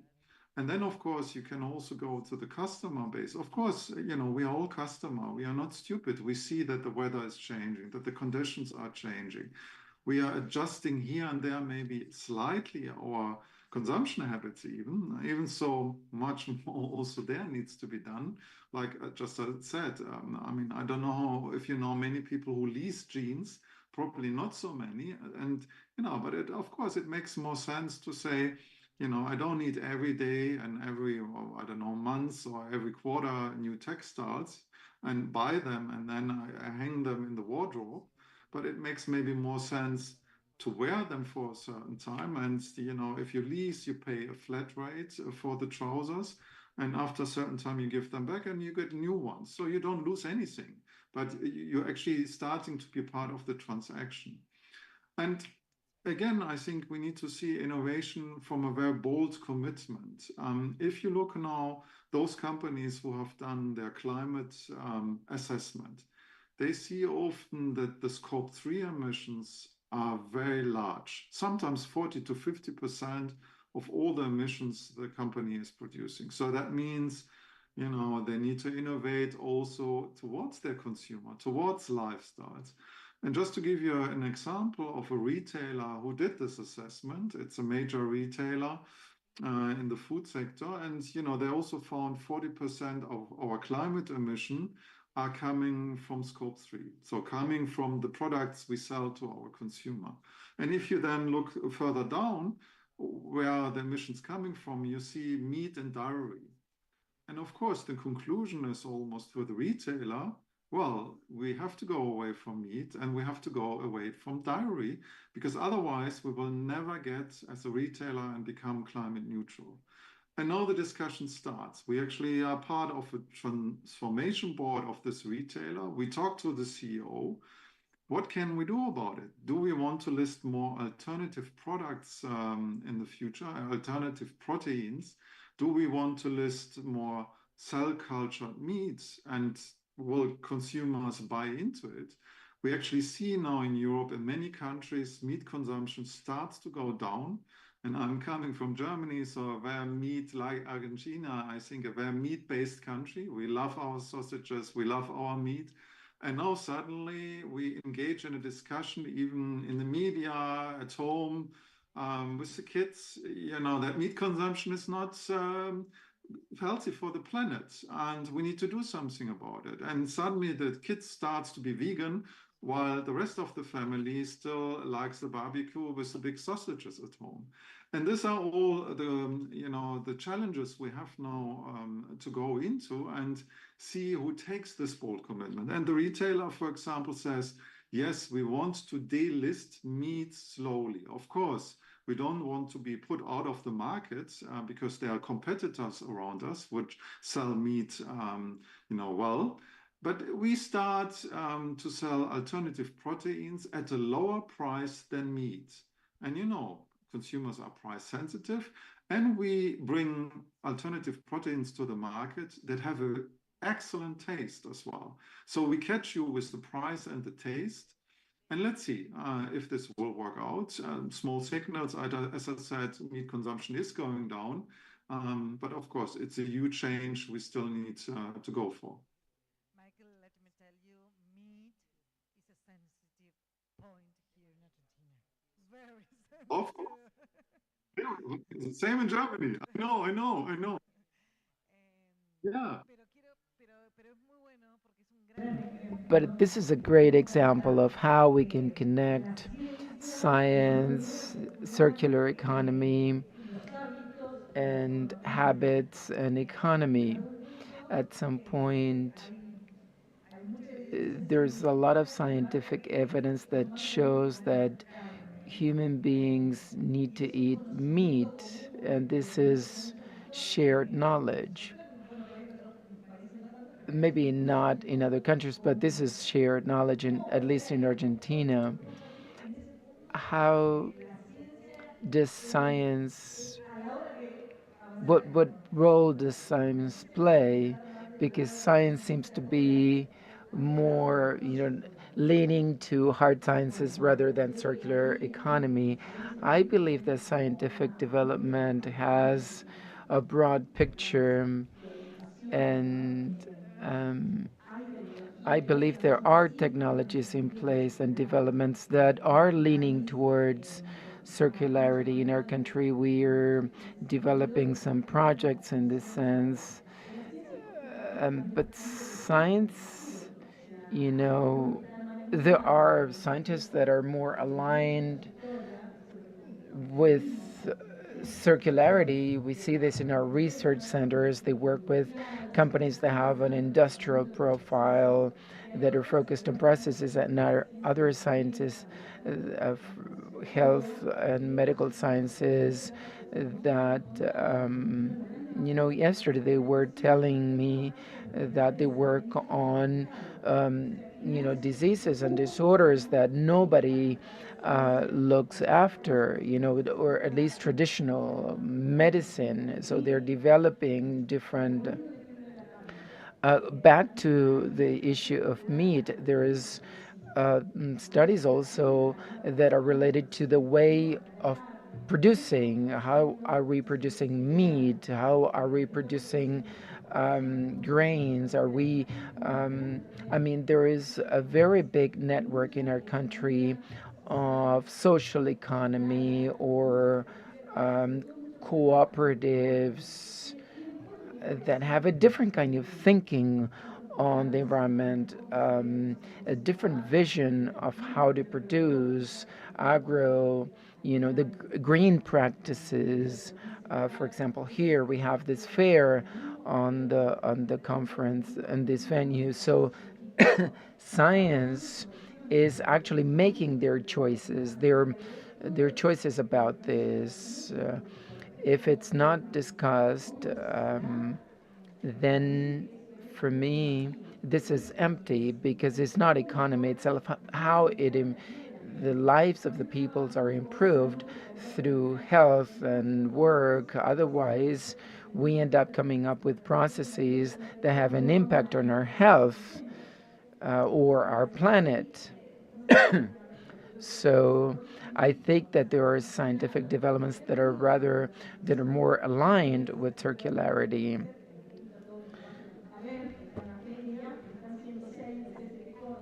There is a stand in the fair from CONICET. This is the research center where that I work for. We develop herbicides, for example, and in the past we were convinced about developing certain products. With time we continued developing and studying different products, and now we have changed our perspectives and our vision. So if we develop our developments because we have scientific evidence, and the evidence is available because what CONICET as a research center produces, it's available to everyone. And based on this evidence, we can then decide we're going to be, for circularity or not. So I believe that options are available now, and there are some areas that are more developed than others. And this is also, I mean, we can see this in the kinds of social responses that are given. Oftentimes we have this rather linear outlook, science creates knowledge and then this knowledge will actually solve the problem. But there isn't just a single science that addresses a single problem, because this problem creates many other problems. In one of the questions you made was science and sustainability. I don't know whether there is a science that can address sustainability, because sustainability is a process. The question is, how are we going to sustain all of these economies?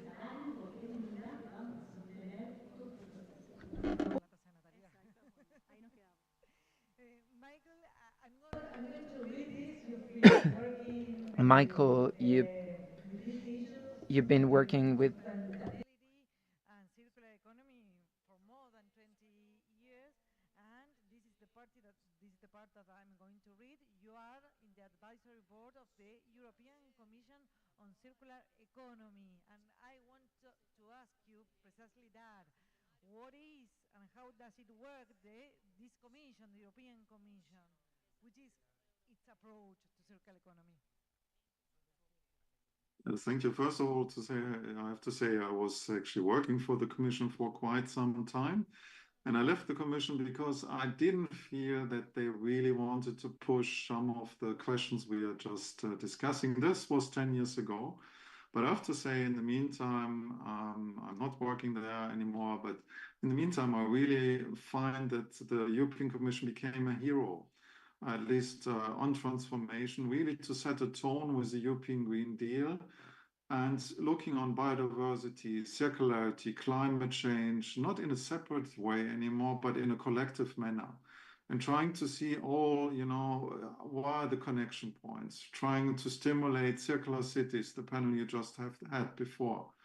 And this leads me to Cordoba. I even would say Cordoba is a hero because, just in 4 years, I learned what Cordoba has done and has stimulated in terms of discussions, thoughts, and frameworks and participation, even up to the fair, which I understood gets bigger and bigger. So congratulations also to the whole event to make circularity so rational and putting it again and again on the stage of our mindset. And having said this, I think with the European Green Deal, there was a similar approach, putting something out where people need to chew on, because to implement the European Green Deal, many companies in Europe and maybe outside Europe are now having difficulties because it's so holistic, it's so thoughtful, put forward and asked transformative question. Because if you need to get climate neutral, circular, and you need to enrich ideally the biodiversity in the same time, there are even not in science so many concepts how to do this. But this was something to stimulate a discussion. And then, of course, the Commission also decided to put a huge program forward on innovation and research. It's called Horizon Europe. It's around 100 billion euros that are given to research.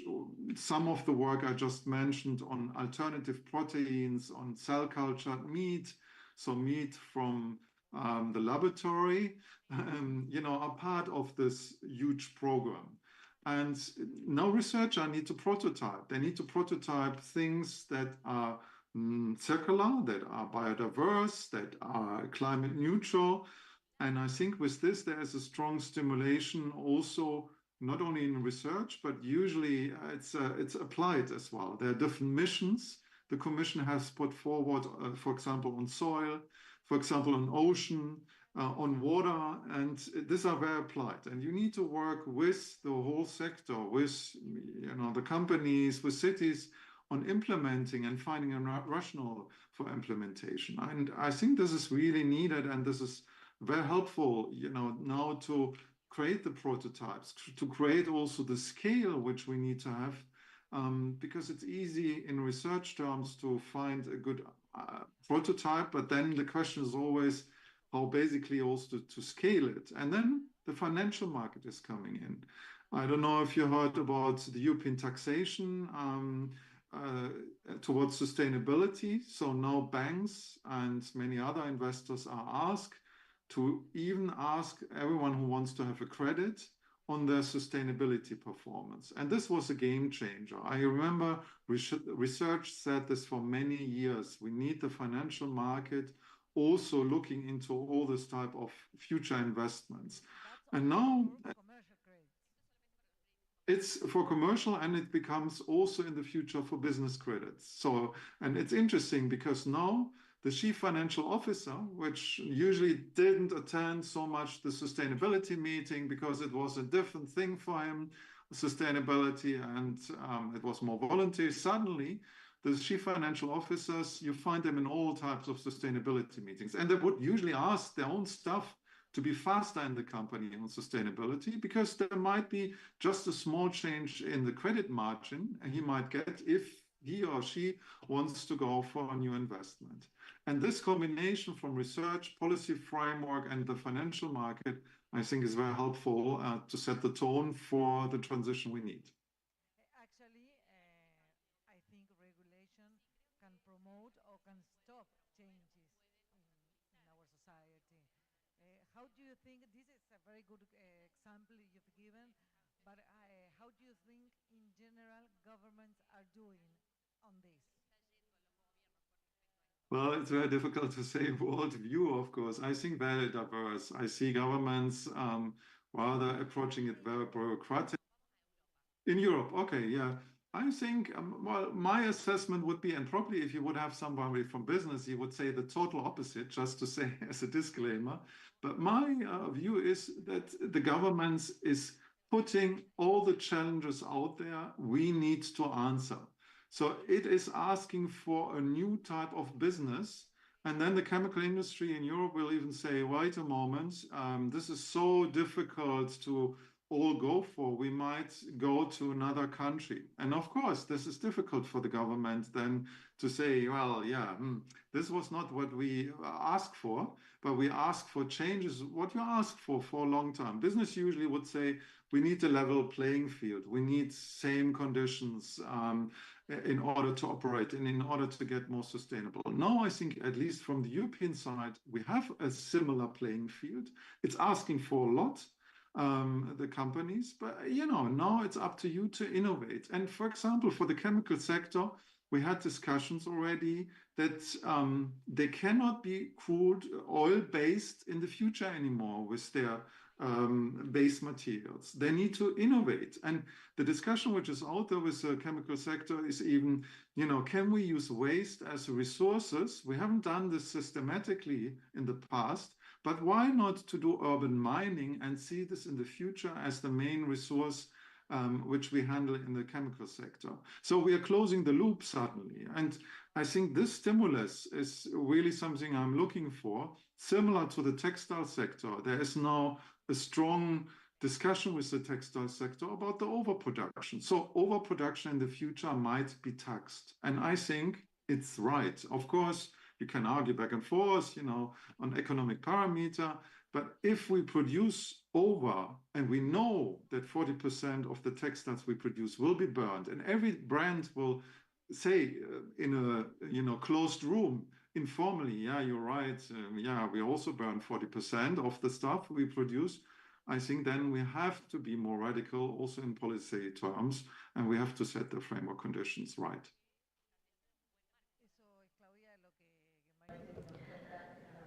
That's what happening in Europe. We are sort of far, but my question to you would be, what do you feel regarding the commitment with innovation, regarding public policies? I mean, in general. Well, we are with a new administration now, but in general in Argentina, we are always running, having crises, emergencies. Do we even have awareness to have some policies on innovation? Well, again, regarding the scientific and technological areas, yes, there is awareness. What's happening now is that what we need is to be able to do that, to work. So those were the discussions we had been having, the strikes from universities. The president of CONICET mentioned this because to be able to do research, we need conditions. And research has to come from the public sector always? No, no, no. I can tell you from my experience, but the truth is that I don't know. I don't have the statistics of how much the private sector invests on research. So that's why articulations are so important. It is not only that the state has to take care of that, but the state has been pioneering this. Yes, because it's a characteristic of Argentina. I think that maybe in Europe we have a different balance between the two of them. Yes. So yesterday they were talking about this need of having multi-sectoral alliances. For example, what the scientists might do at a national level. And also, we need to take into account the demands from the market, because there is an important part of work that we do that is the technological alliance. We need to see where we have these demands from the market, demands of processes or products, and you guide the work that you are doing to that demand specifically. So you have the attainment of specific answers to specific problems. So, for example, in the field that I create theories and all that. That is important. But in this case, regarding innovation, I don't know whether we have raised a lot of awareness, because that is not part of a priority. As you said, we are with different priorities now. But there are two things that I would like to highlight on what Michael said. There is a national plan for science and technology that was thought for 2030. So we have some plans. So at that national plan, where we passed bioeconomy, for example, those would be the strategic points in Argentina. Argentina should go this way. That would be the perspective that we as researchers had to take into account. That is something already. Having a framework for the future, for any development, whether public or private, you need that framework, because it does not happen overnight. You need to carry out some experiments, some practice, and all that. And the other thing to highlight was that there was a parliamentary debate, but that some other countries have, that is working on the responsibilities extended to the manufacturers or producers. For example, the problem with the waste management at domestic level is different from that of companies. So the ones that produce this waste at a high level, they should pay for the treatment of that waste. We had a debate on that, but it wasn't successful. With that money that the companies should invest on treating that waste, that would be a great incentive to reduce waste, and then they could use that investment for different purposes. The idea was to be able to support SMEs, cooperatives, and an entire sector that is trying to innovate, but sometimes they don't have the conditions for that. For example, this is a very small experience. We wanted to process the silo bags waste. We have a lot of them here, but what happens? In the field, we compete because there are companies that purchase that, and if we come from Rio Cuarto neighborhood, cannot pay for the silo bag. We cannot do that, so, because the question is a different one. You, the field, the private sector, the farms, are providing a service, and the service has a value. And we need to innovate on the terms, on the alliances, to see what the other is doing and dignifying that work. If the entire individuals of the value chain were dignified, then the discussion will be different. But that's not what is happening. So that law that was not passed would allow for that, to collect money from companies that have the entire infrastructure to insert plastic back again into the market. Then your responsibility does not end when you put the plastic on the market. It has to continue after that. So the extended responsibility or accountability. And with that money, we could invest more in research, in some other products and processes that could gradually replace this waste that cause great problems at a world level. Yes, and to close this panel, well, we mentioned several stakeholders, and you mentioned several times individuals who or organizations that have some restrictions. And now I would like to ask you, what should each of us do? What each of us must do? What a great question. A lot of things. First of all, collectors, cardboard collectors, waste pickers, they know the most about waste because they have been working with that for several years. So I have been near. I was trying to sort paper and I didn't know where to place it, but they know so much about that. They have exercised a lot. That is an occupation. We need to know how to do it, and we need to take a look at the value of markets. They know the price, where that is placed. What they don't know is what comes after that. For example, yes, I collect this, I take it to a point of sale. What happens after that? So they do not know that part of the process. And there must be an appropriation of the value of that work that is being done. What the market is paying is the material, for example, a kilo of cardboard, but not the work that is involved in collecting that. And a lot of those people avoid burial of waste too. That on the part of different families. And then from citizens, what we already said. All of us can have that importance with different actions. For example, having compost, we can do that, the sorting process. You don't need to have a burial site at your house, but you can start with different actions, small actions. If we know that a person will collect something, we can go and talk to them. We don't need a mediation from the university, from the government. You need to try to talk to the other neighbor and reach an agreement. That is being done.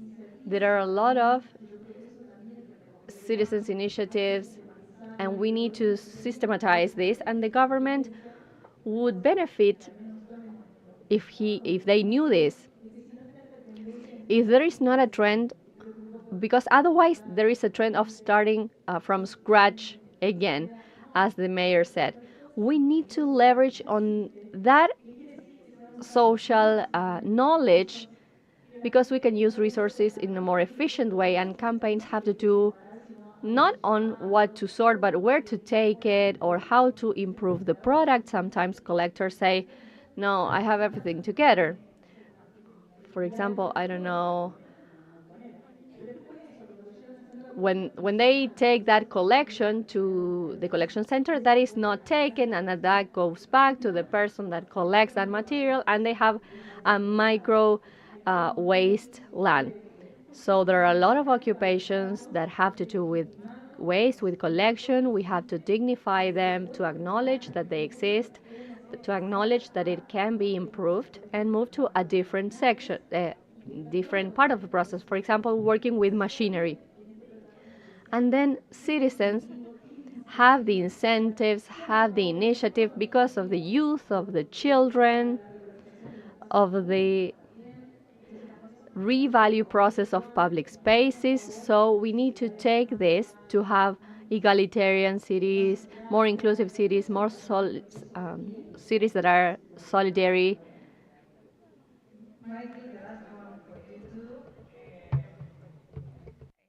I think there's a gap between Europe and Latin America or Argentina, at least in the adoption of circular economy, in the consciousness of circular economy. Uh, what would you say is the main pusher of these policies?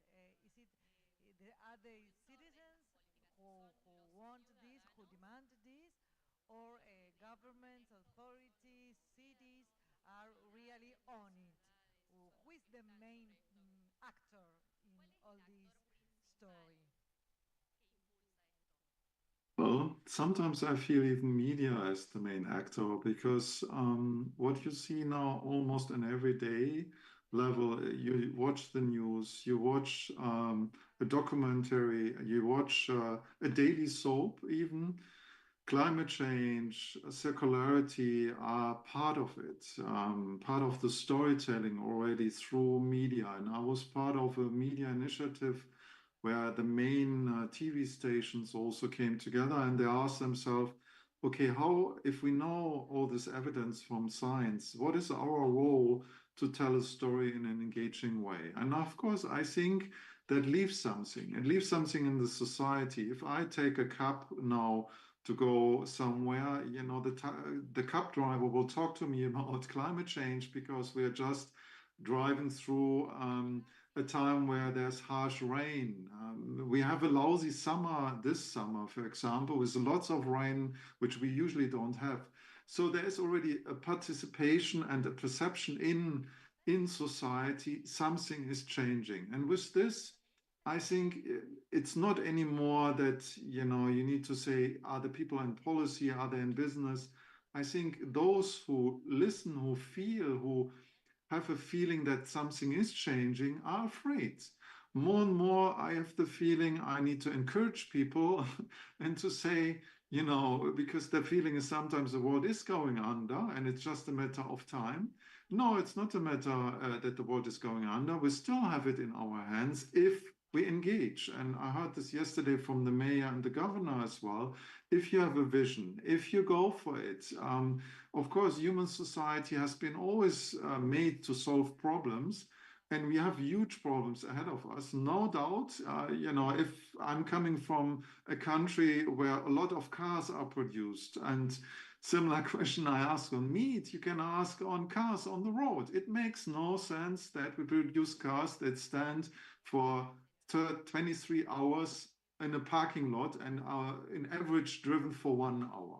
It makes no sense. So again, we have to rethink the system. We have to find the innovations going for it.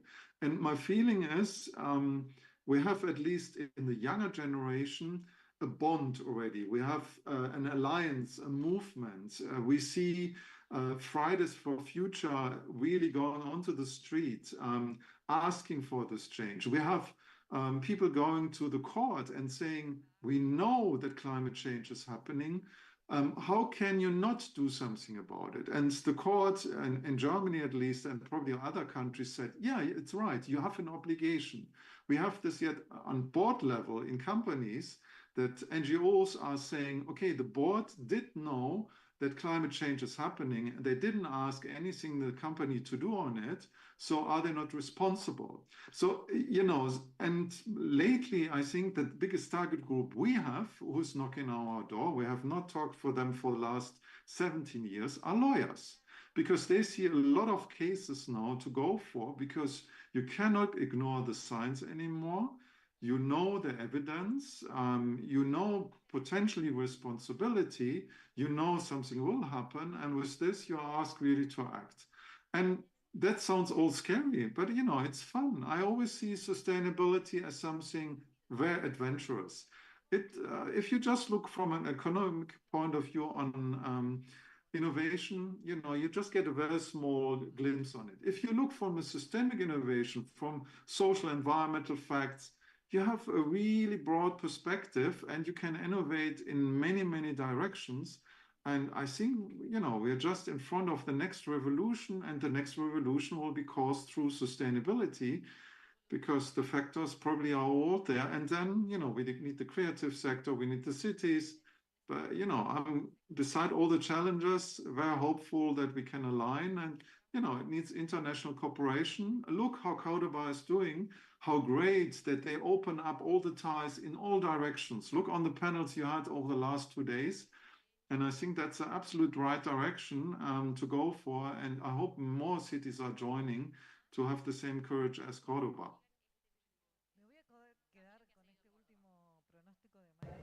I will take this. We are on the doors of a new revolution, and that revolution will become from sustainability. That is the great closing remark for this panel. What do you think, Claudia? Yes, I think so too. Thank you so much. Pleasure to talk to you, to hear you, of course. See you next time. Absolutely. Happy to join next time in person. Yes, we'll be waiting. Y a todos ustedes, muchas Thank gracias. you. Thank you so much.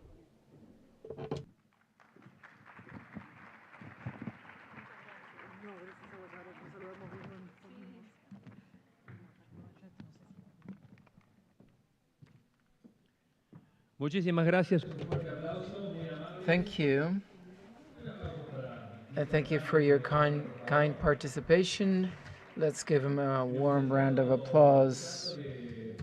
We were able to enjoy very good times in the second day of our fourth edition of this World Summit on Circular Economy. Soon we'll have the award ceremony. We're gonna have a lunch. We're gonna have a break, a 10-minute break. So we'll resume in 10 minutes. We'll continue with the following panels and the award ceremony. 52 projects were submitted at the incubator, and they were just making the final decisions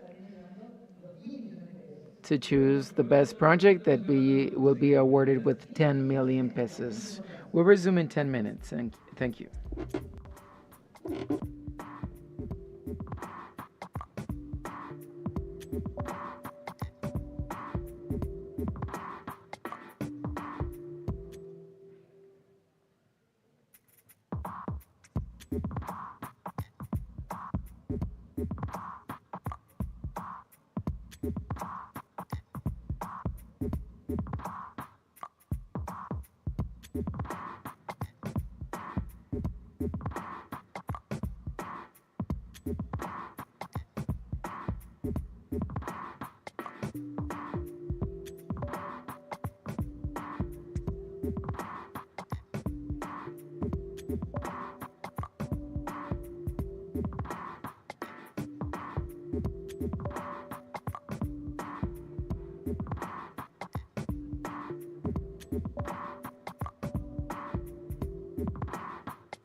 Hola, hola, ¿cómo andan? ¿Cómo va?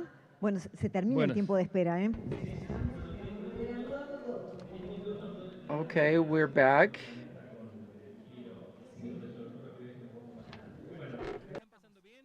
La gente que está afuera y nos está escuchando, los invitamos a que se acerquen. So we're going to resume our agenda in this fourth edition of the World Summit on Circular Economy. The next panel, third sector, decent job, economic growth, and circular economy. The speakers will address different cases, success stories. The panel will be moderated by Fernanda Blasco from Rosario City, Gisore Nyabuti, who is the General Secretary of the National Association of Waste Collectors from Kenya, Severino Lima Jr., also online, President of the International Association of Recyclers. If you need translation, you can go get your translation devices so you can listen to the interpretation. Also with us, Jonathan Castillo, who is a leader of the cardboard paper collectors, card-driven waste pickers, Federation of Argentina, and Laura Guano Luisa, who is the president of the National Network of Waste Collectors from Ecuador. Thank you for being here. Anda, welcome. The rest of the panel members, Jonathan and Laura, please join us on stage. Let's welcome them with a warm round of applause.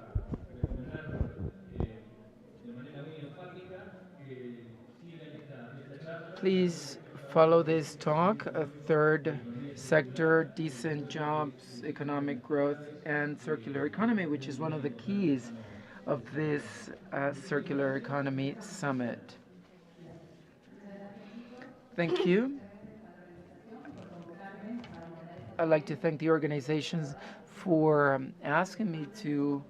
inviting me to moderate this panel. We have different profiles. When we speak about third sector, we're referring to a key sector in circular economy, decent jobs, social inclusion. I mean, this is, having associations, these groups that do a lot for to achieve decent jobs. We'll hear from stories from Kenya, from Ecuador, and also from Argentina. So I can start with Laura. Laura Guanaluisa is the president of the National Network of Waste Collectors from Ecuador. Good morning. First of all, I'd like to thank the organizers for inviting us to participate in this event on circular economy. It is so important for us. I'm concerned because I thought I would be able to meet my fellow waste collectors in this summit.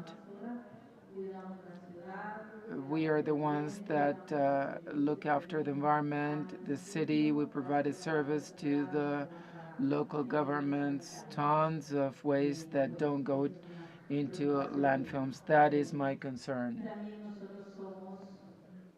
We are also part of the global network that last May reorganized a large congress in Argentina.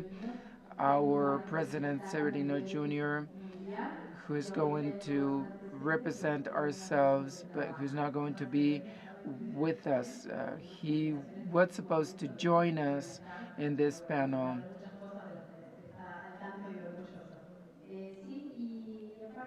And besides this, my request is to to to local governments is to work together with waste collectors. 2,000 families that depend on this job. It would be very important in the roundtables, in these events, uh, for us to be part of the whole circular economy, because we've been doing this job for many, many years, generations. We've been involved in circular economy. Now it is called circular economy, and it is a top topic.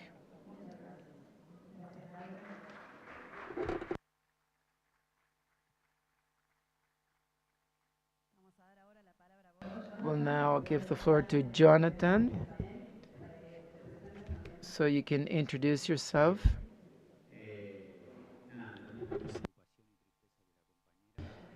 Also, the same concern. 3 years ago, we organized a national plenary session here in Argentina. I'm a national leader, and I have a chance to visit different parts of the country. I know a lot of people, over 2,000 fellow waste collectors, and that worked really hard for the neighborhoods where the state actually where the state I mean where the state never was never able to reach. And it's oftentimes sad, not to see them in this beautiful event. Thank you for the invitation. In a way, very proud to be able to represent the Federation in these kinds of forums. For many years, we've been struggling against this, negative perspective that society has. For the last 20 years, we've been struggling as cardboard collectors. Our fellow cardboard collectors have been struggling for 24 years, hard work, with this popular power, so to speak. Up until last year, we could have our fellow garbage collectors could be able to, plan ahead. Our people, began to realize that they could live better. They could have decent homes. That we were able to transform our jobs. It's very difficult for the state and the governments, the local governments, to understand this. And this is not only the case of Córdoba, but it involves the entire country.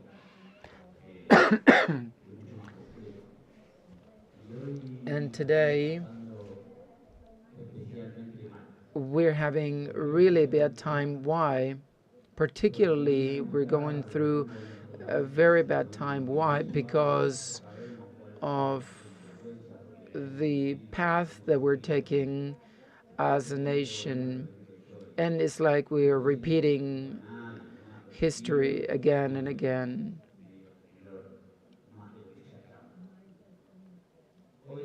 Today in Argentina, all of these people that were left without a job, we will not have full jobs as before, because we are going to be replaced by robots. We can see this in first world countries. These first world countries that had to kill, their native people. I don't want to be in those countries, right? I don't want to be part of the first world because it means that, it involves, you know, um, and it's always the same history, right? We're always stumbling with the same things, and the government is doing nothing to make this work. I mean, for our people to have a decent lives, because the state never comes and tells us, this public policy. We are the ones that discuss, that debate the policies, because we cannot talk about circular chains or economy without including ourselves. We never had any specific data or figures. It's us with these hands.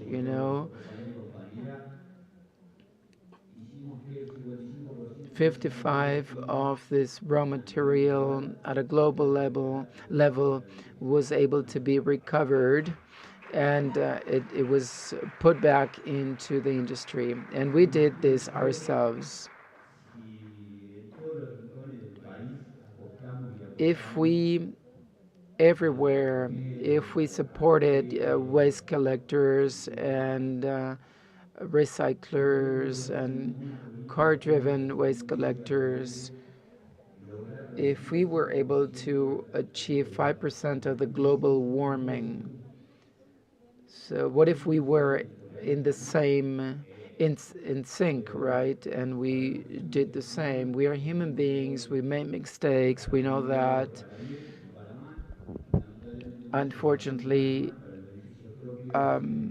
people are still, there are many who are interested in fighting for their own benefits and not for the benefit of all. We fight for that not to happen, and our project at a national level is really big because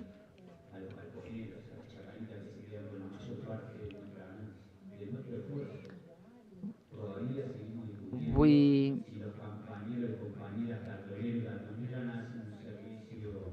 we are still discussing whether our job is a service to society.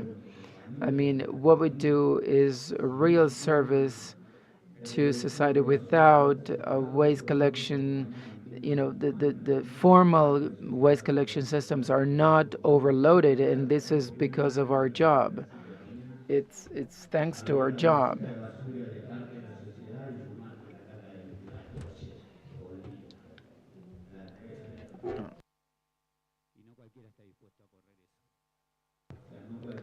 So not everybody wants to do the job we're doing. And we found here, a job, a, a decent, and a job that we wanted to be decent, to be recognized. We do, what we do is really important. That is to recover these raw materials so that this house, which is our planet, is taken care of. And these are decent jobs, and um, you know having a t-shirt, maybe a pair of pants, it's so important because we see our lives being transformed. For example, car-driven waste collectors, when they previously used horses, and now they're using car-driven waste collectors. But these policies were developed by our fellow waste collectors.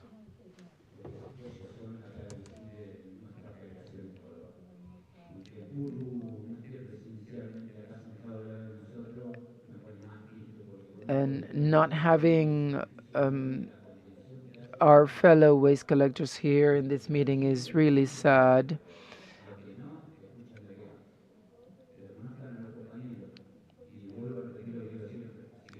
If you see someone collecting waste. Do not discriminate against them. Say hello to them because, they will have a different attitude towards life, and that will change the way they think because we are heavily discriminated against. Not only that, but we are actually not benefited with public policies.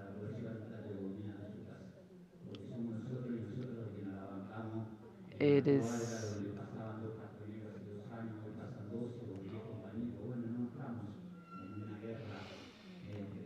We're not fighting an internal war. I mean, waste collectors against waste collectors. That is not what we want. But we have a lot of experience at a national level and at a global level. We have the International Alliance of Waste Collectors that is led by Severino. We shared experiences, and a lot of the experiences, that of our experiences are replicated in other countries. So you should feel proud of ourselves because we are an example to the entire humanity.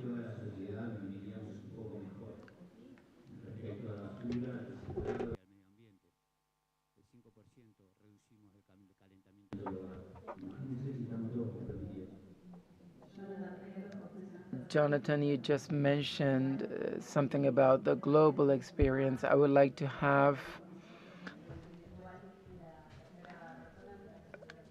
the third panel member, who is Gisori Nyabuti, who is the General Secretary of the National Association of Waste Collectors from Kenya. He plays a key role in Kenya. He is the founder of Waste Free in Kenya. Gisori, are you listening to us? Yes, yes. Okay. Do you have the translation in English or do you want me to speak English? No, no, I think I can hear the English. Okay. Welcome to the summit, to the Circular Economy Summit. You are far away, but we feel you close. It's like you're sitting here with us. We've been hearing from Laura. Okay, yeah, thank you. How I wish I could really be there. So my name is Agisore Gabuti. Do you want to tell us your story?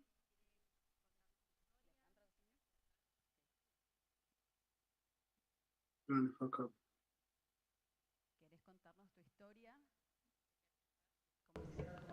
Would you like to tell us your story? They did before.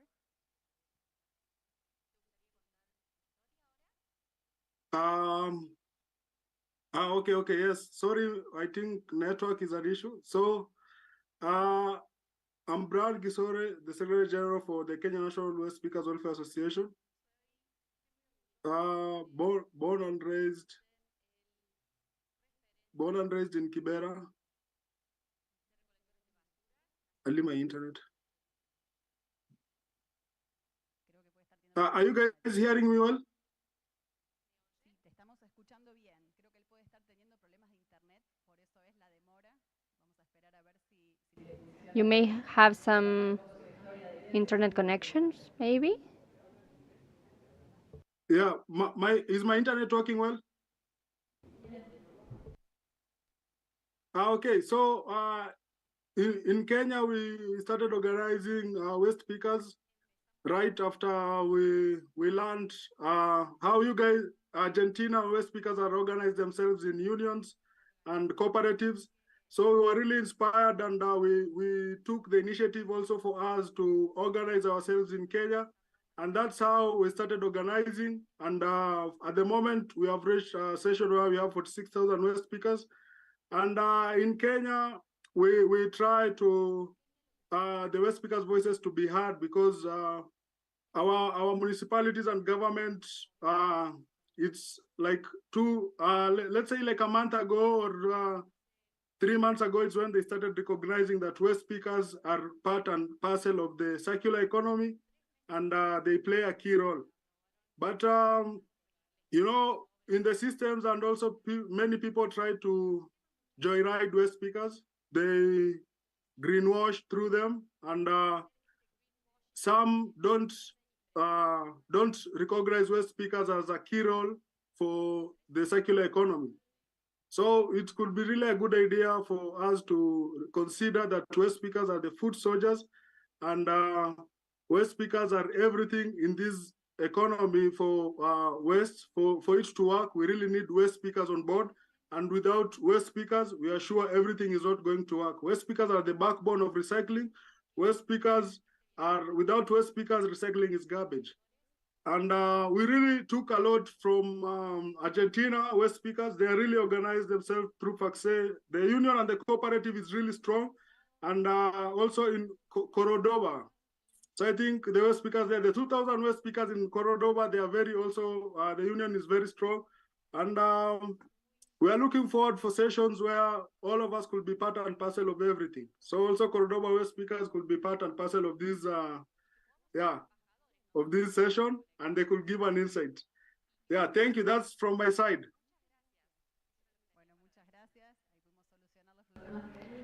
Thank you so much. As he said, he takes a lot from the Argentinian experience, and then we'll ask him more questions about the experience in Kenya, and we can learn a lot from them too.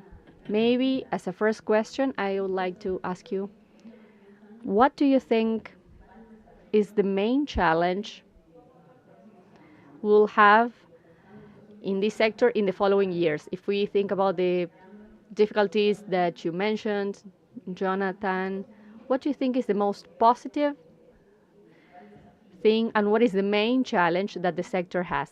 Laura? We think that our challenge in Ecuador was working on the inclusive recycling legislation to be at the table with the governments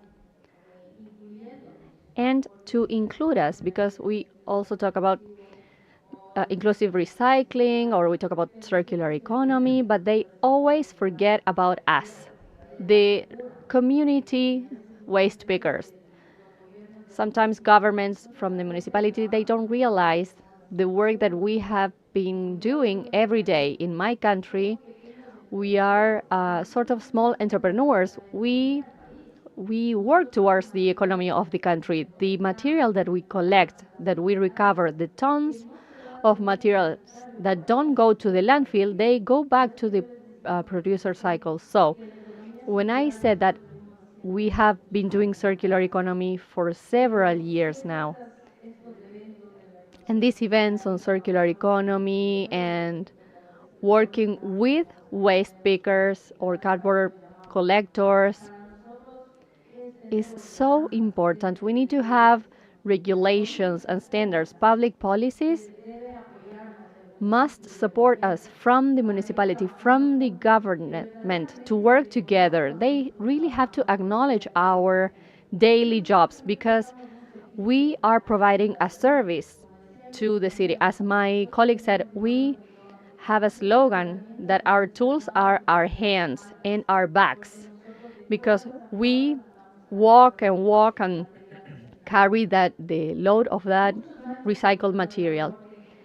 We have been providing this service to the municipality for a lot of years, and they have not paid the transport to the landfill thanks to us. For example, in Ecuador, maybe you know that we are about a collapse, that in very few years there will be a technical closing of the landfill of Ecuador.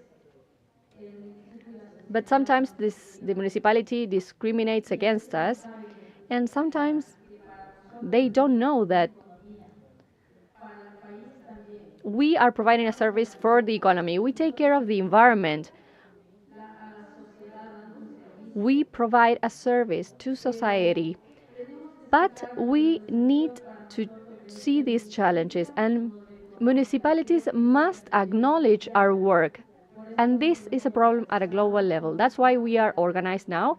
We are part of the Latin American and the Caribbean network, and we have organized ourselves to work in each of the countries and to have our representatives to be on the conversation tables to make everyone know that we have pickers at the community. We have to continue with this fight. And why is that? Because we have provided services and given our lives for free. And now municipality has to pay for the tons of recycled material. They have to provide us with a decent job for all of these years that we have been working for free. We should work together.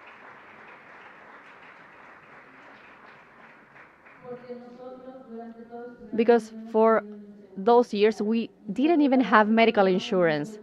We don't even have a minimum wage.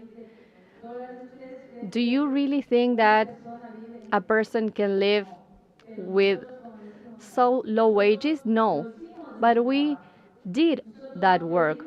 We're not asking for the government for jobs. We have already been doing that job, and that job has to be compensated. We are fighting against government to work in combination with the government because our work is key, and we open the bags and take out all of the materials, and citizens should be aware that we need to sort at home, and they should deliver us the material in a different way, because as we contribute to circular economy of the country, when the recycled material that is contaminated, they pay less for that. And we as waste pickers do the recovery of the material, and sometimes from the cardboard that we collect, that goes back to the producing circle.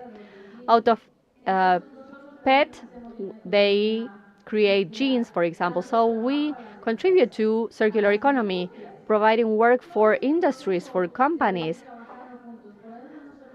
And now in Ecuador, we are also struggling. As a national network of waste pickers, 70% of us are women and older women. This is at a global level, not only in Ecuador, actually, because we have conducted some studies with the support of the different institutions and foundations and NGO that have been supporting us on this recycling issue. We have prepared ourselves, as my colleagues in Colombia said. We place our hands on the trash, but not our heads. We need to use our heads to train ourselves to continue fighting for the work that we have been doing. With the new standards and public policies, we can work together, because otherwise we will always be the pickers who are discriminated against. And that's why we will continue to fight in each and every of the countries for our job to be recognized. This is our vision for the future. There are a lot of people, older people, and maybe we are already on that way too. We really need to be recognized for our job. We want housing, we want decent job, we want to be recognized for the services that we provide. Thank you.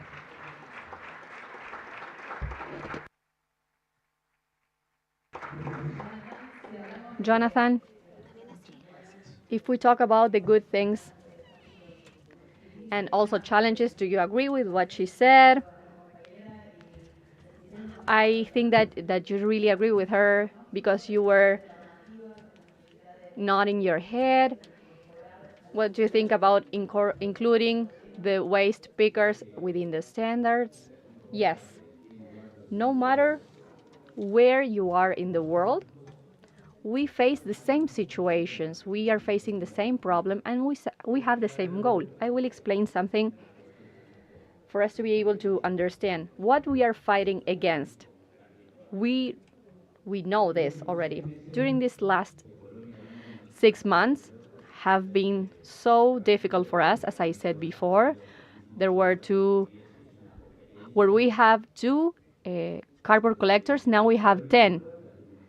And we open the doors for our productive spaces, for our cooperatives, for them to be included. And we really think that they work on that and they don't turn to some illegal activities. And what's serious about the situation is that a company of Córdoba had an initiative that was replicated of importing bovine cellulose. They brought tons of cardboard from the other countries.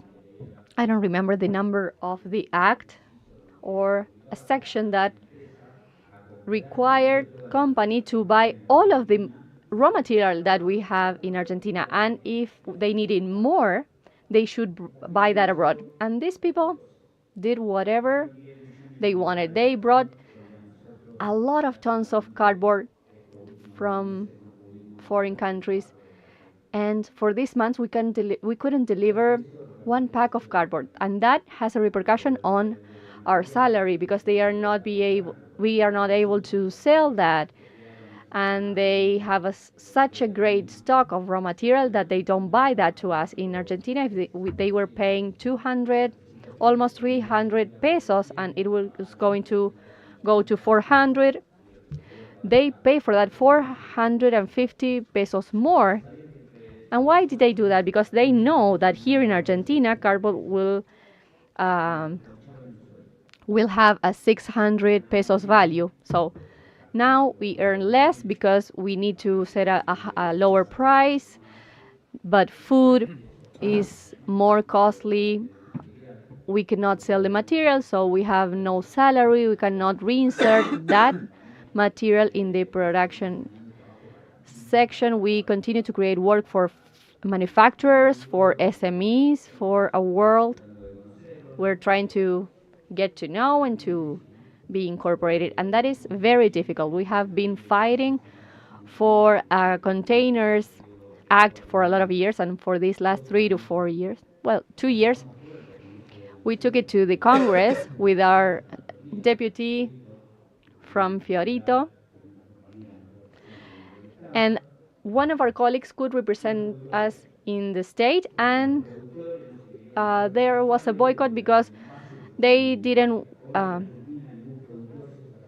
No producer is accountable for anything regarding containers. They place any container they want. They don't have any responsibility, and citizens always also discriminate against us because we deal with waste. But we keep on fighting and struggling. In some places we could get some agreements, some acts, and during this crisis we would love to have a standard on containers for that waste picker to be acknowledged, or to have the proper machinery or compensation to be able to have a decent life and to have a future. There are a lot of colleagues in Argentina who are slaves of the dismantlers, because if you don't sell me, you will have to walk 50 blocks. And you cannot walk 50 blocks if I pay for that 2 pesos, because I know that you will be selling that to me. So those are the things we are fighting against, and that's why we are organizing ourselves. You need to know why we organize in cooperatives, why cardboard collectors want to enter the market, because we are recovering that material. We are fighting for our rights. We need acknowledgement, recognition. And we know that it will take time to get those rights again. So we faced a lot of difficulties. They brought this bovine cellulose from abroad. We cannot buy noodles as we could buy in the previous month. We are living in worse conditions because we really see that people are hungry, that they don't have jobs. We know what people are suffering. We know what a really bad situation is, and we know what we have to do to transform that. And they said that we all stole things, and that's because they didn't want to become accountable. It is not so difficult for a municipality to add machinery for us and to acknowledge cardboard collectors. It is a minimum investment for the municipality to commission machinery and to recognize our jobs. We use our hands and our backs to work, but we need machinery, we need recognition, and some solutions to see how we can solve the different problems, not to waste, not to lose the money that you used to earn.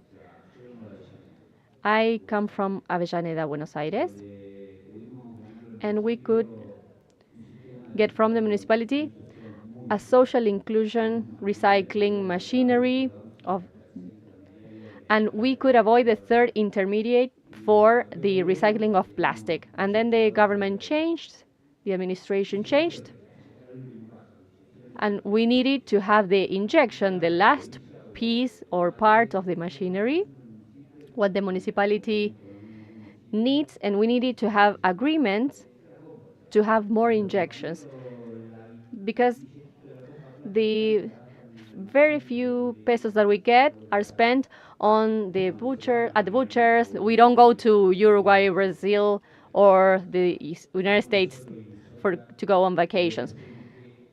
We are the ones who provide money for the state, for the country, because it is not circular economy, because we continue to be here, but the money goes abroad for the same governments to do the same wrong activities, and we are facing the consequences. Yes, that's why you need a framework and standards to have safety, regardless of the political party, regardless of the crisis. Yes, we need standards and recognition for the job that we do. We are trying to enter at CGT. The discussions are very difficult. And the Popular Economy Union, if we talk about numbers, Popular Economy would be the one with most affiliates in a way, because it's most of the people who are discarded in this system. So it is very difficult for we to understand what is happening over there than what then can I understand about us. That's even more complicated than that. And now we'll go to Gisore to be able to know his opinion, what you think, the good things that have been happening, and also the challenges. I don't know if you share this need of having legislations and clear rules, or if you have different challenges that you could add from your perspective in Kenya.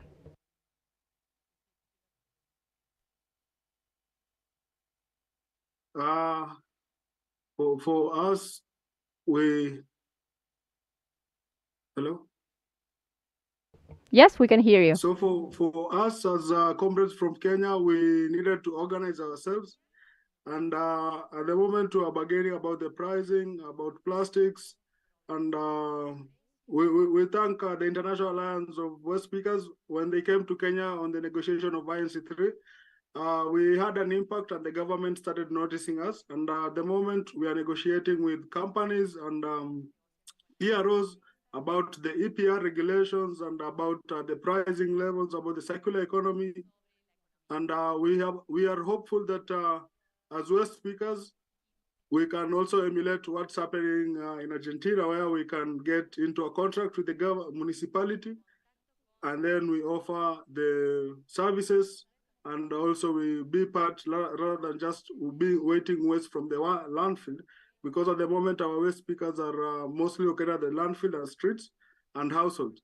So we also need for them to have a dignified place for work.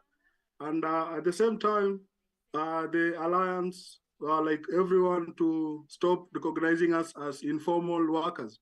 We are formal. That's why waste pickers are organizing themselves. So we need to do away with some terms, and also as member states at the unions and the UN, the countries need to recognize the waste pickers. They need to work with them, the municipalities.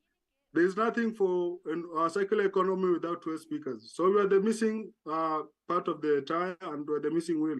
So with us as waste pickers, we are sure to go further and to push the circular economy issue better and better every day. And the other thing is that waste pickers are taken advantage of because it's the only place where pricing is an issue. In Kenya, we have people in the middle who are called aggregators, the middle of recyclers and waste pickers. So the aggregators, they decide the price. They can wake up anytime and decide the price. So also that's why when we came up with the union, we needed the voice so that the association can give power to the waste pickers. We really relate the Argentinian comrades because they are really organized themselves. And we are hopeful as our country and the Alliance of Kenya to have a stronger voice for waste pickers and to have like a deal with the municipality to let us use some machines and everything. And at the same time also we look out for not to be part of not greenwashing. Like, you know, there is a lot of funding. These big meetings, we have them for environment. They are talking about waste. They are talking about climate change. There is this funding, there is this support, there are these resources, but they are not reaching down to the waste pickers.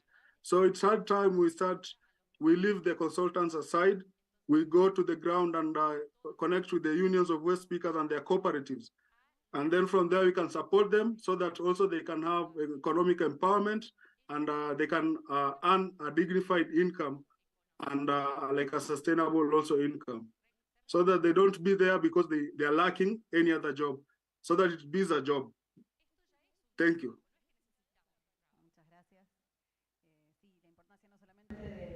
Thank you so much. Yes, standards are important, alliances are important as well, and we need to make them stronger and to have spaces like this so that we can talk about this and to make those debates visible. I would also like to ask something that you started mentioning.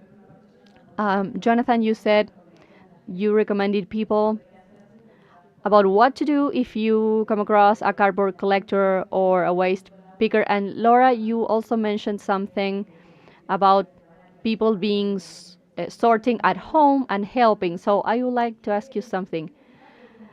What would you like to say to people, to citizens?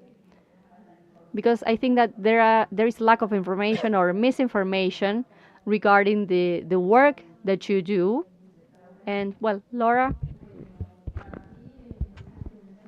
I believe the message is not only for citizenship, but to the local governments, as we say, we have the legislation in place, but politicians then don't allow legislations to work. And then, for example, if you don't separate or select waste at home, we're going to fine citizens. We are based recycles, but our vision is not only to continue collecting and selling to the intermediary or the industry. Our vision is, we have the material, and working together with the local government, we could add value to the material. That is, we could become business people because we're adding value to plastic, different kinds of materials and processes. That's our vision in order for us to be also sustainable in the waste collection chain. that is adding value to the material. This can be done only together with the local governments, because local governments have um, capabilities, and they have spaces. For example, we were provided with spaces for storage spaces. Um, so we could store material and then we can sell it to other organizations. These are stock centers or warehouses in Cordoba City. The local governments should also support waste collectors or waste pickers, because we oftentimes need a space. Transportation logistics, that's another issue. Paying for a truck, it costs money. So instead of paying, I mean, I mean, we have to pay for transportation. So um, this should be a decent job. I mean, that we can all achieve this by working together across this process. Companies, industries, extended responsibility that we call, they launch products and they place them into the market, and we are not recognized by those companies or the industry that manufacture their bottles, Coke bottles or soda drinks or any products that they launch into the markets. I mean, companies should pay us, because we're recovering their product that they are placing into the market, and so we make it return into the production cycle. We began to work with Nestle, for example, and we are paid for recovering the material of the products they place into the products, either as cookies or, you know,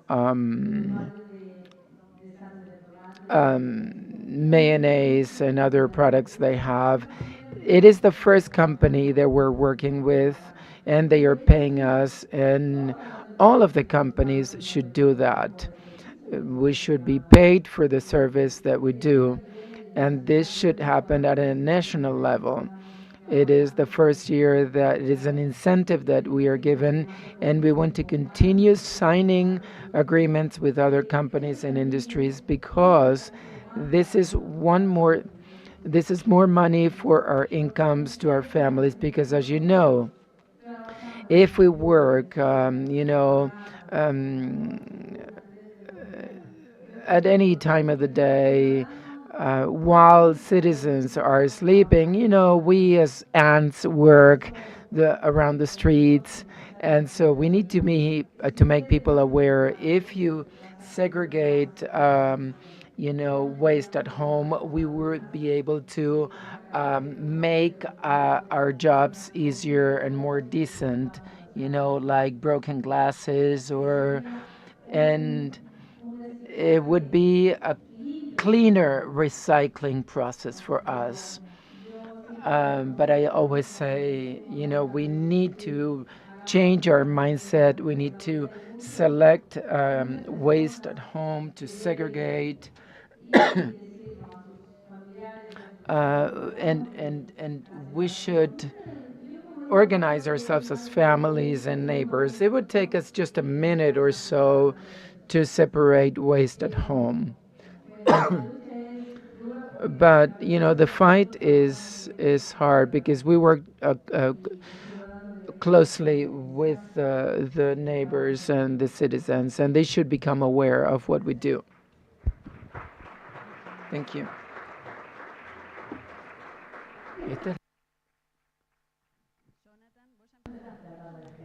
Well, you already said a few things, but would you like to add anything so that citizens could actually support your job, your work?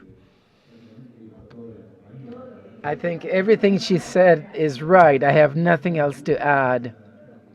And I think this is the same thing all over the world. We want to have a specific framework to fight for sustainability, we were able to put together a program so that they could go door to door and visit all the citizens and communicate and teach them about the importance of segregating waste at home. And we did this without any resources, right? They just did it because of their own awareness and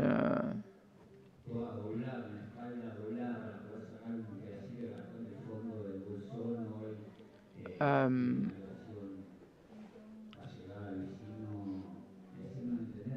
they were able to get in contact with these citizens and they telling them, the waste picker there is just a human being like any of us, and that is supporting, who has a family, who's supporting his family, and he found a job for his family. We should understand that because it's more about self-centeredness, and everybody can speak from their homes with air conditioning, with their refrigerators full of food.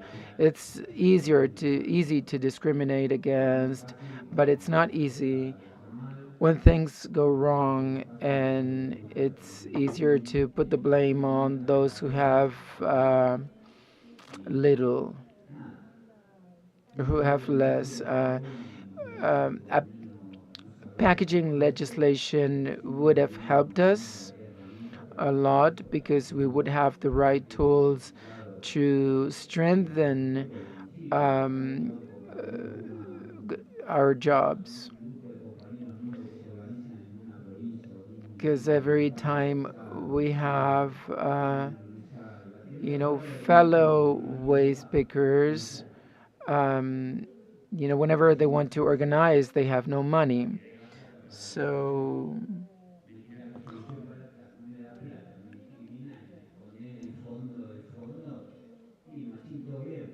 so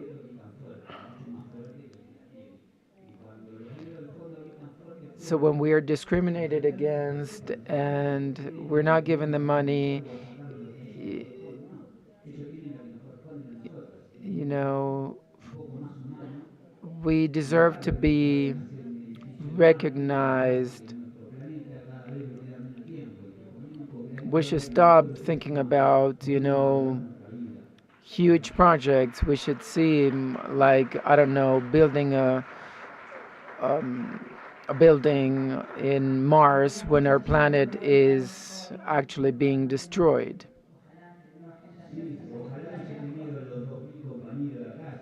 Yeah, it would have been great to have, the 2,000 waste pickers from Córdoba here, but they are not here.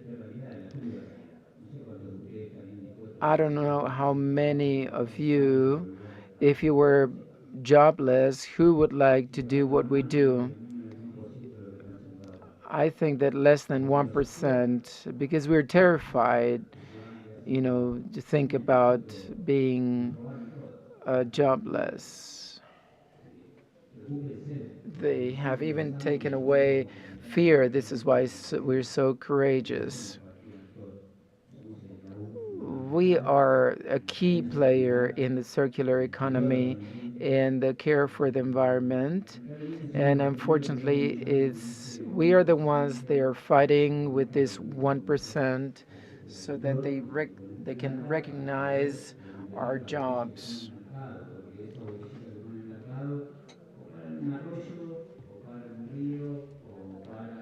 Because what we do, nobody does it, like collecting plastics.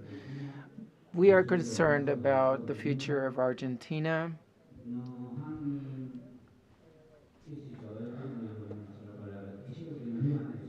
They believed,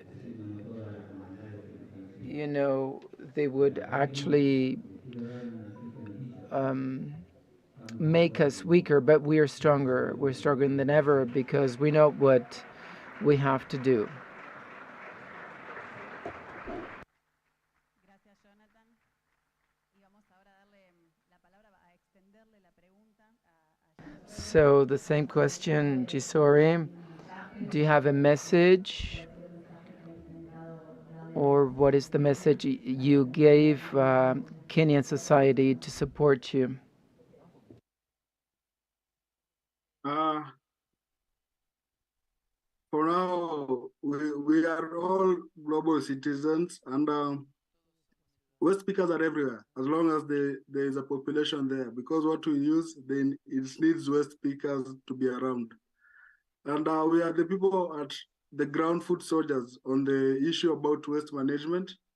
So we really need resources, empowerment, and we need governments and organizations to recognize and empower waste speakers at their level.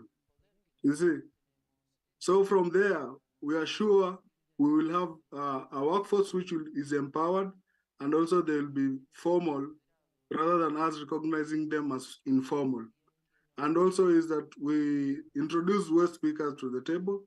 And for Kenya is what we are foreseeing is that having like a material recovery facility like that in Buenos Aires with the FACIR, because for us in Kenya, such industrial machines, they're only managed by industries. So West speakers are only left at the level of collecting, and it's very hard for them to have a good income because they don't add value to the waste that they collect, and also the pay is decided by the aggregator. So also the other thing is that we need a just transition fully. So we don't need we don't remove the West speakers away from their jobs since memorial, since they started doing jobs. So we need also to have like a just transition which is fair for every West speaker, union or cooperative and associations in these countries all over the world. And thankful, so for Cordoba West speakers, also the union, thankful, thank you. And also for Fasir, thank you. And the organizers, thank you. And hi, Laureen. And also from the entire Africa, we have a regional alliance of West speakers from Africa. And then also we have now the countries, and then now we are also at the international alliance. So we we are proud of the international alliance because it's our thing. We own it, and it's our association as West speakers. So we really want these global stages to be there. So we don't only be there at countries and only regionals. So also at global stages, we will be airing our views through our president and our officials for us to be listened and for us to be brought to the table. It's hard time we recognize West Speaker as a job, and West Speaking is a platform for as a green job. Let's not consider it as only for informal people. We are formal and we are here to stay, we are here to survive, and we need a dignified economy and we need a dignified income.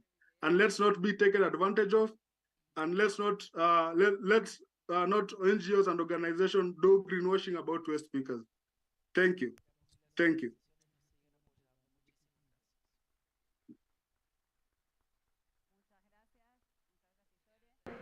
Thank you. Thank you, Jisori. We are going to wrap up. Thank you very much for your participation and sharing your experiences and, well, discussing these issues, these concerns also. We would like this, debates to lead further discussion, and we look forward to meeting in future panels to check on our progress. Thank you. Thank you very much. Thank you. Pedir un fuerte aplauso. A warm round of applause. Probably one of the best panels in this summit.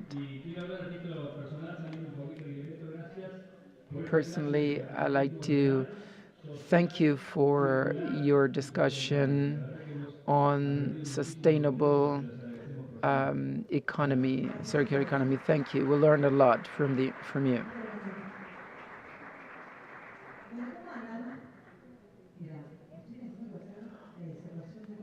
Well, This is going to be the 16th presentation. Let me tell you something before you leave. There's a Netflix documentary series. It's called Work. There are two jobs for the future. One, I will not spoil it, right? And the second one is this, what we just seen, the third sector. It's called Work, what we do every day. If you want to, please watch it because it's pretty much related to our discussion.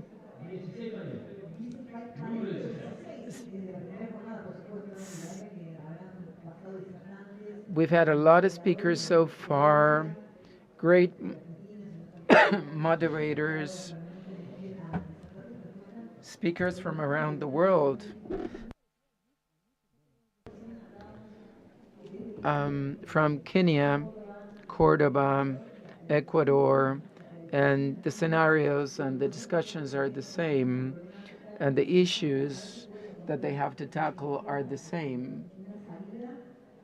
And when we listen to these issues, we say, it's so simple to, to have the third sector, private sector, and public sectors work together. But, for some reason, we're not making progress.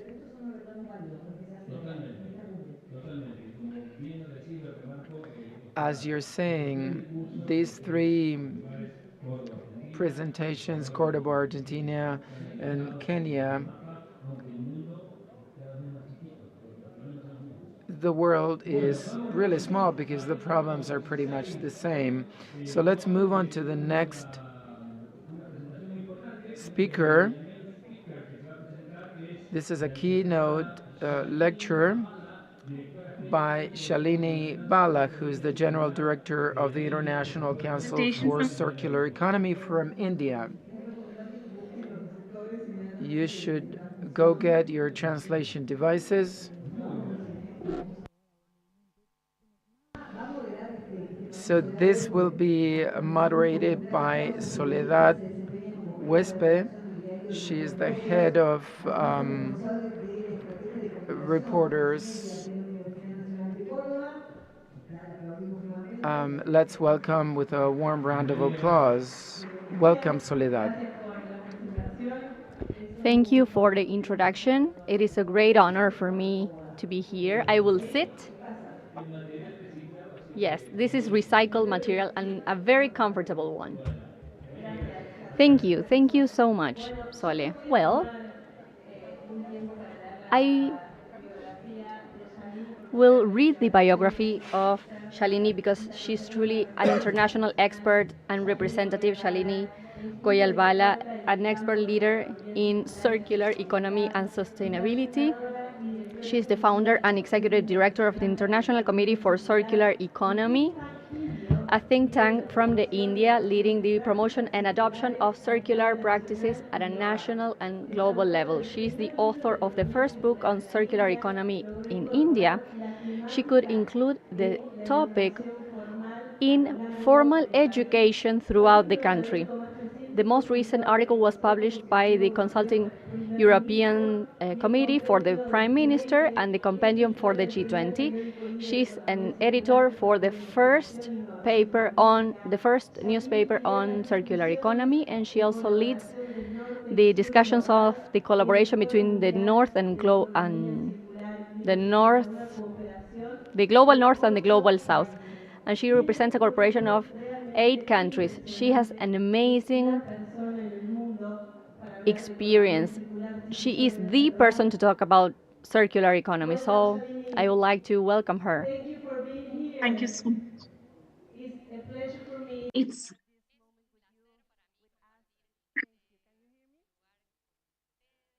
Yes, I can hear you, and I hope you can hear me too.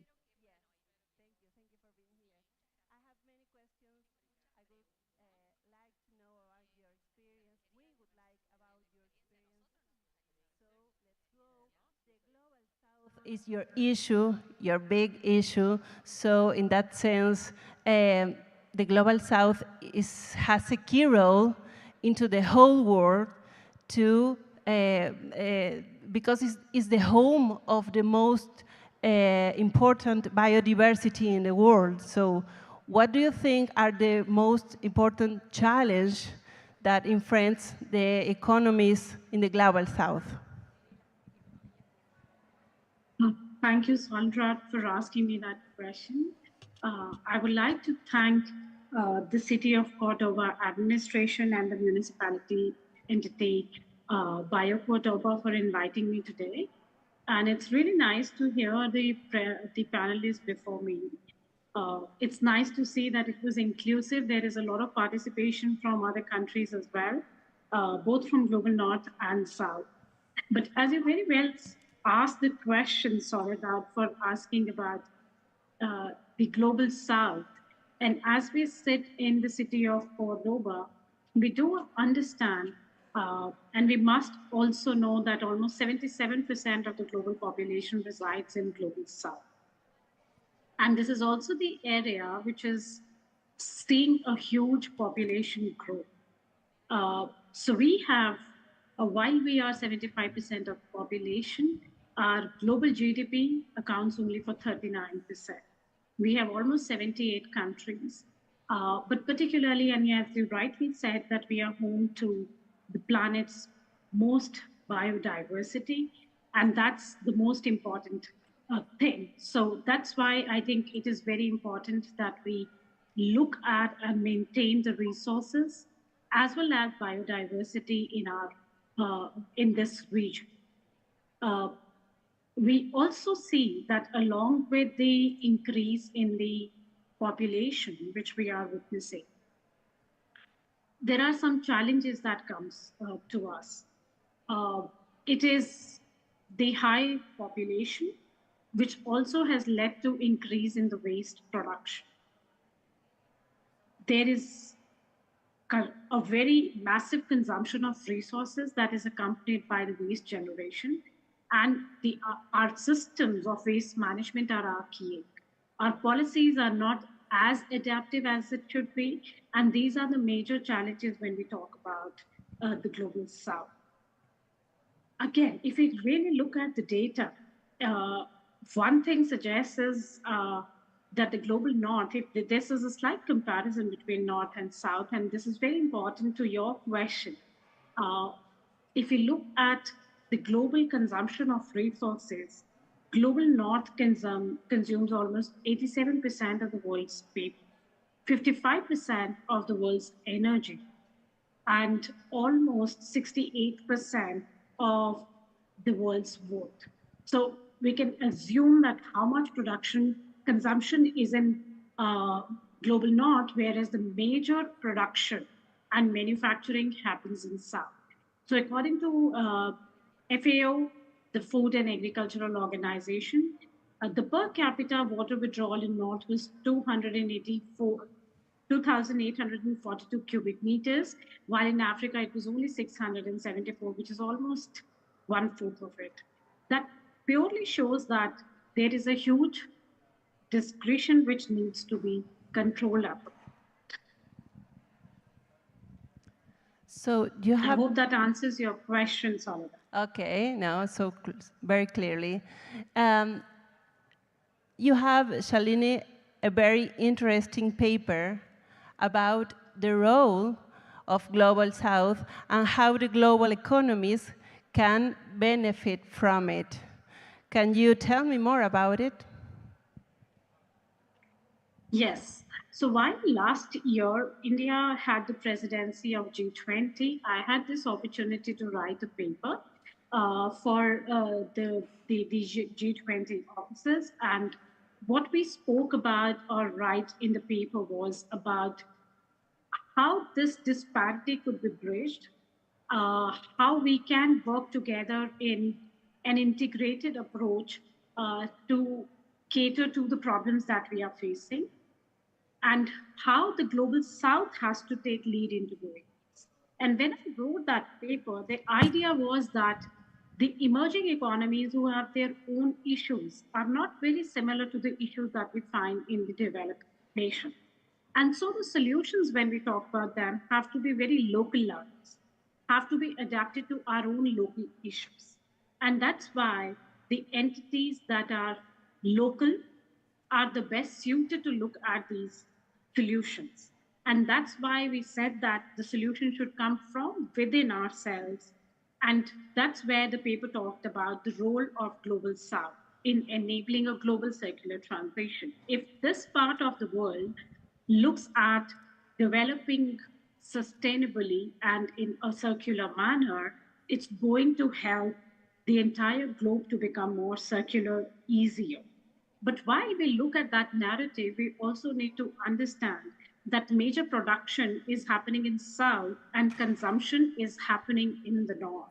And so we also propose to bifurcate the SDG 12. And when we say sustainable production and consumption, it may not be the same. We all have seen the correlation between GDP and the resource consumption. Sorry, we may not need the slide at the moment. I can keep just answering the question and play the slide later. So while we look at the resource consumption, what happens is the North needs to reduce the consumption, whereas South needs to has aspirations, and these aspirations will grow with people becoming slightly more prosper. So maybe the narrative has to be changed. The narrative has to change from reducing our consumption or our indices to more becoming more integrated for us. And I believe that's where we talked about hand-holding ourselves, guiding each other, learning from each other's experiences, and building the capacity of our own local authorities, which then will be a long-term solution to our problems. And that's what the paper talks. So you think the possibilities of global north are the same that global south global, or not the same? The opportunities. The possibilities? Yes. The opportunities are totally different. I think it's not the same. While the problem in the global north, if you look at, let's assume Europe, is why we are exporting the waste. But if you look at the global south is, what do we do with that waste? Today we have so many industries who are recycling the waste, imported waste. But if this waste stops coming, I believe each one of us is worried what will happen to our industry, which is recycling this waste. Will that survive or not survive? For a country like, for South America, like your country, where there are a lot of critical materials being mined, the issues are completely different. It's not the same issue. It's about consumption of issues. It's about supply chain. It's about management of the waste resources that we produce. Do we make it more circular in one fashion or the other? But the issues are totally different. They're more bothered about consuming. I mean, if you look at how these cities or their cities are looking at their challenges, is far different from the challenges that you and I are facing here in this part of the world. I see it. Shalini, a recent Swiss publication talks about the creation of a new global South Center, is correct? On circular economy in India, in your country. This project would have impact worldwide. How do you imagine this center? Well, this is our dream project now, Soledad, and what we are working upon is with India wanting to grow sustainably. We are very, very clear in our ambitions. We want to grow sustainably. We want that industry to grow, but while we do that, we want to leapfrog and we want to use the latest technology and innovation to grow greener. And that's what we have proved as well. India was the only country that was able to meet its NDC goals, even before the targeted number. I mean, if you look at last year. So that way, our Sub-targets have been reached, and we are continuously trying to reach our NDC goals. With our learning in digital technology, in innovation, in building our ecosystems, and also during the COVID and this geopolitical situation, when we see India has emerged as a strong part. And what India needs to do, or India is planning to do, is help its own neighbors and help the other countries in global south to make a similar transition. And that's where the center comes into play. The Global South Center on Circular Economy will be such a platform which will bridge this gap, which will take the South-South hand in hand and help in an overall integrated development of the Global South countries. But having said that, we do understand that if we have to bring in a global change, it has to be at a global level. And that's why we say that Global North has an equally important role to play here by bridging the technology, by bringing in innovation, by sharing their experiences, be it in policymaking or in or technology. But at the same time, I think they need to understand that our problems are very, very specific, have their own solution, and they should work with us in a more integrated manner to bring about this change. And that's why this center that we think will be one of its kind of a center in the world to think about such a situation. When is going to start this new Global South Center? We are expecting that it should be launched before the end of this year. We are hopeful of that. Okay. I don't know if you have a presentation for us, or if you prefer that we continue the talk like this, in this sense. I can. I mean, whatever you prefer. I have a presentation, but then since we ran the presentation quite a bit, I think we can continue with the questions.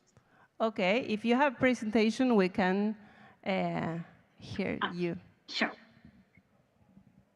I think we covered a couple of slides where we were talking about the North and South.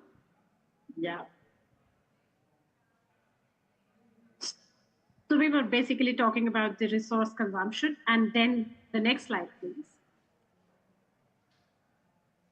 Right. So, okay. As we were talking about the resource consumption and the difference between the consumption in North and South, a similar kind of a data can be seen. I hope you can hear me. Yes, I can.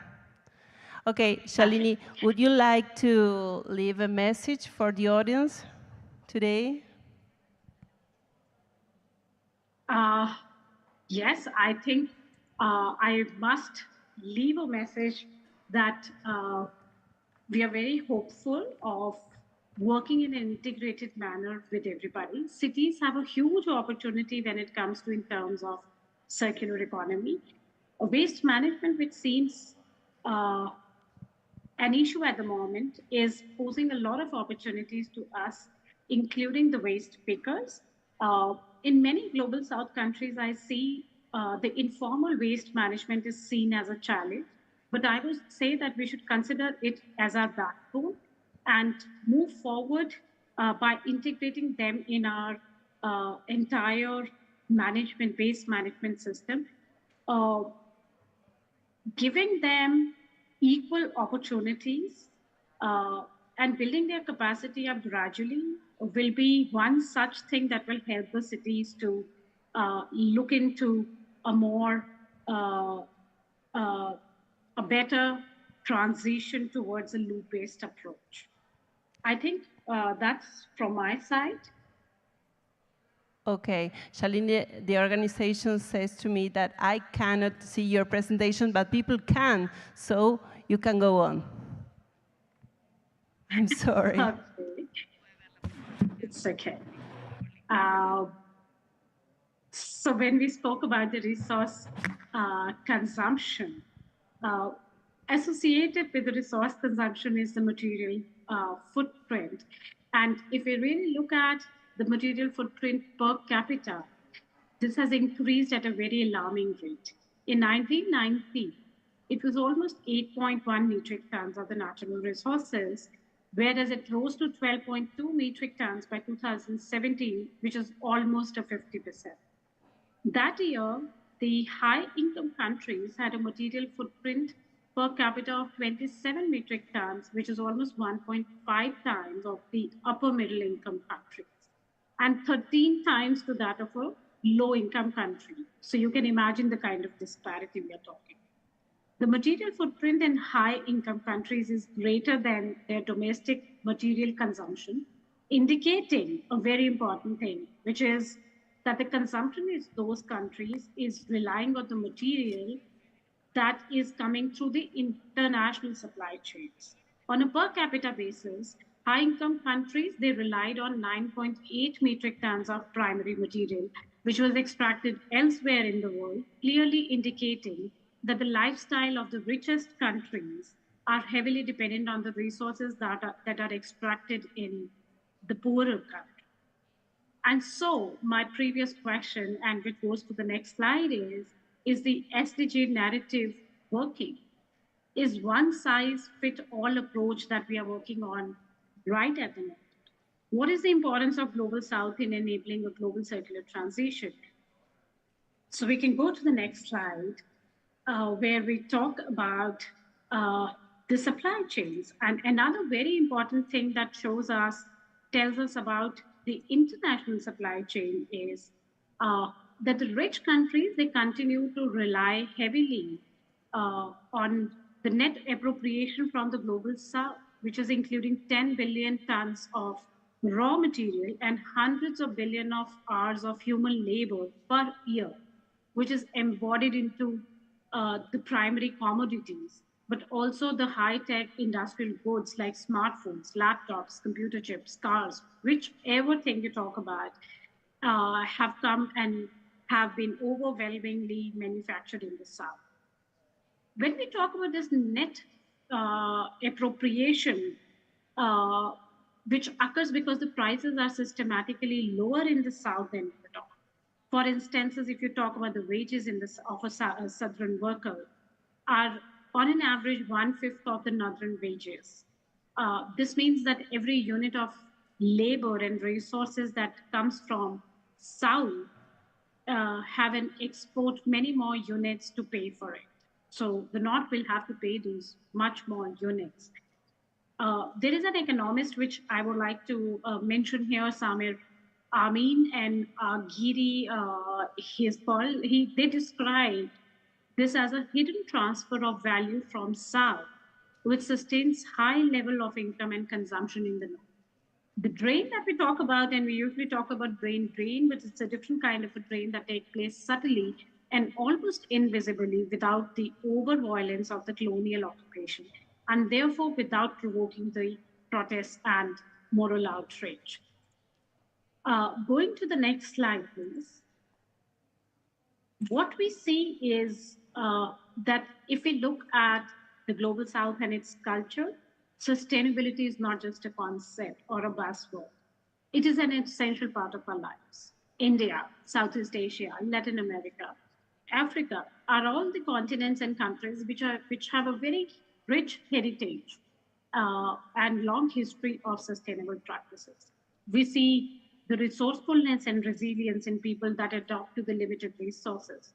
We see community-based solutions, which often rely on collective action and address sustainability and the challenges. The traditional knowledge that we bring on the table, the indigenous communities in the Global South have this wealth of knowledge, which often is very valuable and have centuries of experience. Then we talk about the local concept, the solutions that are tailored to us, to our needs, to our ecosystem, our social structure. Innovation that we all have. A lot of time we see very frugal, low-tech, lean in the solutions that come from these countries. And then interconnectedness of the social, economic, and environmental systems. And so this is, I believe, the strength of Global South that needs to be harnessed and taken ahead. Next slide, please. Another very important thing that I would like to highlight here, since I believe there are more people from the global south, is about the intra-regional trade. If you really look at the developing economies like Asia, we now dominate the south-south trade. This region consistently accounted for approximately 75% of the trade between the developing countries over 1995 and 2015 period.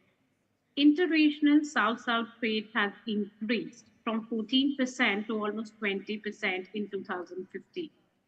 The trade in most of the developing countries is increasingly, and since let's say 2000s, mainly oriented towards the other developing countries. So while we look at the last 2 decades between 1995 and 2015, you will see that the two share have almost flipped from a 60-40 to a 40-60 of exports to the global north compared to the southern economies. This is very relevant for us to understand that it's more of a south-south trade than the north-south trade. The next slide, please.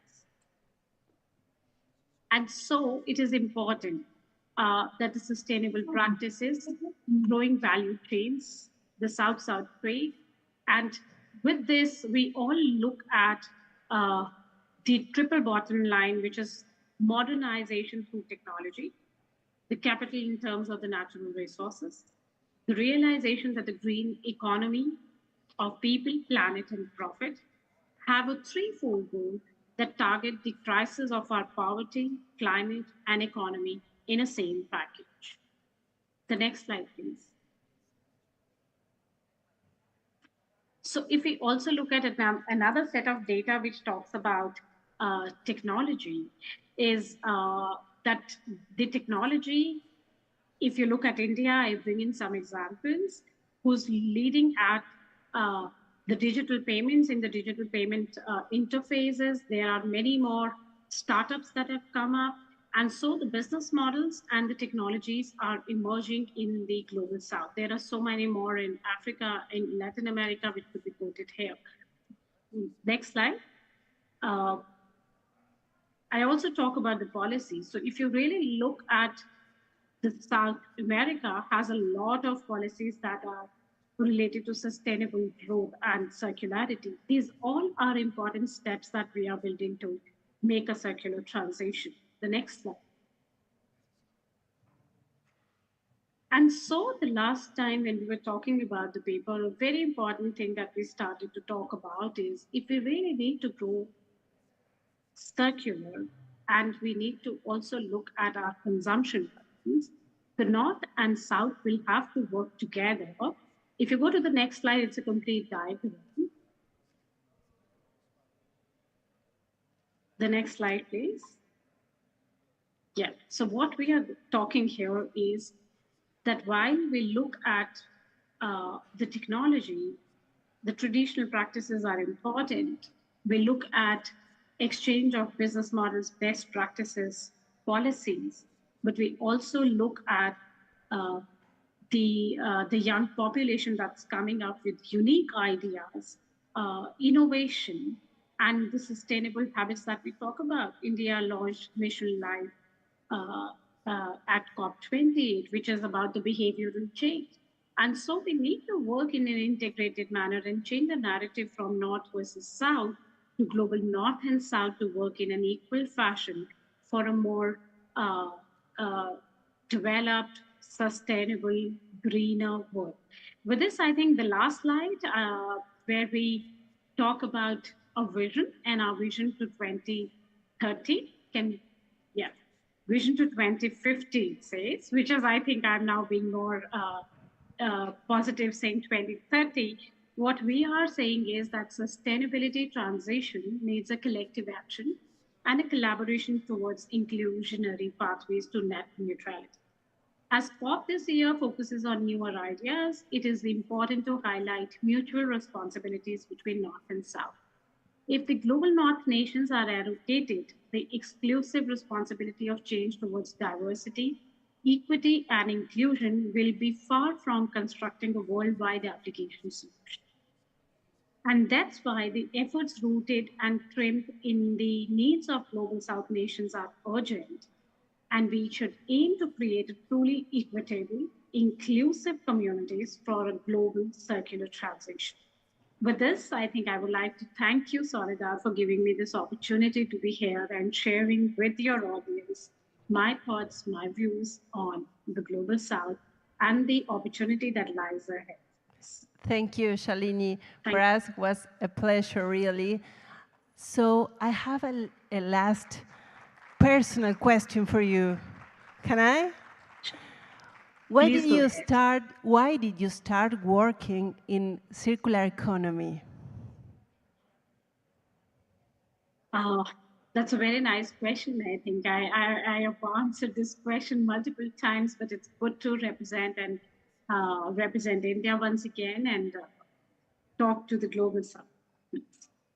So when I started reading, it was early 2017 when I started reading about circular economy, and there were many other concepts like bioeconomy, talking about the donut economy, bioeconomy, but circular economy particularly talked about reducing the extraction of resources and reducing the burden on the Mother Earth, while we need to kind of continue looking at reducing the landfills, or like we say, zero waste to landfill.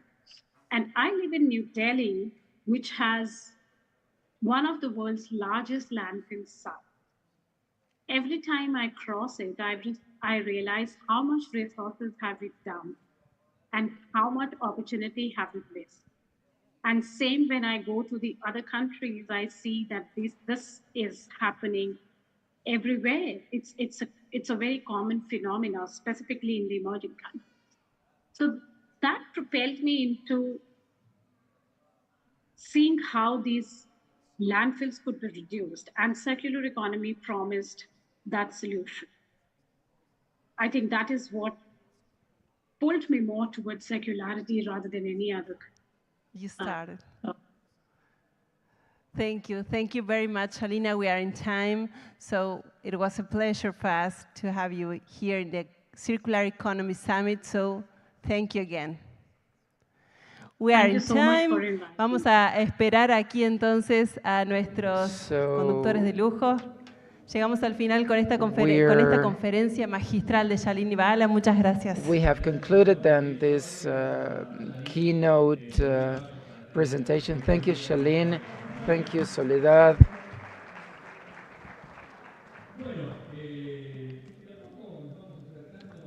We're getting close to the end. I mean, we still have a few presentations. This fourth edition of the World Summit on Circular Economy is organized by BIOCÓRDOBA, the Secretariat of Sustainable Development of Córdoba. I would like to thank the main sponsors for this new edition: the Government of Córdoba, the Ministry of Environment; from the Government of Córdoba, the Ministry of Infrastructure; Córdoba Tourism Agency, Bancor, the Lottery of Córdoba, EPEC, and Santander. All of them supporting and sponsoring the fourth edition of this World Summit on Circular Economy. We're working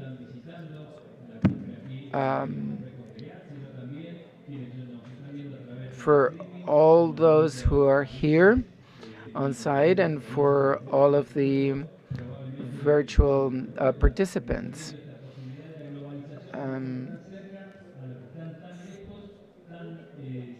Globalization, even though we're far away, then we are somehow close to one another.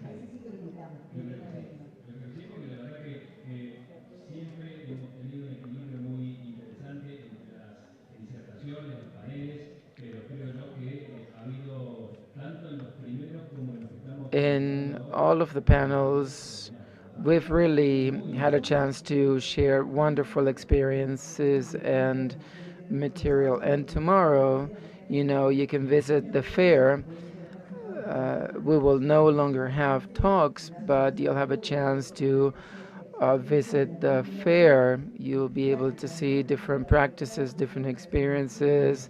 You can come with your families.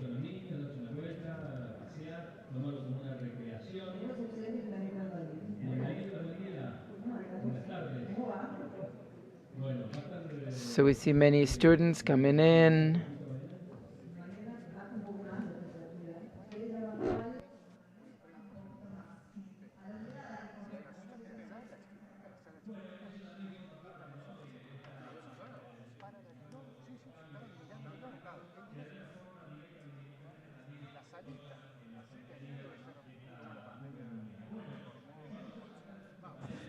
So let's move on to the next panel.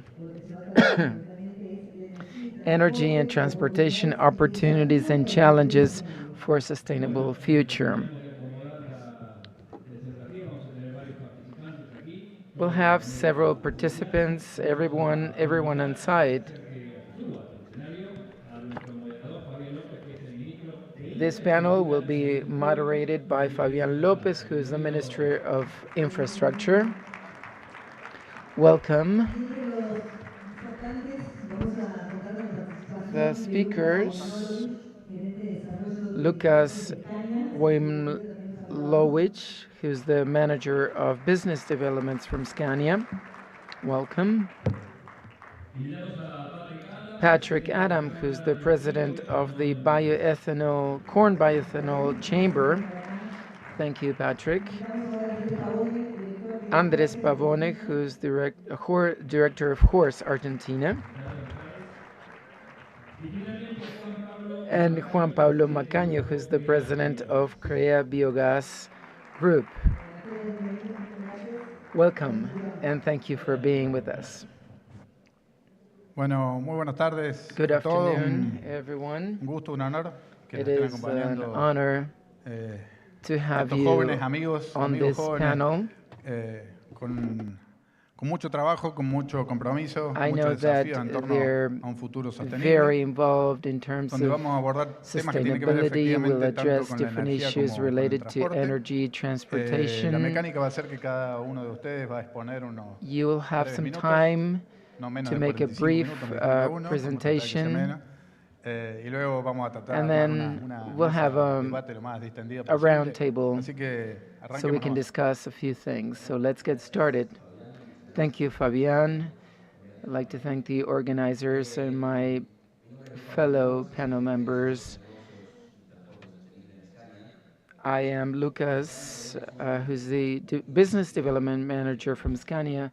At Scania, we have purpose, which is to become leaders in sustainable transportation. Besides being a strong motto, we're forced to continuously work in order to reduce carbon footprint, both in terms of logistics and, transportation in general. To achieve this, we have specific objectives we need to meet, science-based targets, not only to reduce carbon footprint in the terms of how we produce and trade what we produce. This is stage N2. So to date, 100% of Scania dealers are running on renewable energies. This was a great challenge, and we were able to achieve it in 2020. So all of the plants are run, we're powered with renewable energy. So how can we make our vehicles, buses, and trucks that are circulating in Argentina, how do we have them consume renewable energy to reduce carbon footprint? And this is where we connect transportation with energy.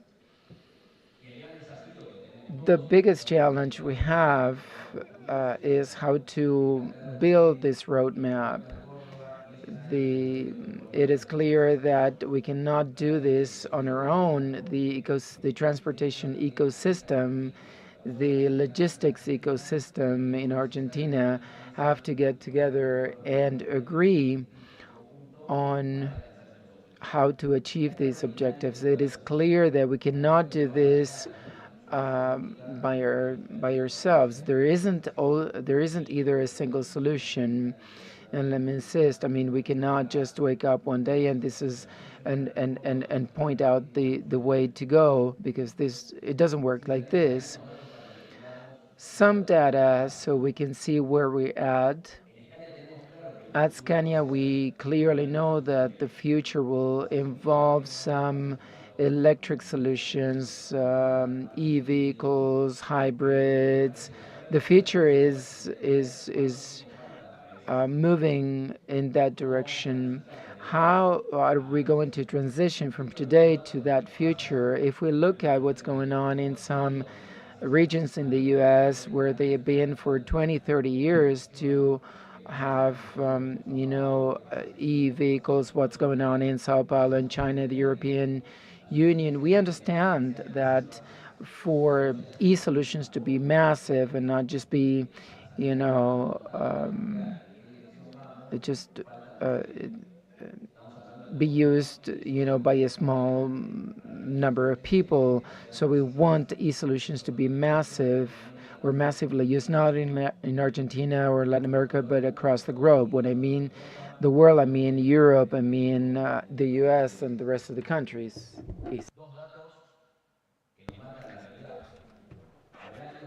For 2035, we estimated that 50% of vehicles, transportation and passenger transportation, would be electric. This is under discussion now. I think we're going to push it a little forward. ICE is internal combustion engines. For 2035, 95% of passenger transportation and transportation in general will use ICE. So electric vehicles is a big challenge, but we need to take really big steps. So at Scania, we are thinking how can we move into decarbonization. We need to think of sustainable transportation that do not make logistics more expensive. We may think that a soda drink or or any other product can have an additional cost because of transportation, but this is the way it works. So how do we use operating costs and the resources we have in place in Argentina? So our proposal from Scania in this roadmap, in order to achieve our goal in 30 years, is to use biomethane as a way to decarbonization. Why biomethane? At a chemical level, it is the same molecule as natural gas. And when I mean this, I mean Vaca Muerta, which is the second largest gas reservoir or reserves we have in our country. 60% of the energy matrix in Argentina is based on gas, and gas opens the door to biomethane. So let's begin to work with natural gas. Let's open the door to biomethane. And this is not a reality, but next year we'll have vehicles running on biomethane in Argentina. What we need to do is to escalate this solution so as not to only exploit the resources in Vaca Muerta, but to have access to a fuel that would lead to carbon neutrality. And this can be distributed via the network of natural compressed gas stations and the potential we have in Vaca Muerta. So we can get on board, we can get and we can take advantage of this industry and then achieve decarbonization in each of our provinces, communities, and in the country. And so how does biomethane originate? Well, it originates from organic matter. So organic waste that I throw into a landfill, for example, we can transform it into gas, and then this gas can be used to transport people, to transport goods, to reduce the carbon footprint in our country. Thank you. Now I'll give the floor to. Gracias, Lucas. Thank you, Patrick. Lucas. Patrick. Let me see if we can share the screen now. There we go. The added value is the one that is in our way to sustainable and federal development in Argentina. Bioethanol comes from a biological material. We can use raw material, for example, cereals, the sugar cane, and in Argentina we have, talking about e-mobility, what we have a lot of biomass in Argentina, so we consider that the solution for the problem on sustainability in Argentina will come from biomass for e-mobility, that apart from investments, a lot of millions of dollars will be invested in these types of infrastructures. Why do we create bioethanol? Because we are working on the decarbonization of transportation, because it also adds value to corn, that is of regional development. It provides energy sovereignty, because we import oil every year, and also it also provides federal employment of quality. If we go to the decarbonization of transportation, we will not go deeper into this, but we are talking about at least 70% of greenhouse gas emissions as compared to oil. There is a great result that is also a product of avant-garde technology that is being used in Córdoba and in Argentina in general. If we take a look at the way forward to an energy transition that is part of a document here in Argentina, if we don't want to go enter an environmental default, if we don't comply with the targets on decarbonization that is on specific standards, we have to increase the bioethanol cut. Maybe we can start low and then go to 27% as in Brazil, and in biodiesel it has to go up at least for 25%. If we don't have these fuels, we will not reach the target and international commitments. The central countries are preparing specific measures, that could have an environmental impact. So we need to talk about sustainability to enter into the international market. The added value that we have is impressive, really. We currently have a production capacity of 800,000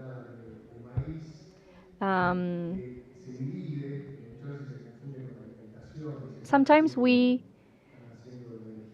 they think that we are creating energy with something that could be food, but that's not the case, because we separate starch with which we create bioethanol, and then the protein of the corn that is used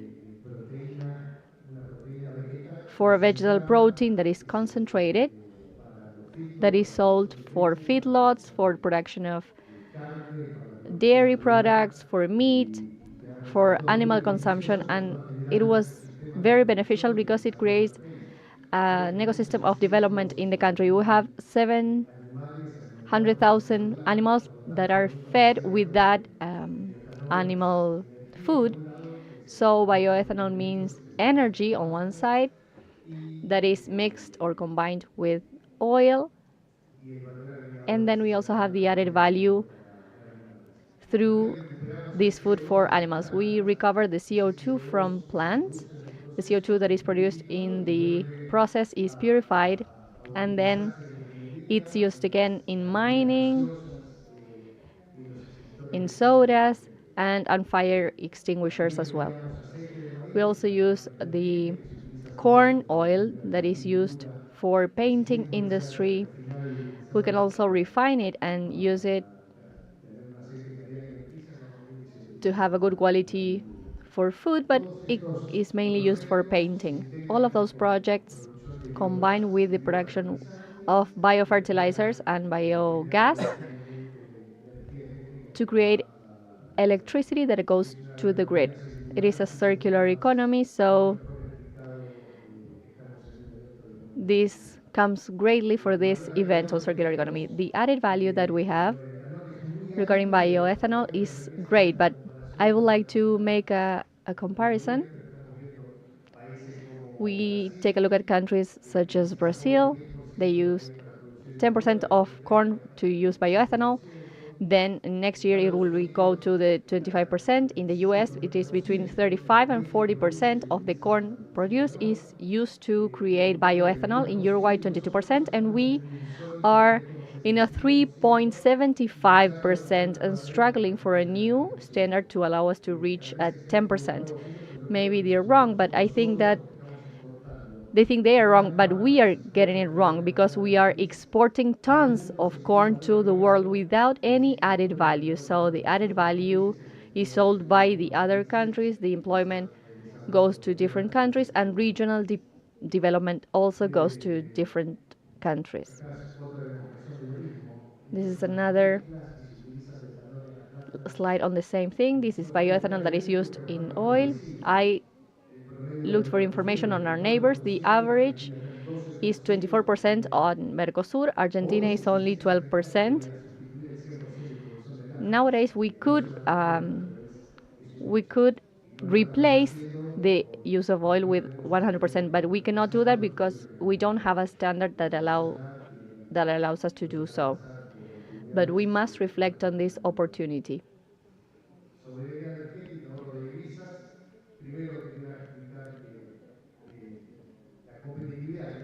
Competitiveness of bioethanol as a source for fuel has the most sustainable octanage.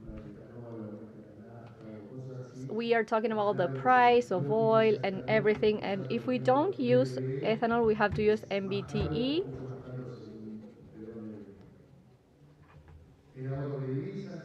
Then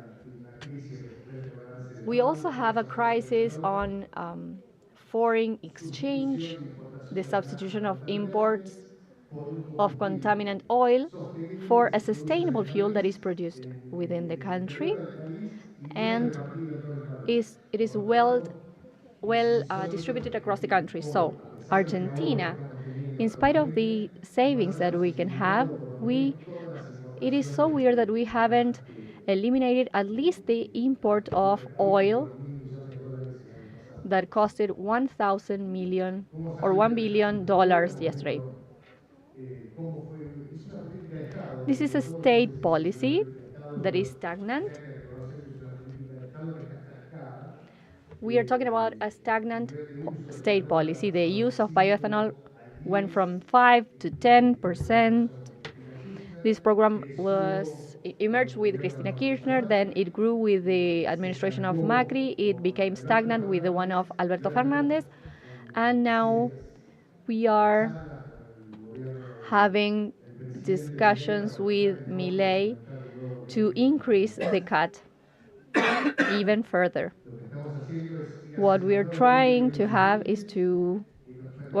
is to have a new biofuel act to do away with that limit that we have. Of course, that limitation was important to make this an industry grow, but nowadays this is an obstacle to continue with our growth. So we want to go from this to a more competitive model with more competition between the companies, eliminating the quotas, and we think that the way forward has to go with a cut as the ones that our neighboring countries have. So that would mean $2.5 billion investments. And this is not just theory, Minister. We here in Córdoba are at the source of corn and bioethanol, and we have amazing conditions for that.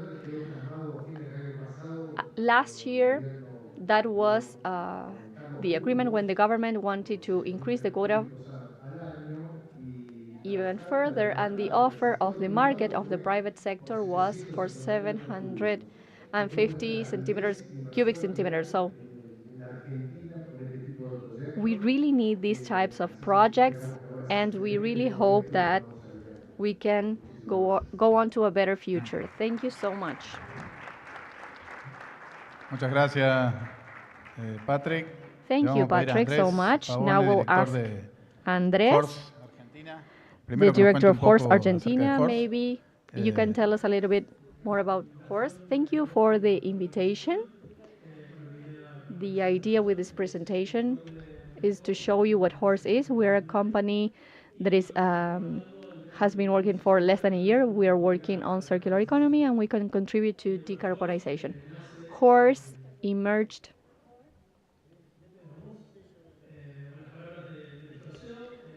like this. These are the words of our CEO. We are opening new possibilities and creating new horizons for a more sustainable future. This is the vision of the company. It came out of a strategy, a business strategy of the Renault Group of dividing the areas in business units. One area directed to the manufacturing of internal combustion vehicles, as we know them. Another area with the name of Ampere, only to manufacture e-vehicles. Then we have Alpine for premium cars and Formula One. Then we have Mobilize for financing energy and mobility. And then another one dedicated on circular economy to provide solutions for the rest of the companies of the group. And with a decision from a group, we separated from the group of Renault. Horse company was created to supply for hybrid engines to the power company that nowadays is manufacturing cars as we know them. All the plants of the group are separated. We operate in 7 countries with 11 plants, apart from the research plants and development plants. And we are over 9,000 employees who work within Horse Powertrain. What do we do within Horse? These are the products that we are marketing also in investigation and developing. We want to take a look at the e-fuels, biofuels, hydrogen too, batteries, power banks. These are the products we are working with to provide what the market needs in hybrid engines and decarbonization. We will see this later, and we'll see why Horse is devoting specifically to these products. Adding to what my colleagues in the panel said, the sources of information come from different places, but the numbers are very similar. Let's take a look at the numbers. 50% in 2040 of individual vehicles and light vehicles will be hybrid or with internal combustion. So from 2024 towards the future, we have a long way to go with combustion engines and hybrid engines.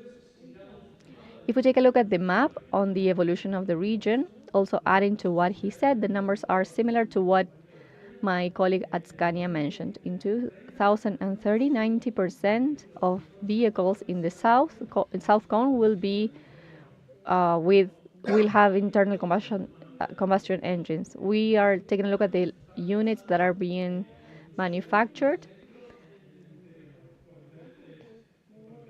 In the north, due to some policies and trends, the inclusion of hybrid vehicles is being delayed. We thought it was going to be faster, but it suffered from a deceleration. Let's take a look at this chart with the reasons why Horse emerged. If we take a look at the life cycle of an electric product as compared to the one of a hybrid product that is driven by synthesized fuels or biofuels, we can see that we have 2 lines on the electric one and that of the E100. That means that it is hybrid driven with biofuel or synthetic fuel. From production to the end of the useful life, that's how we have to measure the carbon footprint.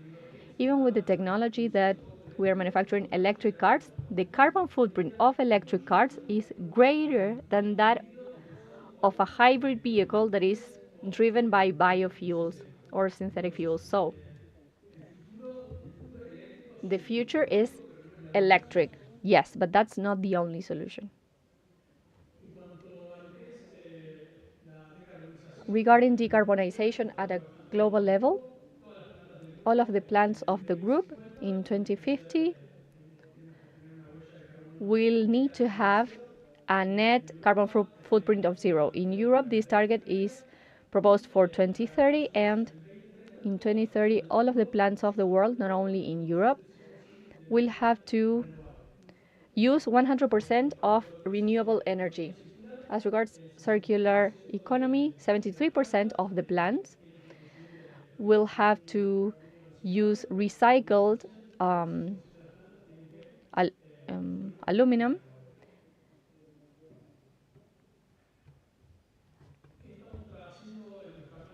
What are we doing at our plant in Córdoba? These are some of the lines we're working on, and some of them will be implemented in the following years. Here in Córdoba, we have a plant to melt aluminum for powertrains, and almost 90% of the material that we use is recycled. And within the waste that we create, 100% of aluminum is recycled. By the end of the year, we will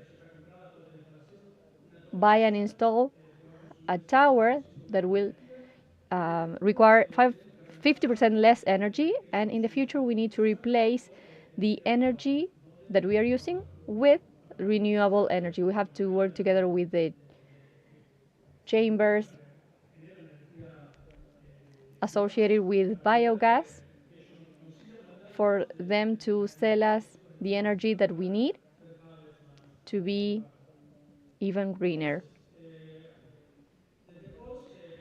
From horse, we think that the future is electric, as we said, yes, but not as a unique solution. We understand that hybrid vehicles driven by biofuels or synthetic fuels that are being created. There are some plants in Brazil, in Bilbao. The engines created by power work with those synthetic fuel, and we think that's the way forward. And regarding Argentina, we think that it is very necessary for us to have standards to increase the cut of biofuels and to use vehicles with hybrid technology. Nowadays, we're having a small percentage of that, and I think that a standard on biofuels will promote hybrid engines in manufacturing with zero or very low carbon footprint. And we think that electric vehicles are not inclusive. Nowadays, it is targeted to a high income market. For it to be inclusive, we need like 10 to 20 years, and we can obtain the same emissions with that electric cars have with different technologies. So at Horse, we're working to make decarbonization greater and to go there not only with electric vehicles but also with hybrid vehicles for this region of the world in the south. And those are more affordable than electric vehicles. Thank you. Muchas gracias, Luca.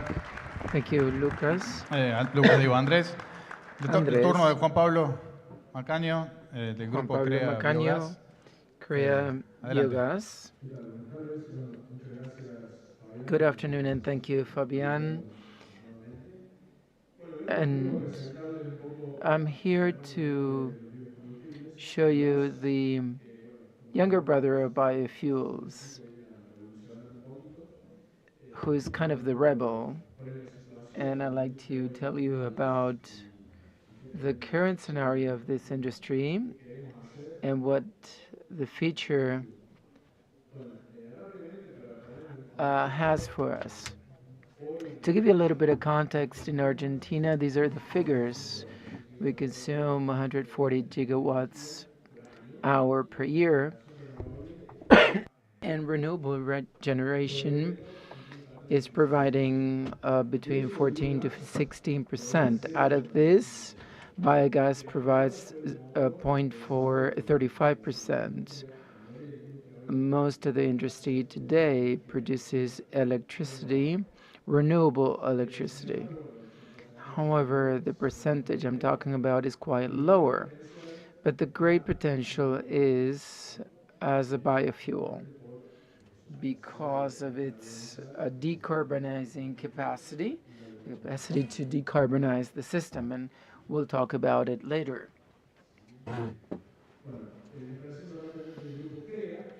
This is the CREA group.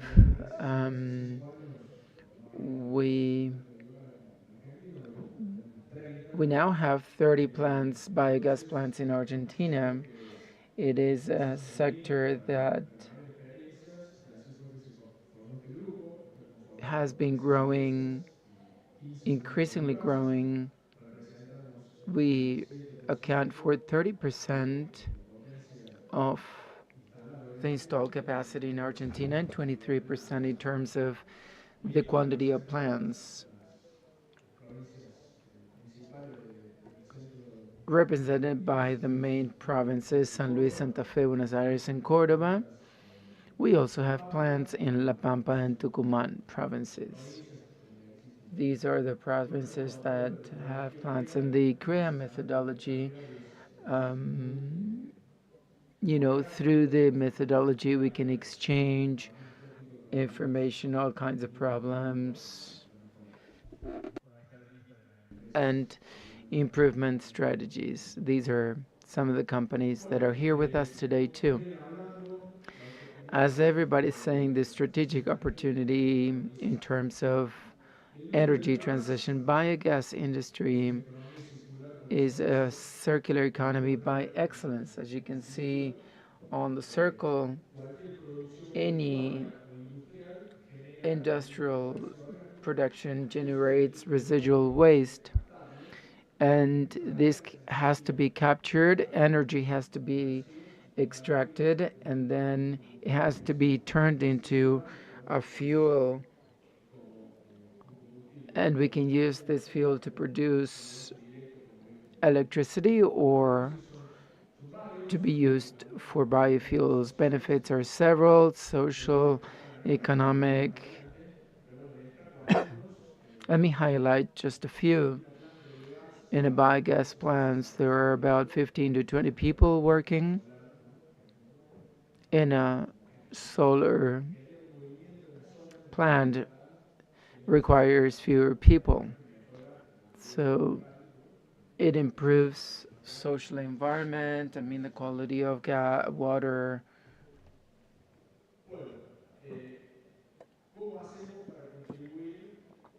How can we contribute to this energy transition? These are maps that show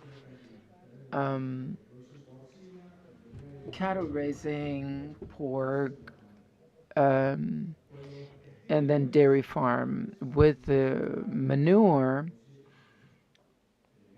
we can produce biogas. We have 60 million tons a year of available manure to produce biogas. As Patrick was saying,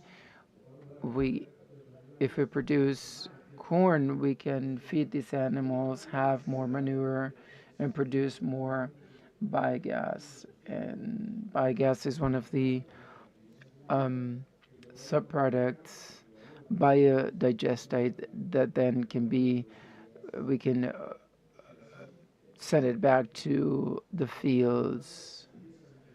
So we see this interaction, and we can use the waste that other companies, for example, biodiesel, has. Besides this, we also have the food industry and the waste we all produce at home. A large part of this waste that we're not using and that has great potential. Imagine a world where all organic waste can be turned into biogas. In the previous talks, they talked about how they were losing land and the cost of this. So it would be another way to extend the life of landfills and also create or generate renewable energy. Some figures about biogas 2.0 in the future, as Lucas is saying, they are demanding for biomethane. We produce it, and we are very close. So we need to sort of narrow this gap.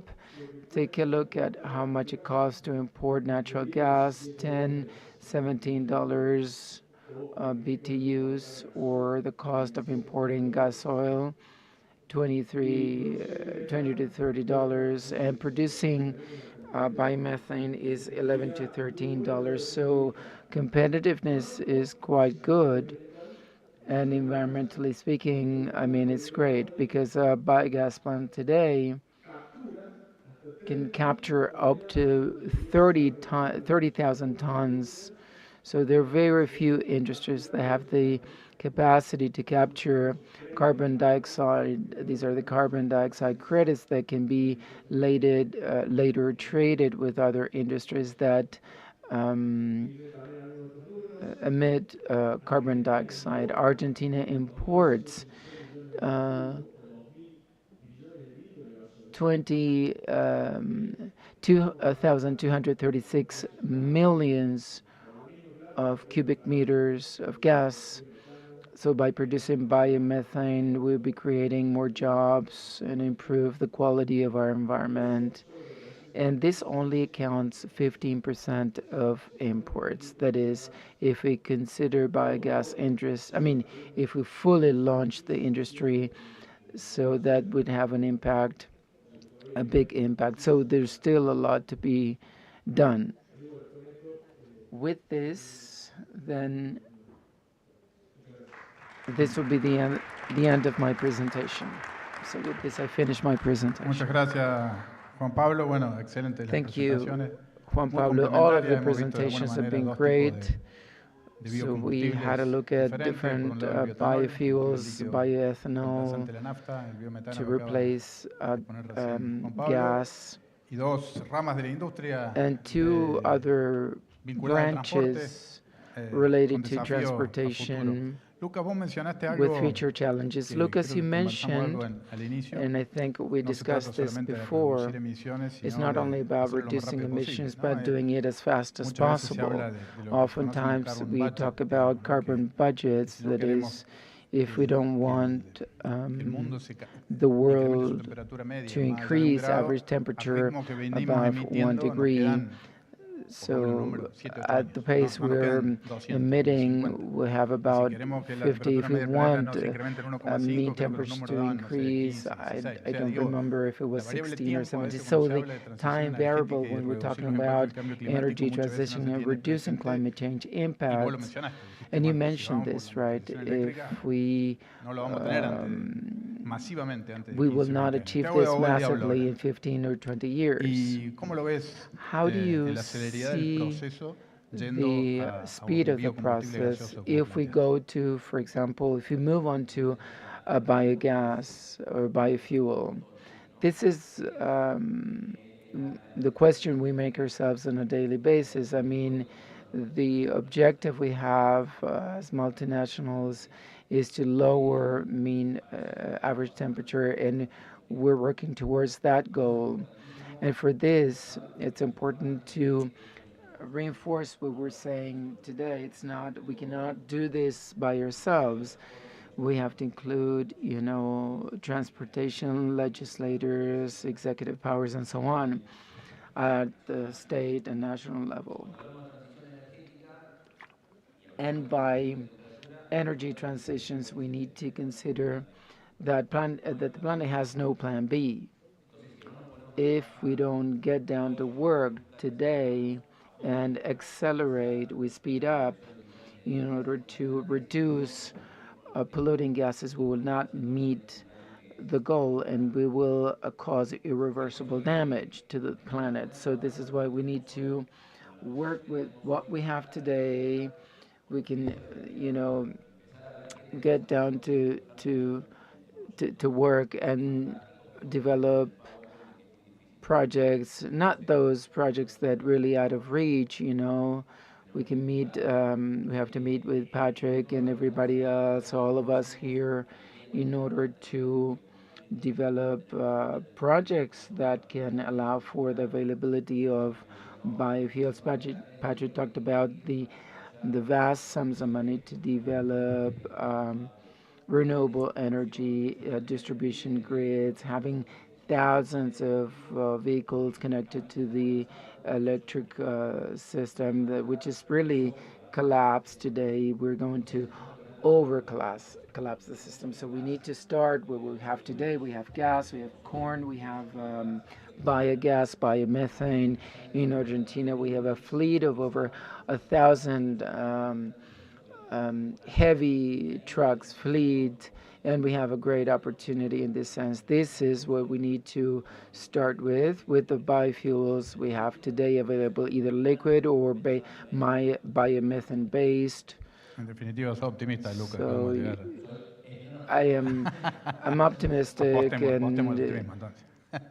about it, and I think we can achieve it.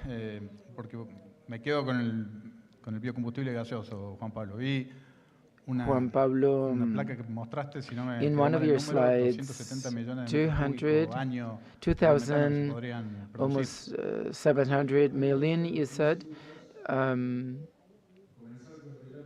It's to start with what we have. We have installed capacity in place in Argentina for biogas production to produce electricity, or with some incentives or regulations, these plants can produce, because they are doing so, they can produce bioethanol or biogas, and they can supply the needs. And then there's also, how can we develop new projects with the purpose of exclusively producing bioethanol. Luckily, we have the know-how, the technology in Argentina. We achieved that in the past 5 years, where the industry grew a lot. We have large networks of gas. We have transportation that is running on natural gas.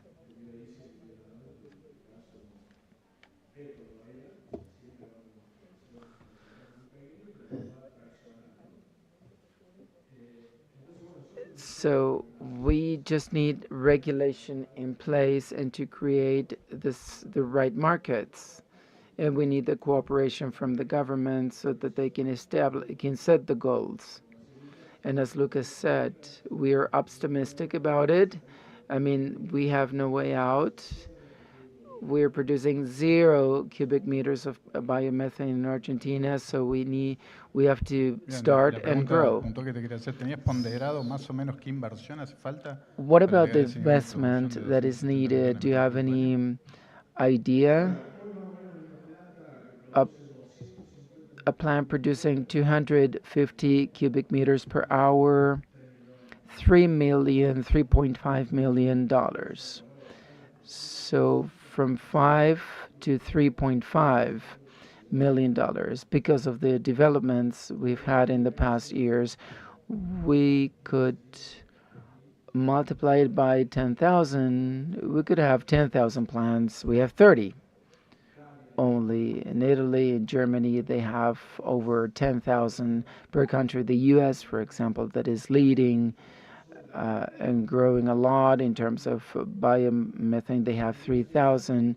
In Argentina, we have 30, and it's been 8 years. Andrés, si recibís la invitación de Luca de juntarte a If trabajar en Luca conjunto para acelerar invites este you to proceso, work together ¿qué to propondrías? speed ¿Por up the dónde empezarías? process, what do you think? With the prices you just discussed, I'm just waiting because we have an objective at a corporate level. We just need the legislation and standards in place. We need public-private cooperation and standards and legislation to buy the surplus. They should sell it to us with tanks or by tokens. But we need the standards, the right standards in place. We're looking forward to consuming Dejó that la pelota energy. picando para vos, Patrick. Vos sos alguien Patrick, con el cual hemos estado trabajando mucho we've en torno been working justamente y precisamente al tema together de la normativa, a ¿no? lot on Si vos tuvieras que armar legislations una and hoja de ruta, regulations. de If you had decir, to nos queda poco tiempo, ¿por devise dónde or to empezamos? develop ¿Cómo a seguimos? roadmap, ¿Qué nos está where haciendo should we falta en lo start? inmediato? What do we need? We have a similar approach. The regulation we have in place now is quite limited. We need a new regulatory framework that would allow us to grow, that could sustain the domestic market, that would open the market, and that would free the investing force that that sector has. We can actually, I mean, we're losing the opportunity that is being given, and it's really sad. But at the same time, this is my motivation. I believe that Cordoba is making a great effort. We will need the awareness of everybody else. When I heard about this biofuel legislation, I felt motivated.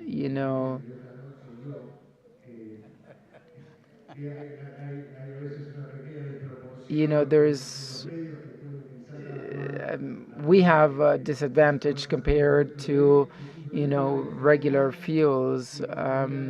These projects will create $2,500 million in terms of investment in Cordoba, considering its ecosystem.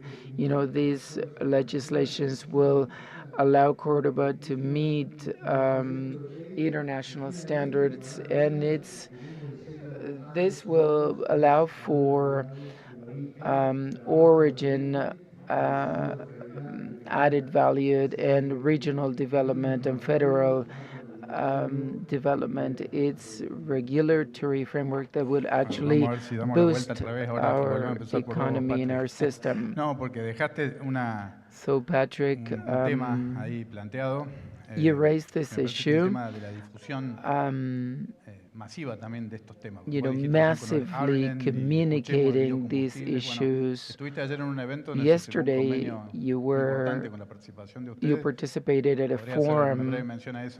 Could you talk about it a bit? Yes, because thank you for this opportunity. It's an agreement with the Institute of Agricultural Cooperation, the Corn Bioethanol Chamber, officials from the Bioenergy League. It's an international training to make public opinion aware. We'll extend this invitation to reporters because oftentimes they don't have access to this issue. And I believe that Cordoba has opened a door in this sense, and I'm really grateful for it. Bueno, también ayer se firmó un convenio importante And yesterday, por todo lo que son I know that they also signed an important agreement for sustainable transportation and yes, for fuel for the freight industry, I mean, airliners. Argentina has everything to be successful.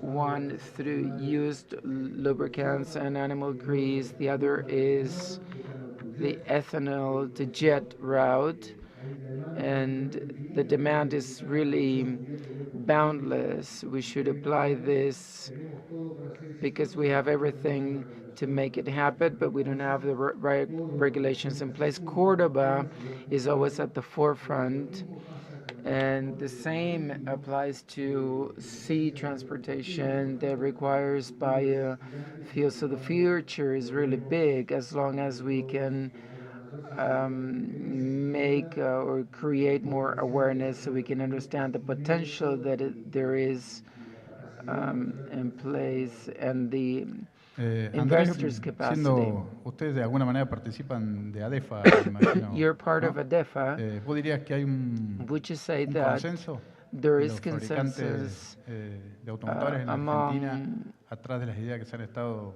manifestando aquí? in the industry?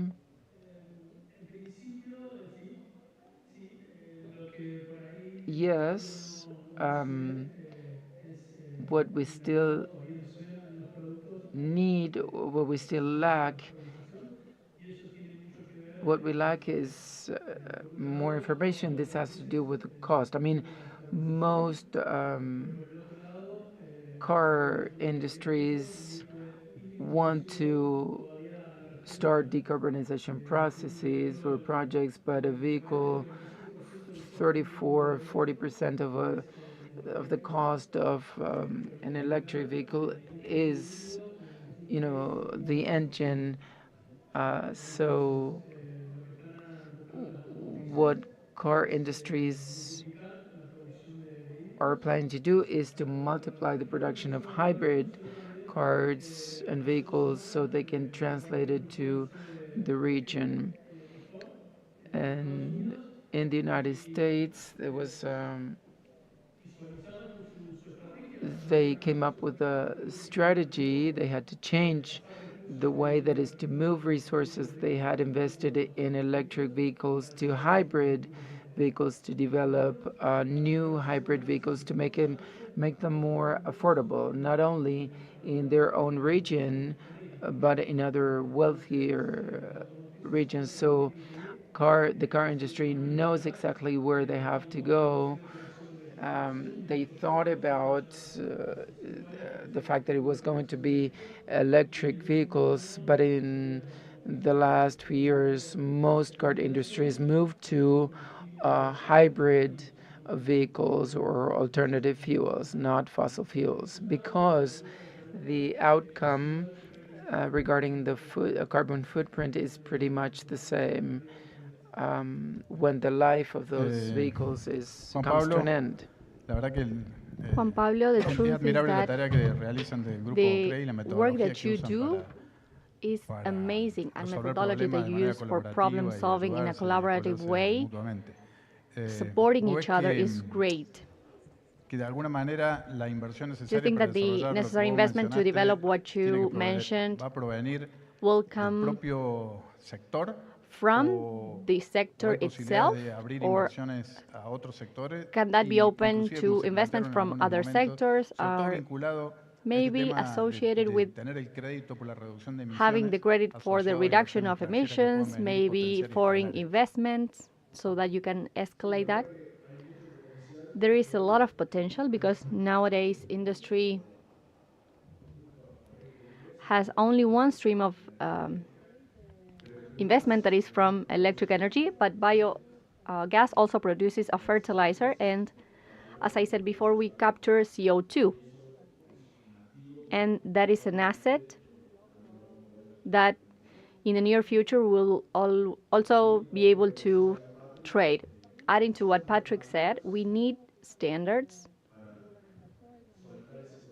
to let go of that, to unleash that potential that we have, and that will create markets with specific premises,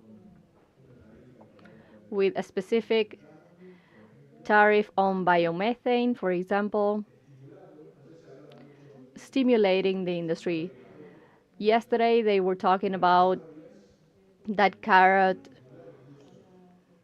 and the rabbit stimulating biogas. For those that create waste, they need to go to the biogas plant because that benefits us all. And when we have good tariffs, when the raw material is affordable, we have the money, right? We ask for soft credits sometimes.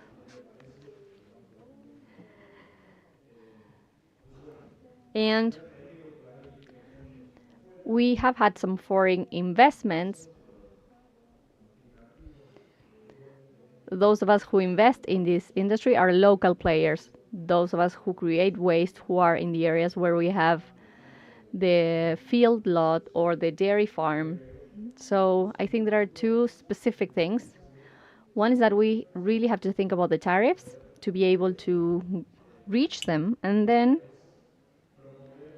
the other one is to promote for ways to go to the biogas plants. With those bricks, I think we can build something in the future. In the bases ley or ley de bases, there was a mention of the cap and trade system that could be aligned with what you just mentioned.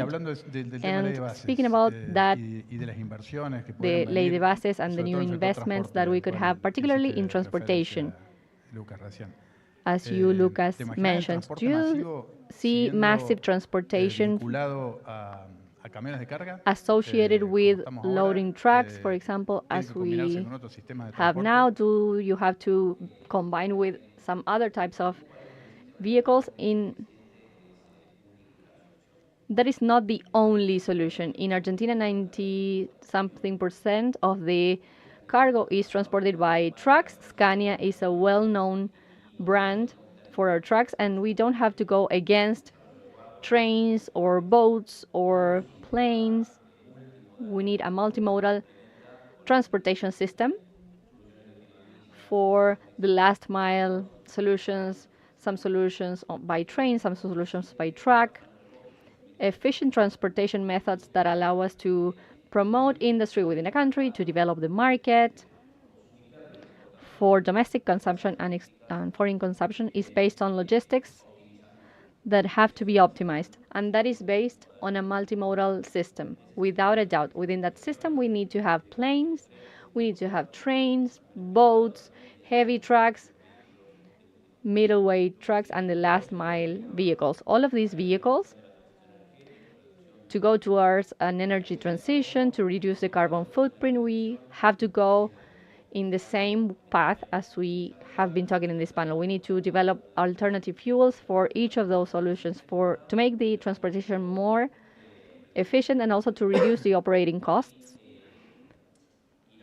and to have this multimodal system that allows us to be more competitive in the world. In your area, do you think biogas more driven to natural gas? As I said in the presentation, Argentina has a great potential for the infrastructure of natural gas. There are over 2,000 stations, over 2 million vehicles working and driven by natural gas. The liquefied natural gas is a solution. We understand from Scania that it will be developed to transport gas to those regions that currently don't have natural gas. For example, in Misiones, Corrientes, Formosa, Chaco, where we have no infrastructure for natural gas, we have to transport the liquid natural gas for the compressed natural gas to be used to connect the north with the south. And there are not a lot of charging stations or fuel stations there. So the liquefied natural gas gets to a liquid state and allows us to transport them in a greater amount. So the future for us is with gas as the opening door for liquefied natural gas or bioethane to reach those areas where we have no structures for compressed natural gas. Estamos casi We are pisando el horario. in our last minutes Ya, for this gracias a panel. todos. I would Creo like to que me thank quedo you con un all. mapa que mostraste vos, Juan Pablo. Juan Pablo, I remember that No sé si map. podemos volver a la presentación de él I don't know if rápidamente. maybe we can go back to her Si le pueden presentation. poner. Hay un mapa de Argentina, There is a map of Argentina that you showed, la de producción cárnica y el mapa de of Argentina meat que muestra el production, and the potencial map de of producción Argentina de with biogás, the que production casi of que biogas and coincide, its Patrick, potential, con el and it potencial de producción de, matches ¿no? the de potential for bioetanol, production of de biodiesel, bioethanol, of y en definitiva biodiesel, no and conforma sino otra cosa que lo que se ha acuñado en Argentina it como el creates what término vaca has viva, ¿no? Hay been una called vaca muerta vaca viva. que We todos have conocemos, vaca que todos estamos muerta, dispuestos a aprovechar, which y literally lógicamente es translates así, creo que as nos va a traer mucho dead bienestar cow, and we en can términos de move inversiones forward y to energía. Justamente a ese mapa, cow that is alive. donde está toda esa mancha de color violeta, por lo menos You violeta can lo see veo yo de this aquí. Es una cuenca, this purple ¿no? Una area. cuenca de bioeconomía, That's a de basin bioenergía, of de bioenergy, biocombustibles, of y sin duda de la biofuels. mano de todos los que aquí se ha And expuesto hoy, puede ser together with una everything that cuenca you said before, it donde can Argentina become a se hub apoye también para la to transición support energética y la Argentina transición in de su the economía. energy Así que, bueno, muchas transition. gracias a And todos thank y you un all. aplauso para los A round del of panel. applause for the panelists.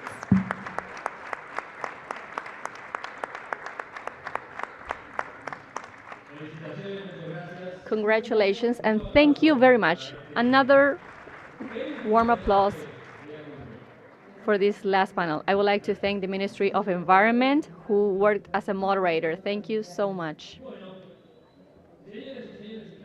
Now we are in the last minutes. We, of course, have the award of a great prize, 10 million pesos for work awarded to creativity. It is not something that was reached by chance. You need talent, you need creativity, and there was a jury that analyzed each of the projects. I think there was 50 something. Then 30 were selected in the different categories, and in a couple of minutes we will see that. And before that, we will go to the last panel. And we would like to say that around us we are also having more panels, more discussions. We need the numbers, though. I will ask this great production team that we have. And there are a lot of people not also here, but also on streaming, beyond the screens.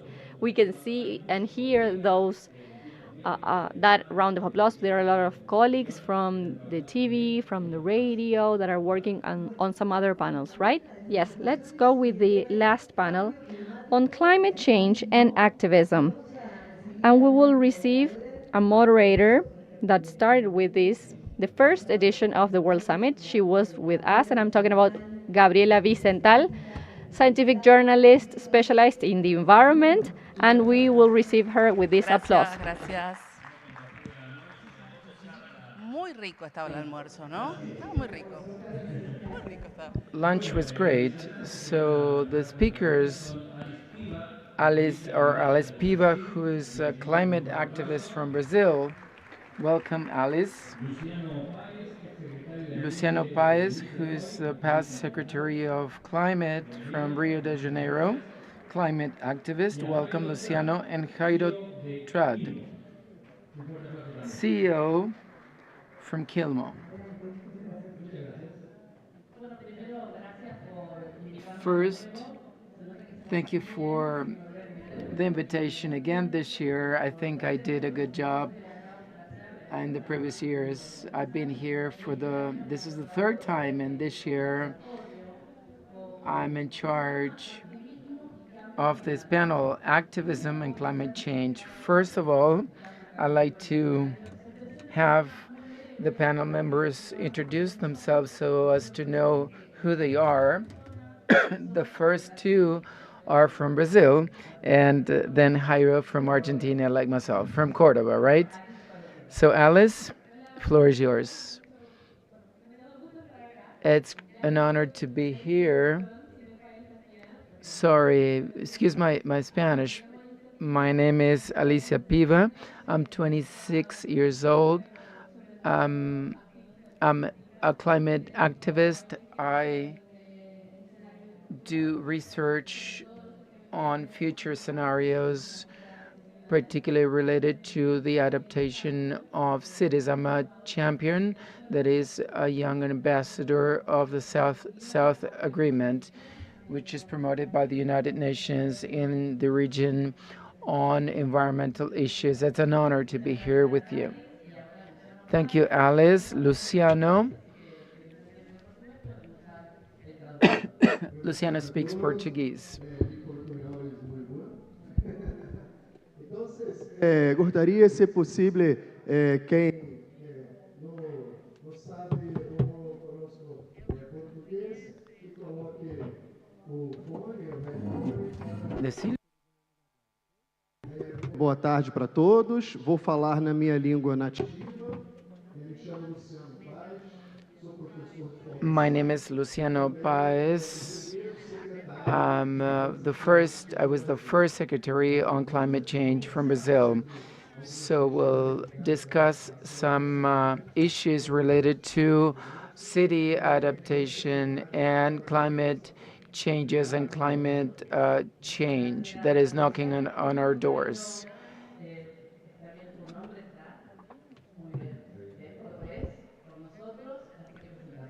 Jairo.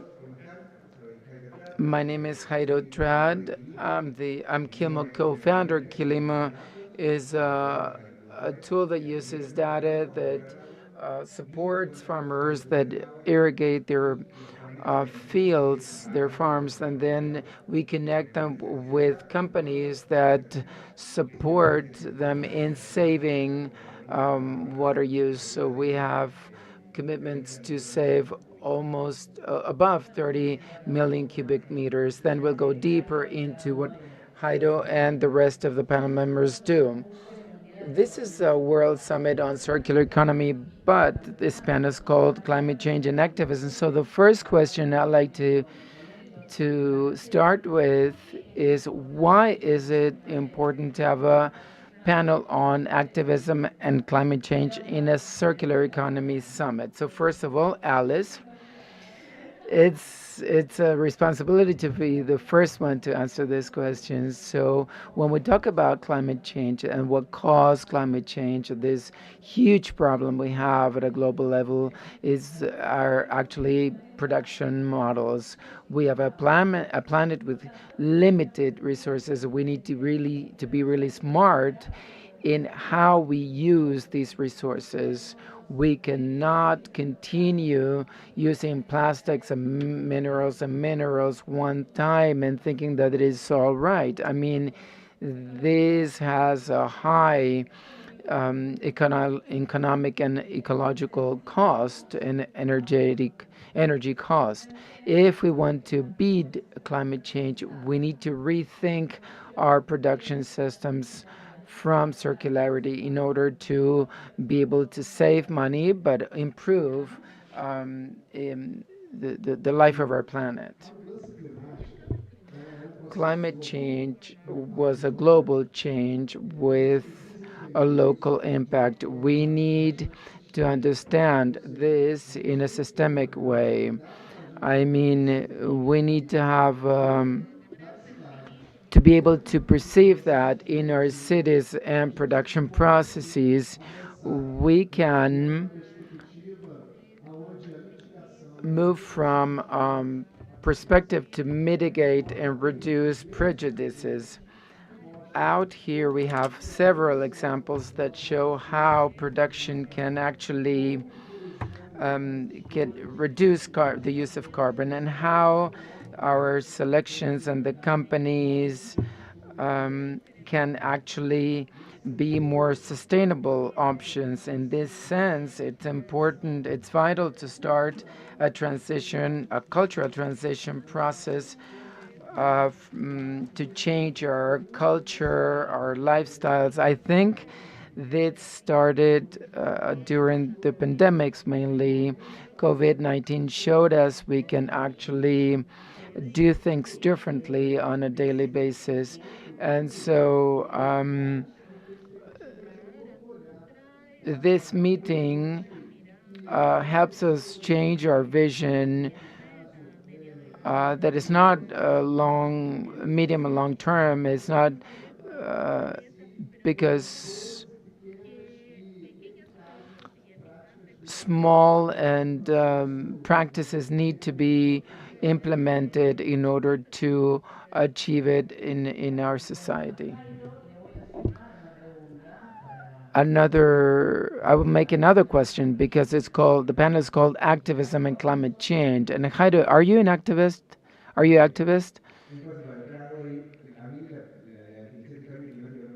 I don't like the definition of climate change. It's not about change. I mean, sometimes change is good. I mean, it's a crisis, actually.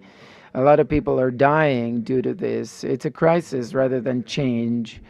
So, activist, I don't consider myself as an activist. I think that activism has a really key role, I mean, which is like to activate, to initiate. I'm an entrepreneur myself. I have my own business. I work with an entrepreneur. I'm an actionist, not an activist, because my job is to take actions. That is to collect all of the energy and power to transform. I'm here to transform, and these actions that you are able to take through your business, what's the impact to improve climate change?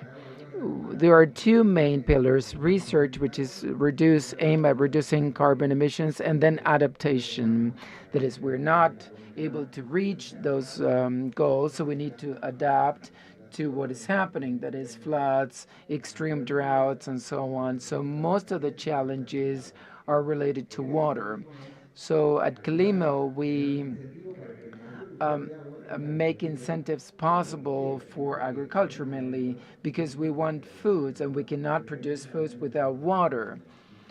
At Calimo, we develop incentive models so that farming can actually continue producing foods and can produce them sustainably. We usually demand this from farmers, but we never tell them how to do them. So we're providing these incentives so they can make it happen. So are you an activist, Luciano? I am. I think that we need to be activists somehow when we become aware of what's going on around the globe. This meeting is really wonderful, and having young people around. Is there anyone here? Yeah, there are many young people below 20 years of age. So congratulations, really. This is very important.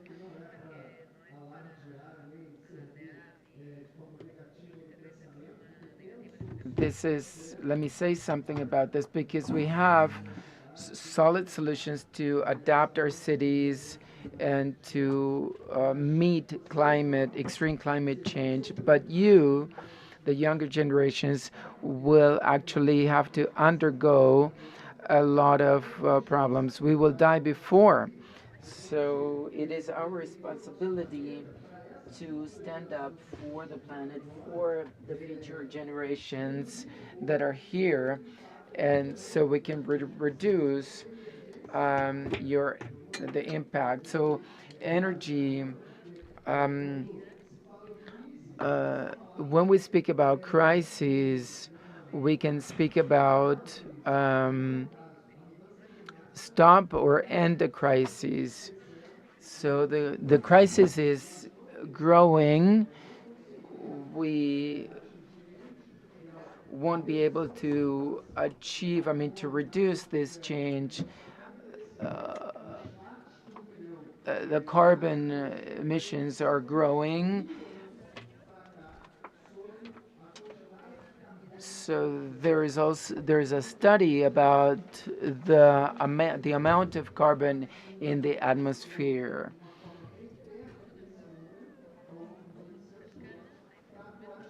And in 200,000 years, So we're increasing emissions of carbon and the greenhouse gases. We're accelerating climate change. So this is the reason why we should all become activists and take responsibility in our areas wherever we are.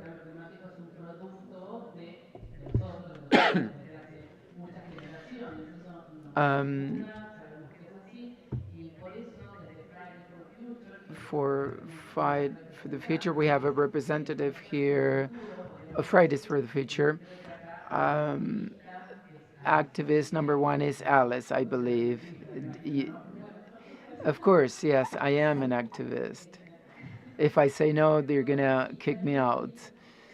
So being an activist is to have a cause and to fight for it with a set of values, always in dialogue with other sectors, regardless of the perspectives, but it's having a cause and fighting for it. And the cause is environmental crisis and climate change as the main symbol of these crises, because in fact it is a crisis. So I see that there are many ways to do activism. You can do it via education, in the streets, which is more symbolic, so to speak. It's the first thing that comes to mind, but also via research institutions, technical production, economics, economy, and so on. So I believe that once you become an activist and you become passionate for a cause and you're enthusiastic about it, you take this knowledge you take it everywhere you go, and you show it via the roles you play. So I invite you all to become activists. And what are the alliances that are missing to engage society? What do you think is missing for society to engage even more? First of all, to fight against climate change or for circular economy. What do we need? Whoever who would like to start. Jairo? For me, or as we think within our area, is that we need to align everything, to align our strengths,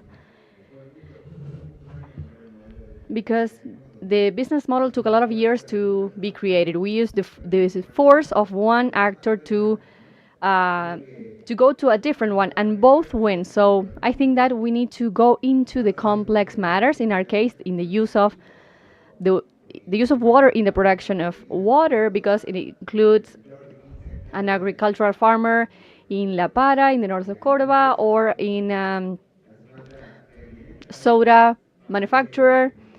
And we need for a person to be there 8 years, understanding things, asking questions, until we find a business model where everyone wins.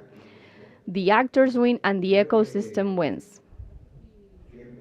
I think that we need time that unfortunately we don't have, and also that willingness to look for those solutions that are within the system already. To close what I said, the forces are there, the stakeholders are there. The thing is that we need to connect them both to create a change regarding climate. Alice, would you like to continue? Yes, I think that we need education. We know that there are serious deficiencies on education in the entire continent and in Brazil specifically. And it is important to know about the climate crisis, why it has an impact on us, what we can do about it. But in my role as an activist, what I do most of the time is trying to empower young people to promote this fight and to let them know that they can do a lot of actions to change this. And this happens with This has to start with scientific education, but also with citizenship education on how to fight within institutions or maybe outside institutions to be able to implement solutions. So knowing how the politics works in a specific area, how you can get in touch with decision makers and participate in the decision making processes.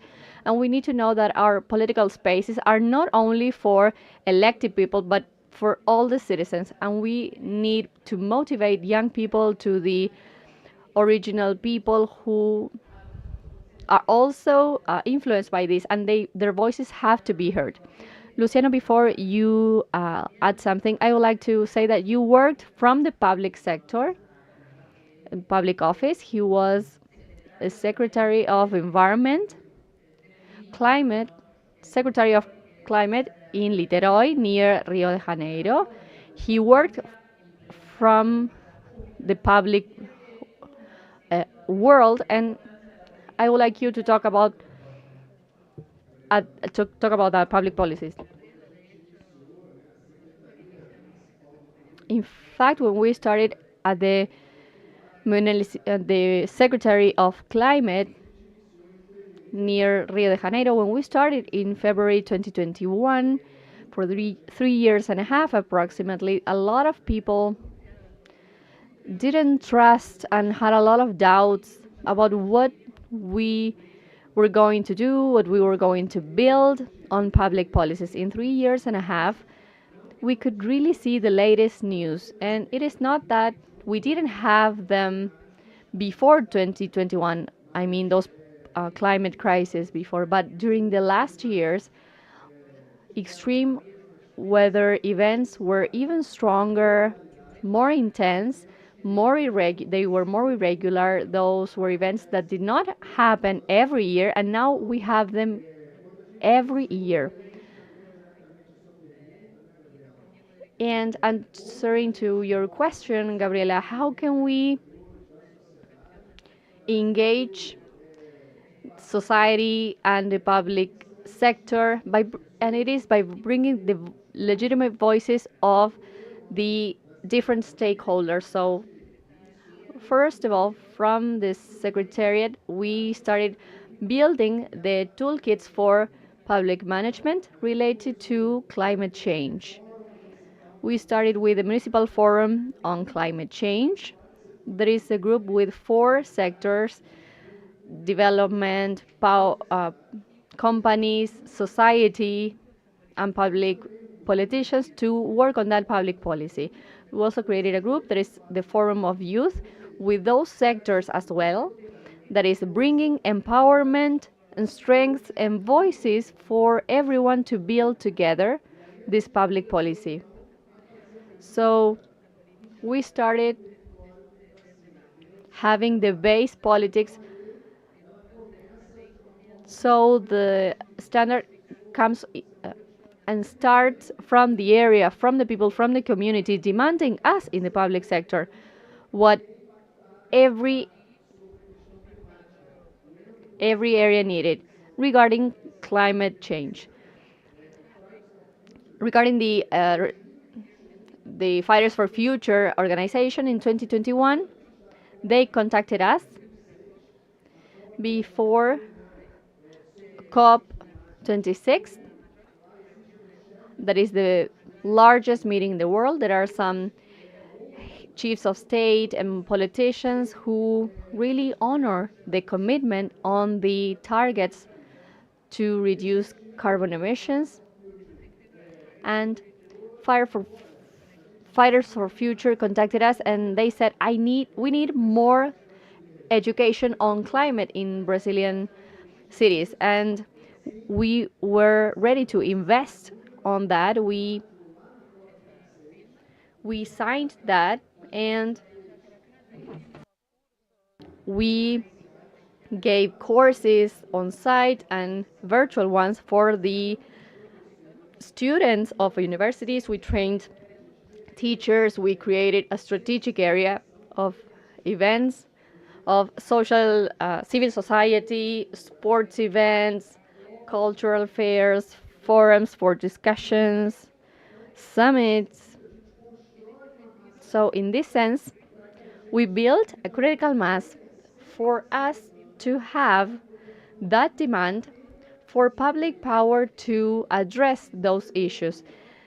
We need a different game now, and we cannot close our doors to the population. They have demands. Society has demands. It has to be the other way around. We need to give even more. We are the representatives of society. So, from the public sector, we need to build that synergy, creating communication that is a main instrument for cultural transition that I mentioned before. So, Gabriela, what we need is to bring inside the climate reality that we are facing. All of us are vulnerable to climate change. And I would like to ask you something because we talked about citizen education and for the need of people to have data, for them to know what to do. And that has to be elevated to politicians, for them to implement public policies. And Jairo, I think that you should enter with your learning experience, right? Yes, I am a developer, a back, and my expertise is in data and data science.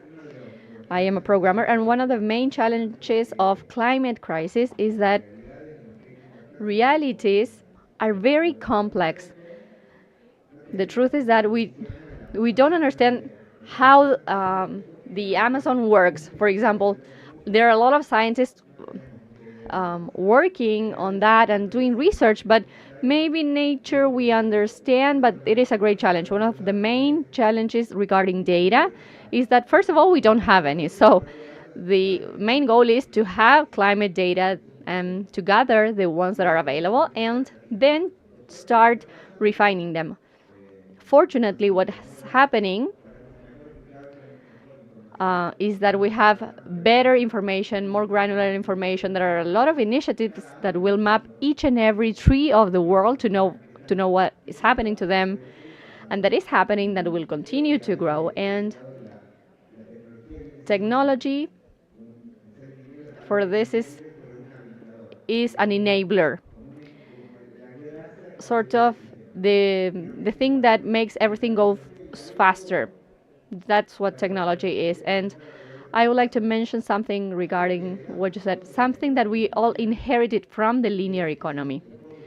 There are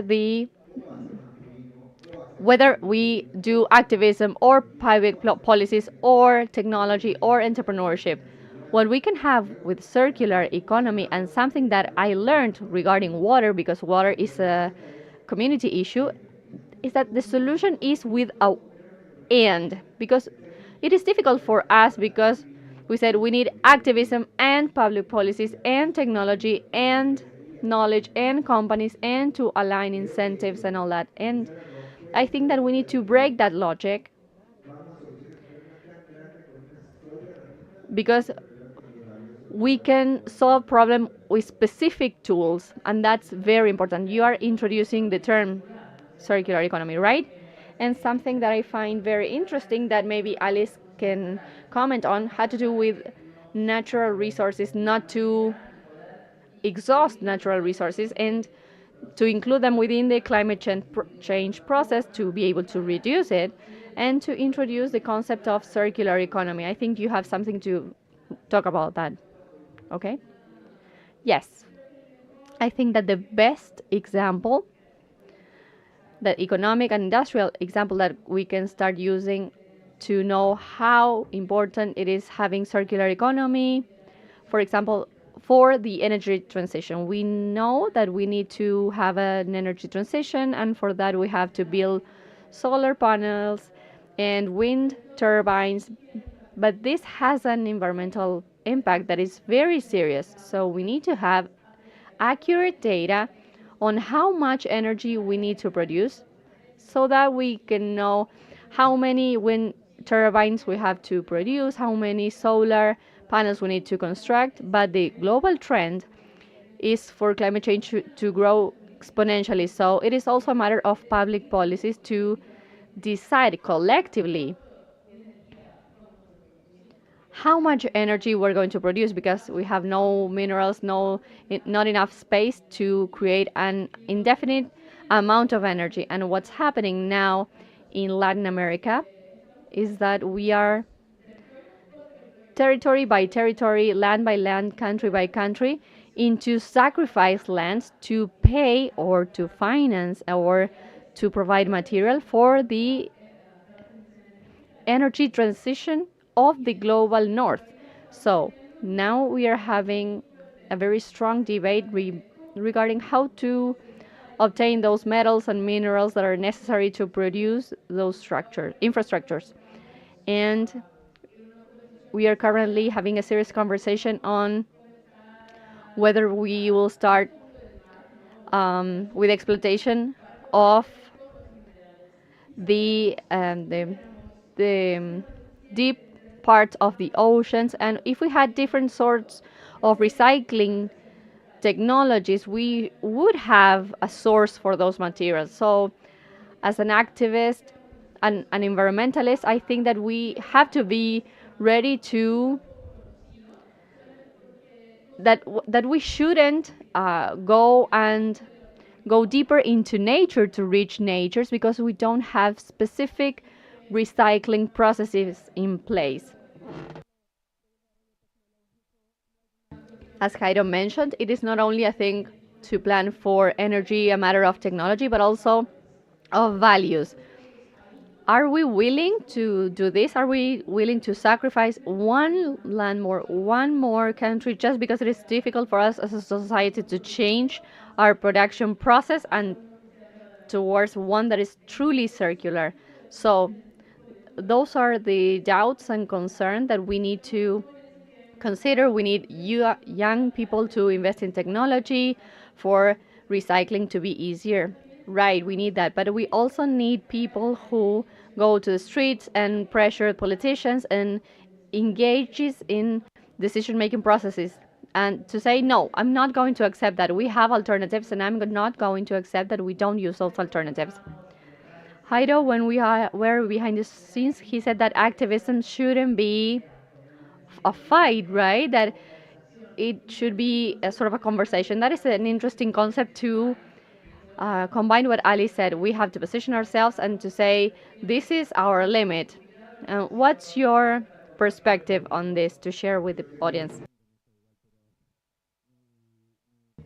I'm very innocent in this, but my expectations and well, Alice didn't mention that she works regarding violence in activists, so that is also very important. And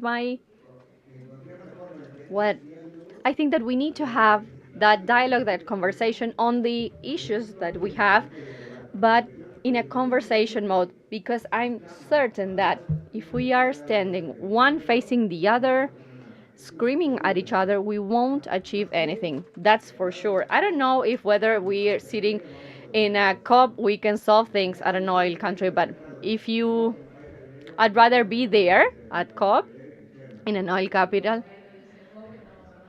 We are talking about the summit on climate change. And to give you a context, the COP last year was held in Dubai, and the chairman of the climate change summit was the president of the biggest oil company, Aramco, the biggest company in the world. And that was sort of weird, right? But if I have to choose, what do we choose? We need to have a sit there and start talking, and maybe going a step forward or screaming behind the fences. I think that we need to for that. And some of them will try to push boundaries forward, and some of us want to keep on talking and see which agreements that we can have. He gave me this book. I will try and read it. Luciano gave it to me, and he wrote on what he did in Niterói as the Secretary for Climate. But the question is, what is the impact now that we are in a summit for circular economy, right? What is the impact of circular economy in climate, or at least in the developments that you mentioned in your book.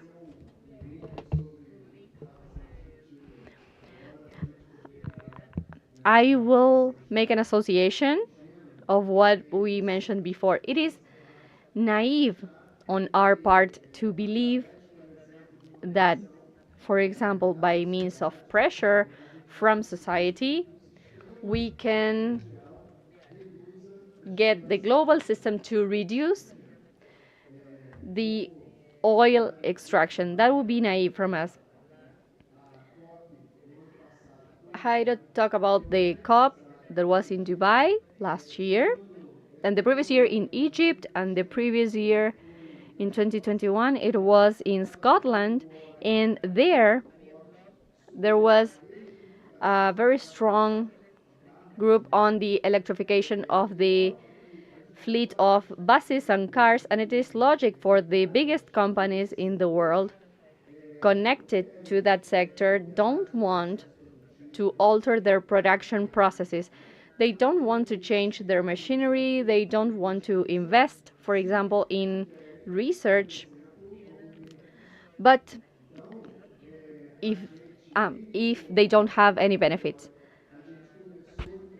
Locally, we started building a program where companies could voluntarily affiliate to the program. Companies go through a training process with us, and from that awareness campaign, those companies send their evidence within a methodology. Gabriela, maybe if you could show the book again. Another city has within the Secretary of Climate a place in our platform. It is a digital book, and you can see how to build the process, how we build that in 2023. In 2023, we already had those positive results regarding carbon emissions at a local level. We try to create awareness within those companies and open to that debate, because society created more efficient products. Activism creates more sustainable products. So it is the role of society to integrate that transition period. That year, if you take a look at the second edition of the program, we doubled the amount of companies. We were working with over 75 companies that were SMEs or big companies, and all of them are looking for efficient ways of reducing carbon emissions. We are starting to realize that, and this creates an economical win, but also an environmental win, and mainly a transition, a cultural transition in that process. We received by the end of last year a certification that we were reducing carbon emissions, at a local level, and we are very proud of that. And it also creates more responsibility in that process. So the good practices that we are having in the Niterói city can also be deployed in Buenos Aires, in Córdoba, and all of the cities, because we can make this effective. And I would like for you to talk on the Escazú agreement in a minute. But Luciano, about your experience and offering data for a better management of water. Yes, you, Jairo. Jairo, right? Oh, I said Luciano, but it was Jairo. I'm sorry. What is your outlook on whether there is a full awareness within society to take care of the environment? Are they aware of that, or do we still need more education, more culture, more information? What's your opinion? Oh, you didn't. I don't believe in awareness. I think that is useless. I think that we need to create the necessary systems for people to change. We we talk about circular economy because within an economic model we can build the incentives for that model to change. So with economic tools, I think that there is always a component before awareness. I like to use the word education because it is more comprehensive, right? Not only saying you have to be worried about this, but making people understand we have these challenges, let's build knowledge together. Educating is very important for us. Equilimo is the greatest technological company for the agribusiness. We have the irrigation program that educated a lot of agricultural farmers, and we have over 100 farmers to learn how to irrigate their lands for free. That sort of education is important. Raising awareness would be the first step. Then we need to educate and build something stronger, and then create actions. So we need to work on this great challenge. But if you are saying that a lot of people go there, it's because there is some awareness. We need to know that we have to take care of that for the economic future, right? Yes, but yes, awareness is important. I say this just to create a fight because otherwise we get bored, right? Awareness is part of the discussion, but focusing solely on awareness is not enough. I mean, we need more stuff. We need to go beyond that. Awareness is sort of the beginning, and we need to do a lot more. But scientific evidence says that transformation, that is the true change, happens when people understand that in the face of climate change, there is a consensus, right? It's a scientific consensus that is overwhelming that climate change was created by us. It is your fault, my fault, their fault, this LED panel fault. There is a clear consensus on that. And that has been proven. This is public. You can read this in the IPCC reports and in the panel. And from that consensus, we need to create some actions. Before we go to the Escazú agreement, you are an urban architect, right? We are talking about education all the time and consensus. From the architectural point of view, how do we improve not only the matter of climate change, but also circular economy? Well, I think that we need to work not only in design, but with systems to see what's possible. When we're talking about social transformation, territorial transformation, we have a range of opportunities.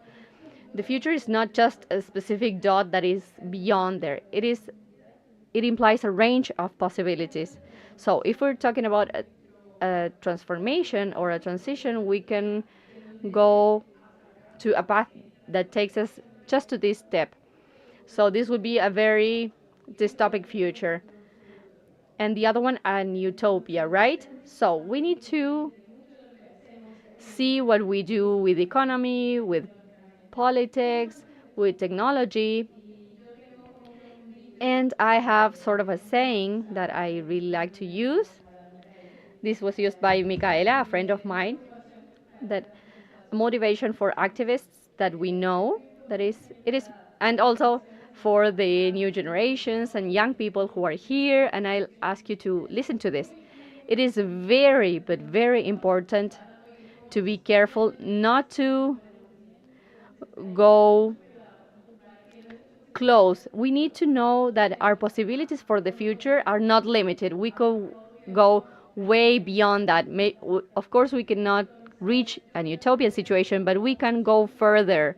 So that is the work of activism, to motivate people to be bolder, to use innovation as well. I think that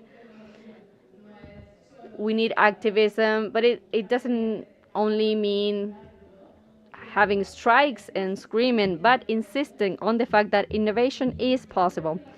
And I think that cities are spaces that are committed with this, and they have to be, because otherwise they will stop existence. We know the projections that cities in very few decades will reach a global warming of 3 to 4 times greater than some other territories.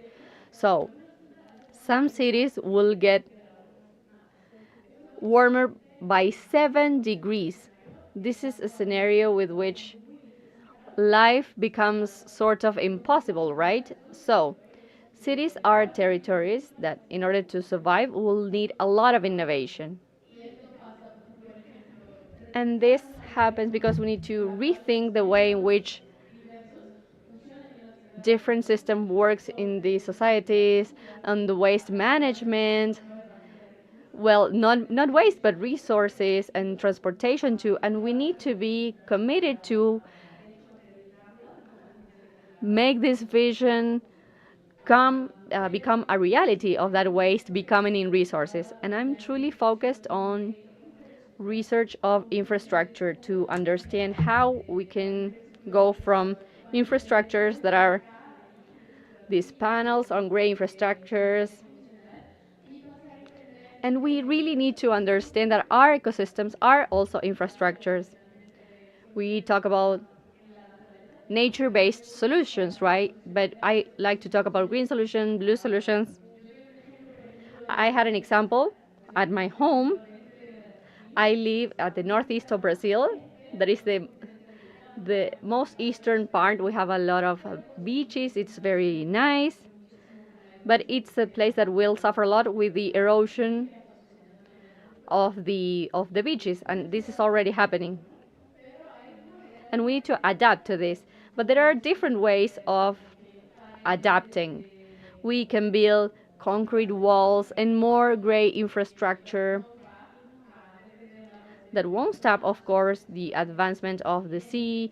Those are not resilient, are very expensive. Or we can also take a look at the different local ecosystems to have an infrastructure that may stop the erosion of coastlines, for example. So I'm very interested in getting involved professionally. I really think that we must take this climate change as an opportunity to rethink our values and the values under which we build something.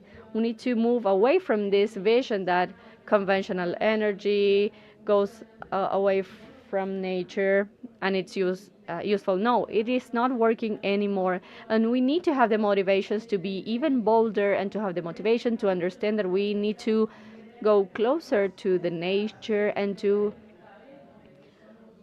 start thinking again that we are a species that depends on the ecosystem. So our safety, our integrity, our health depends on the integrity of our ecosystem. And that way we can build our cities. Thank you so much, Alice.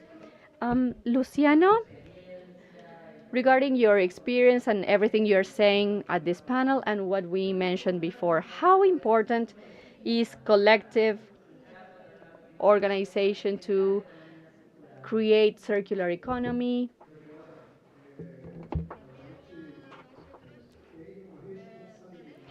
Gabriela, we have a strong responsibility in this process today because raising awareness on climate change cannot come after a disaster. We cannot put human lives at risk,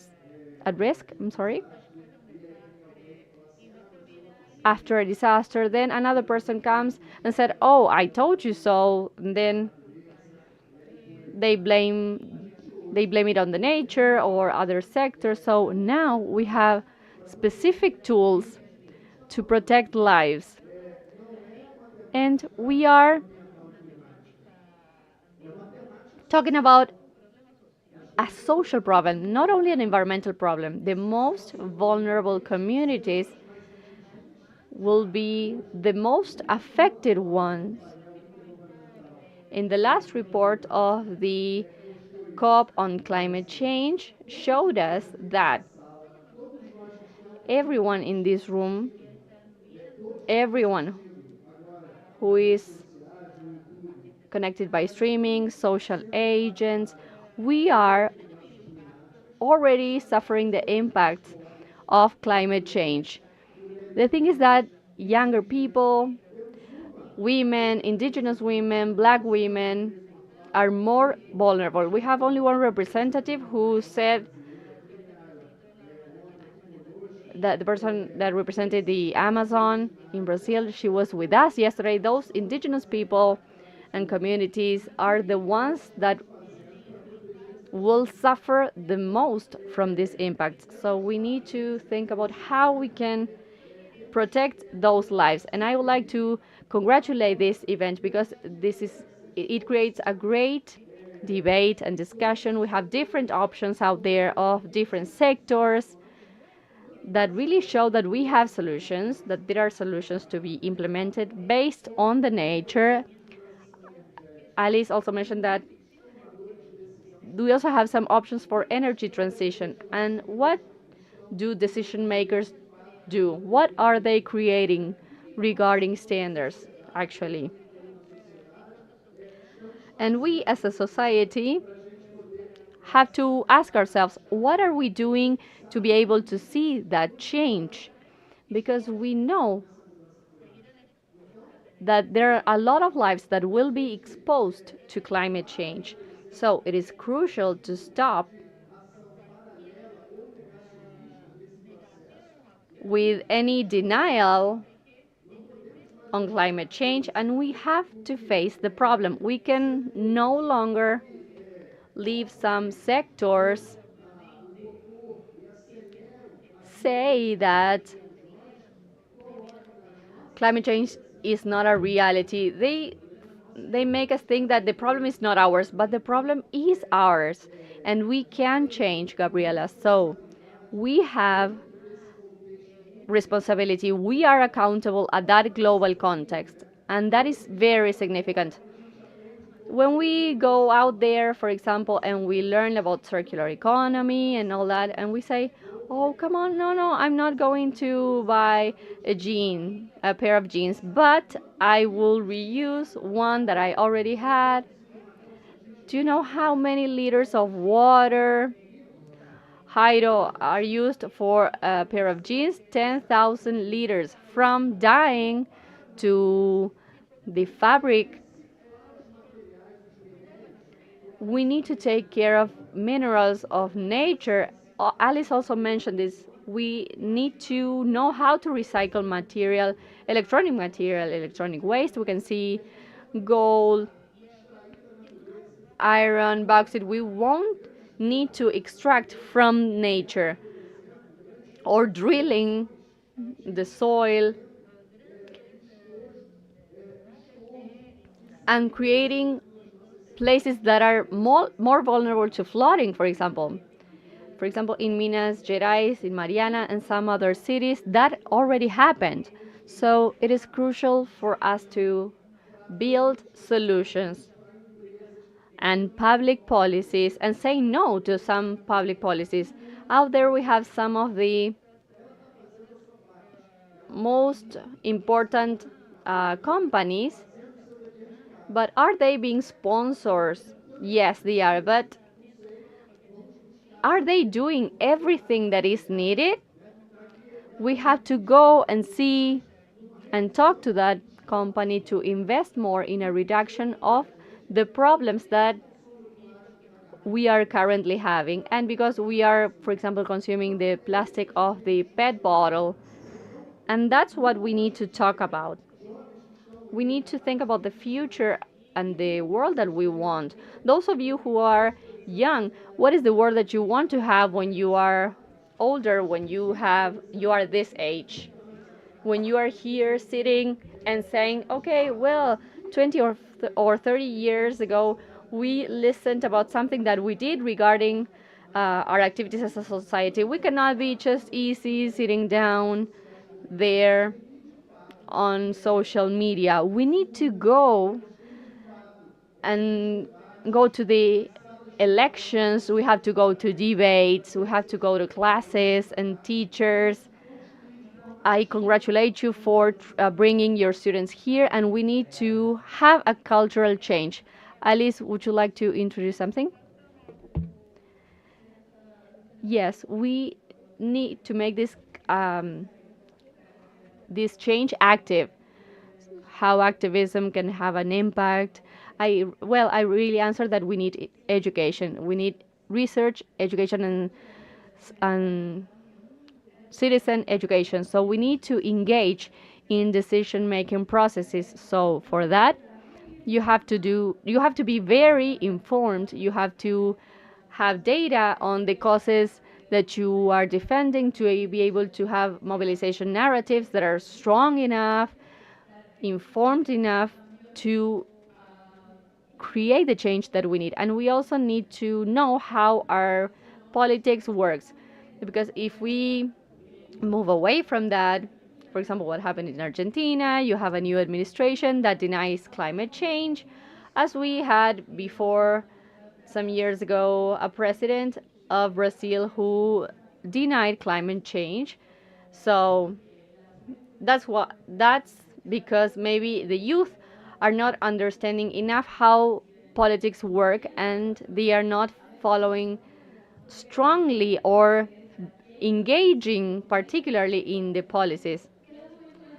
And those types of personalities don't want for the youth to be involved. So it is your duty as young people to understand your political system and how you can be a part of that, so that we don't have more Bolsonaros, more Millets, and that decision makers are committed to science and with the advancement of humankind towards a world that creates a quality of life that is better and that promotes life and not destruction.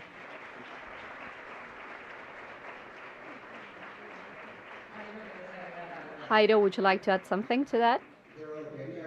I would like to add something, because in the logic of adding and building with those and I see that there are a lot of people, fortunately a lot of the youth who are at secondary education, and some of you who are older, and we need to add to this narrative the fact that it is also our responsibility, who stopped being young some years ago, to work on climate change. And in this case, to the older ones of accumulated youth, the invitation for you is to add this activism. We have more resources than when we were 20 years old. We have more connections, and we need to go beyond activism. That is, of course, part of the puzzle, and we really need to start with actions from your organizations, from our spaces, from the organizations that you haven't founded yet, but that have the resources to go along with this process. We are part of the change, and not necessarily because we are comfortable in our places, we can stop solving our problems. Yes, well said, very well said. We are very short of time. We only have 5 minutes. They really like our panel. Yes, yes, they are. We have only 5 minutes, so I would like you to give your final remarks. Luciano.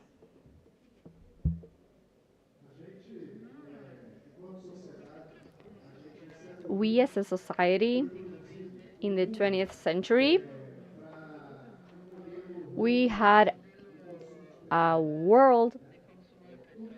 consumption model of oil, that we had everything that you see here has oil. Everything that we created with technology and even with innovation has oil involved. Oil is a raw material that creates different byproducts, and that is so good. Nature tried to hide that from us. They dug a hole and they placed that underground, and we need to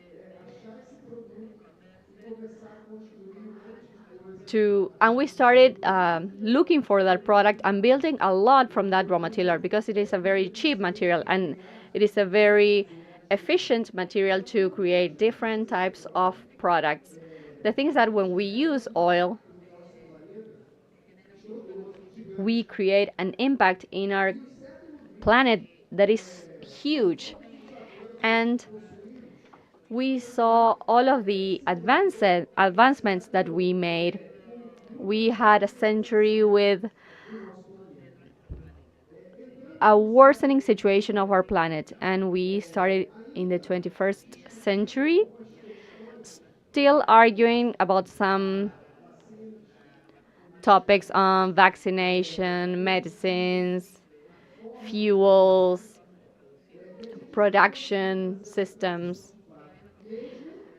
And we haven't done that transition yet.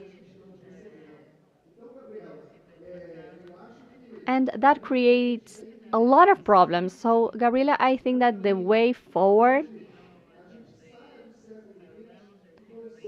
requires us to learn from what we did in the 20th century and to move away from that model for mobility to be different, to be powered by electricity, for cities to adapt to extreme weather events, for cities to be resilient, for people to live in. And for that, we can no longer create more negative impacts. When we used cows, horses to drive our vehicles and for loading, we made a transition to trucks, for example, and that took a lot of time, and we could become even faster, and we could reduce costs and create more opportunities. And now we have to think that the city that was built for us can no longer be applied. One example that we have in Brazil is in the region of Porto Alegre. Over 200 people died, and several people, for example, who lived near rivers that were heavily modified by the urban expansion, and who didn't place nature within the urban development.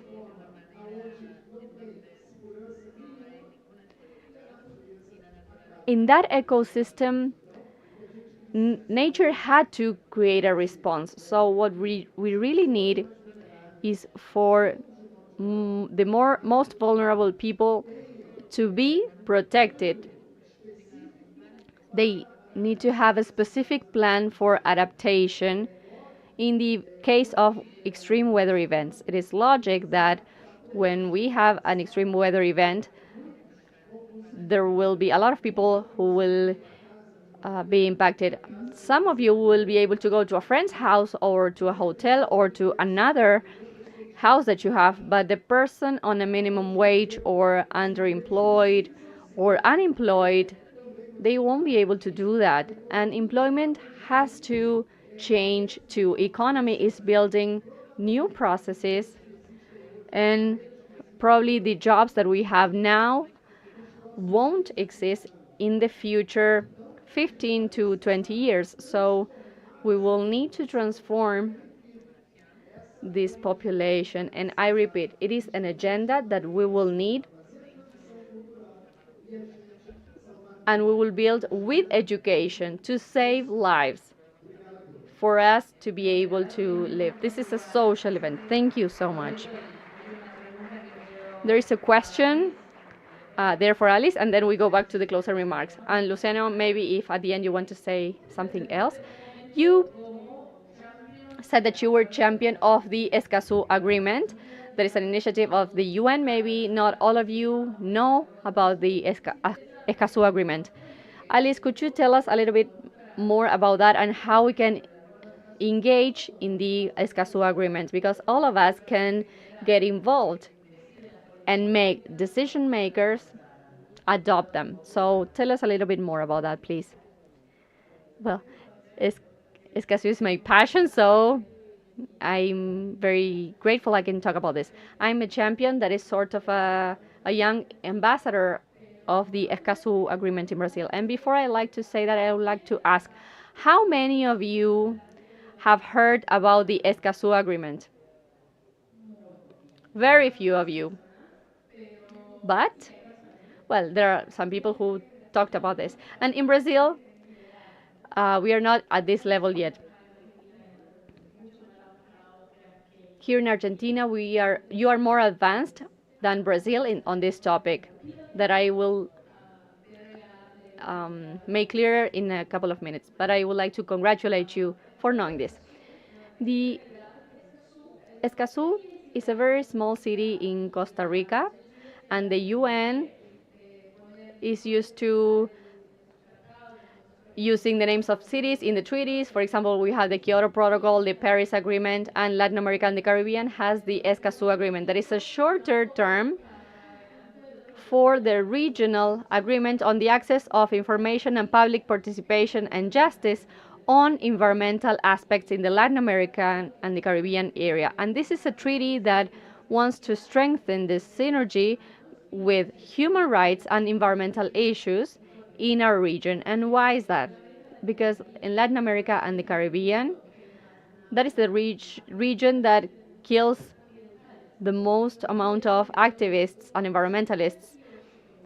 And 88% of killings of environmental activists in the entire world was in our region some years ago. For example, in Brazil, we know a lot of people like Chico Mendes and some years ago, Don Phillips and Bruno, who were labor workers who were killed in the Amazon. But out of the great number of deaths on activism, that creates a reality in our continent. And why is that? Because our democracies are so weak and we have a lot of environmental problems in Latin America. So basically, the economic model of all of our countries is based on the exploration of nature. At the same time, fortunately, and after so many fights, we have a lot of Aboriginal people and communities and civil societies of cities that fight to live in an environment that is healthy. But what happens? In the decision-making processes regarding what to do with the environmental issues, the other citizens who are interested in guaranteeing our rights of living in a healthy environment maybe don't have the same power, or we are not in a symmetrical relationship as compared to the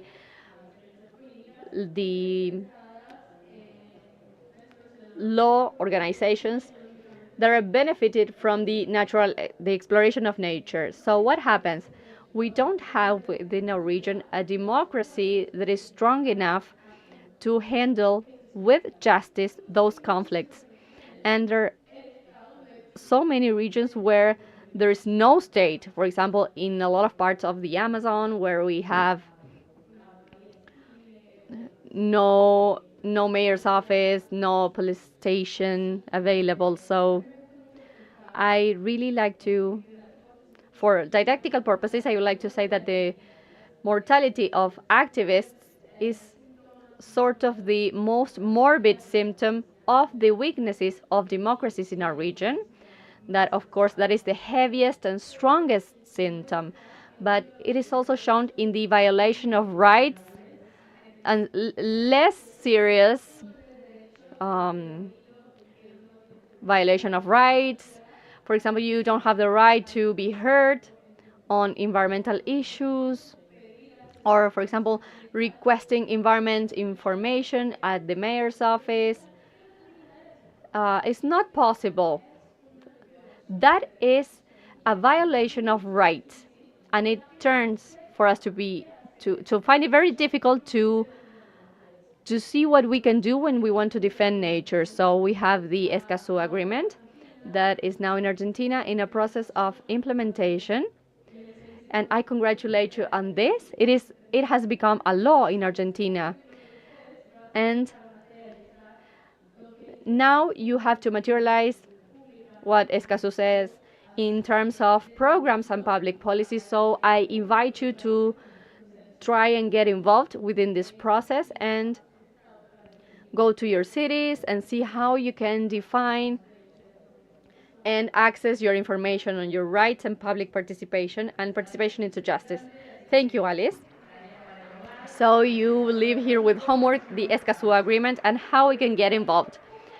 Jairo, how can you make the youth be more enthusiastic on this accumulated youth too, for them to work on data in order to improve everything that has to do with nature, with climate crisis, the possibility of having circular economy? So I would like for you to be enthusiastic for the task. Oh, that is very difficult on a Friday afternoon, but I was thinking about this, and it's so great that we have been talking about that.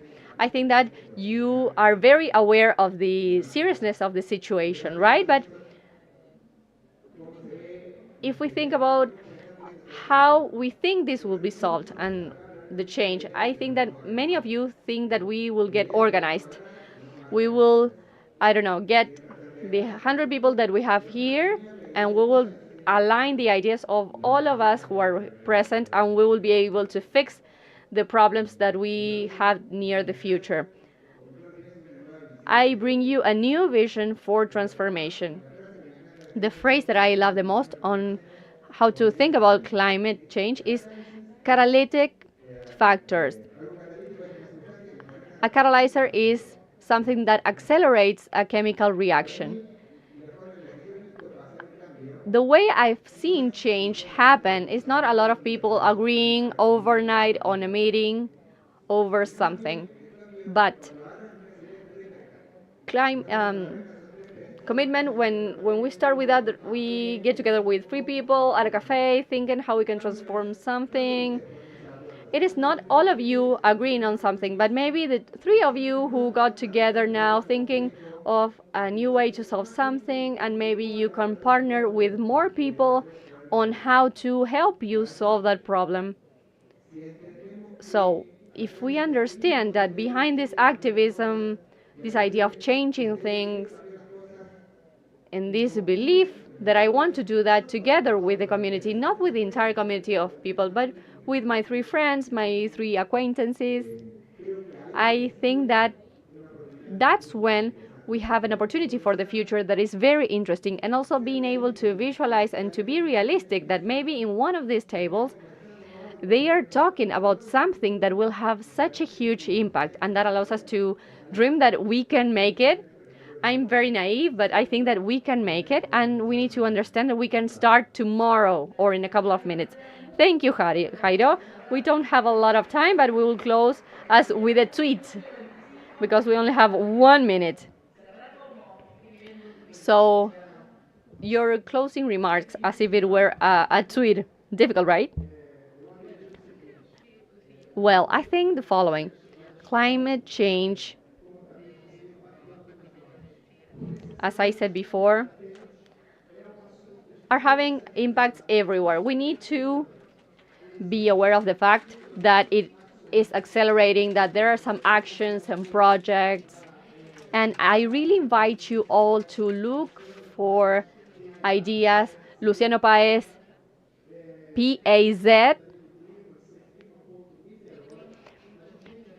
clima.niterói. We have different actions that we have been carrying out throughout the years to save lives. It is a coastline city.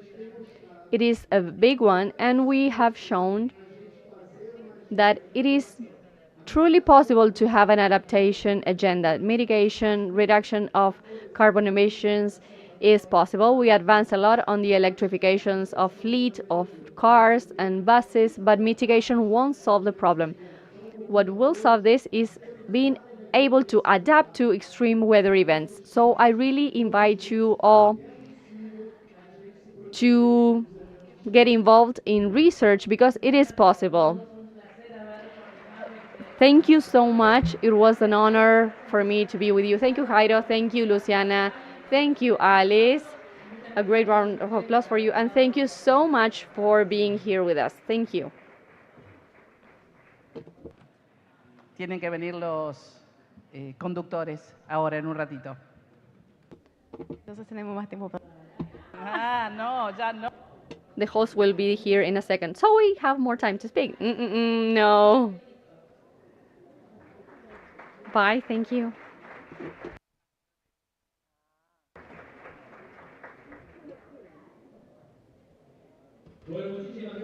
Thank you so much to the last speakers that we had in this last session of the 4th edition of the World Summit on Circular Economy. Behind the scenes, we are preparing for the 5th edition. We didn't even gave this award and the categories of the winning companies, and they are already working on the 5th edition.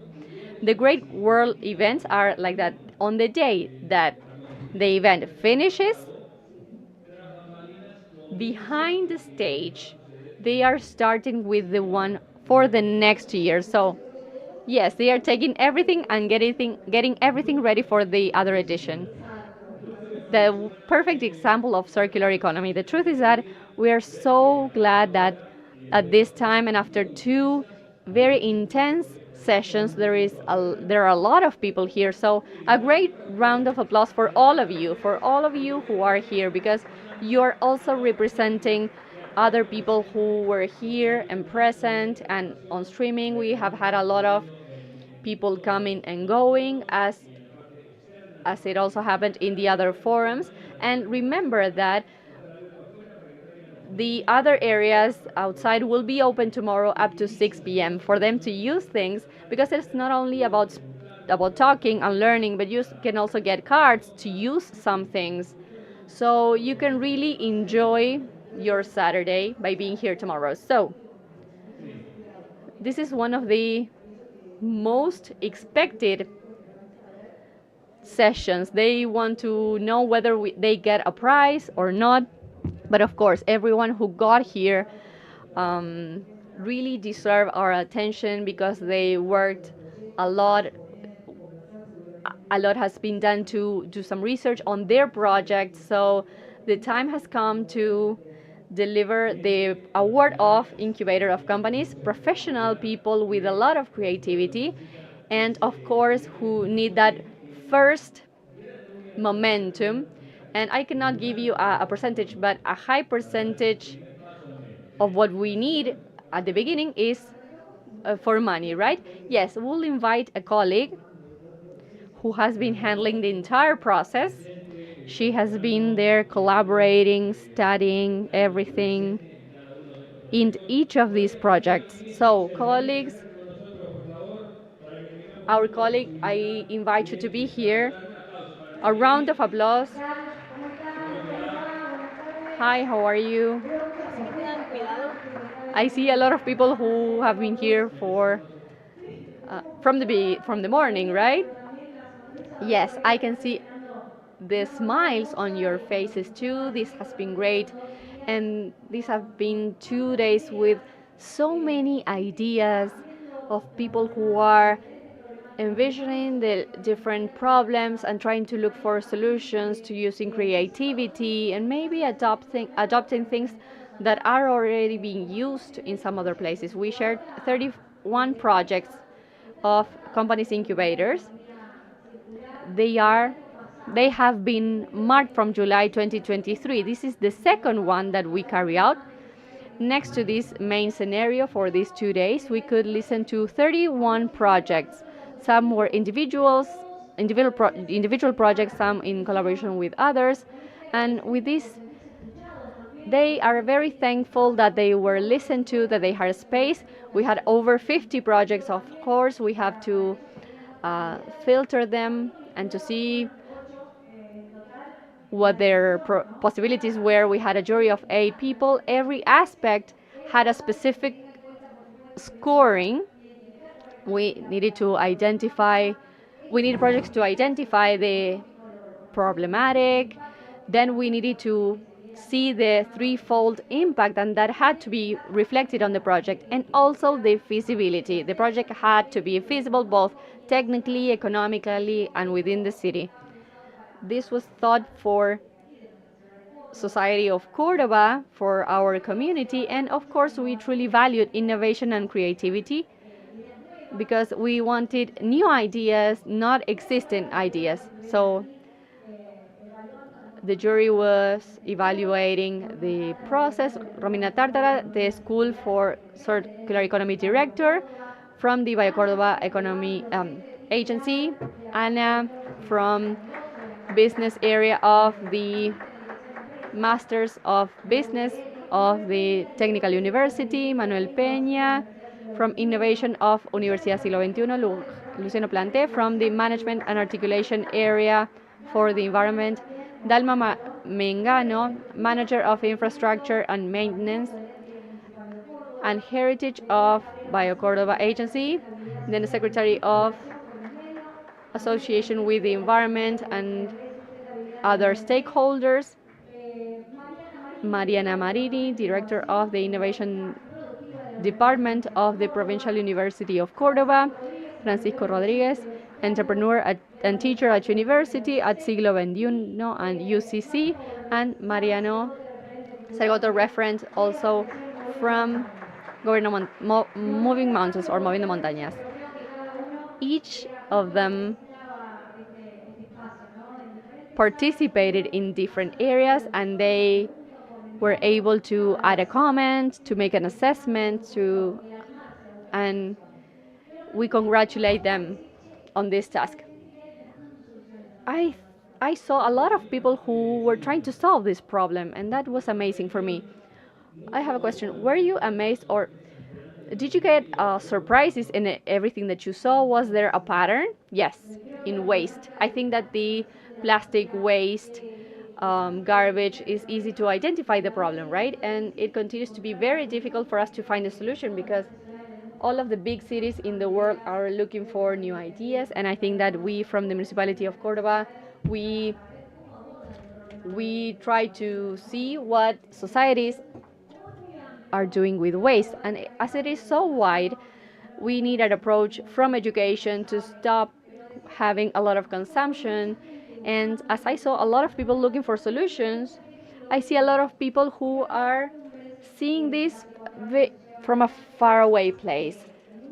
And there are a lot of people who started becoming involved in these processes. And once you know how to do things, you cannot go back. Once you understand that from your home you can really change things, you cannot go back. So it is very valuable for us to be in this summit and everything that happened right next to us, and the speakers that were present during these 2 days.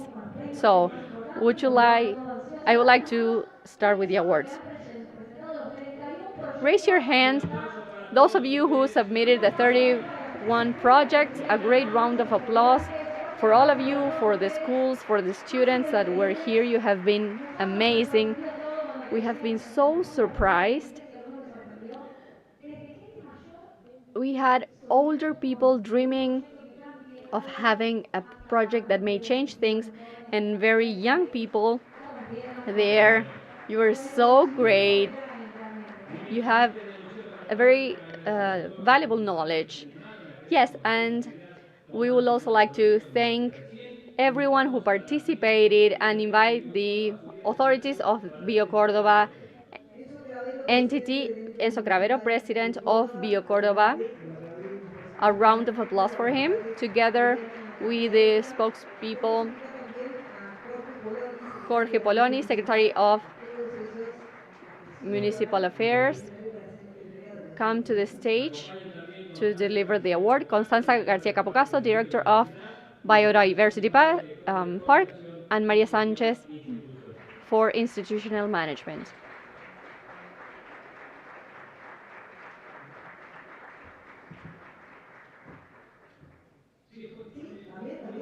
And Jorge, yes, he was called Secretary of Environment.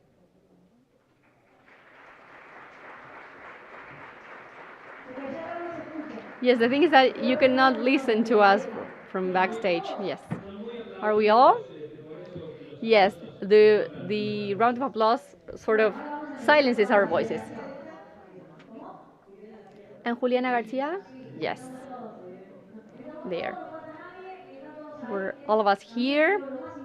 And the most important part is that we can see here those of you who have participated. Everyone participated with a video. They could not only say but also show what they had done. We really value your effort to show us your initiatives. So we will start with the awards of the individual projects that will be given this finance. The third prize, 500 pesos. The second one, 1 million pesos, and the third one, 2 million pesos. We start with the third prize, a round of applause, and let's see if they are here. 500,000 pesos for Calito Accesorios.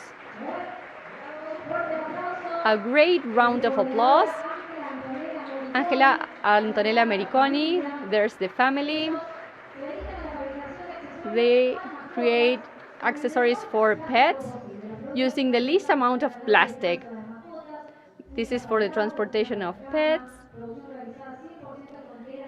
And they use recycled fabric from the Centro Verde Telas. The entire for the collection of that is a cooperative, and they are associated with the Garra Association. A round of applause for the entire family. Calito Accesorios, for accessory for pets. A great image.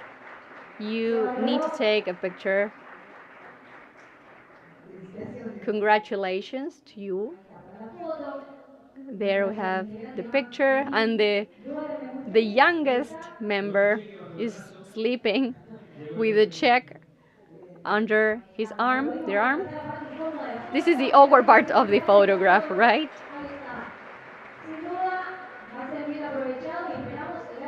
We will see you next year, and we hope we have Calito Accesorio telling about what they did with this initiative. The second award, 1 million pesos, goes to Forestia. A round of applause for Paolo Manciotti, working with farmers to change the way in which they are producing with agroecological practices to improve the composition of soil,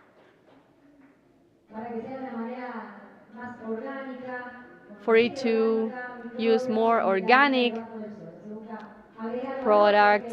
He wants to add value. A round of applause for Paulo and the production, together with cooperatives that have been working with him to improve the profitability of the farms. So it is a project that, with no doubt, meets the requirements, the 4 C's of economy. So a round of applause.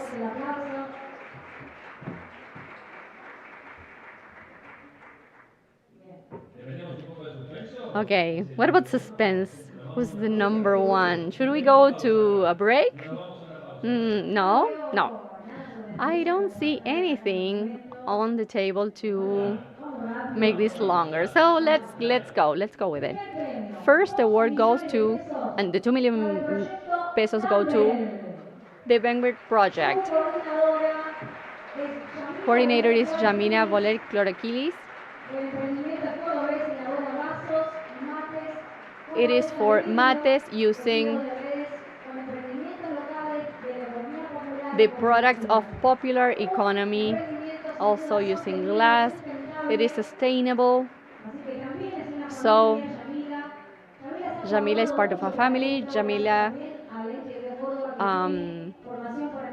got in contact with the BIOCÓRDOBA entity to think about circular economy and what they could offer. So she took a lot of training courses. And in the presentation, I remember that what happened didn't matter, but she wanted to show this project. She knew that this project had a future, and she was faithful, she had an amazing project. So the first award goes to Dumbbell. That is, you can look for it on social media, Dumbbell, Dambel,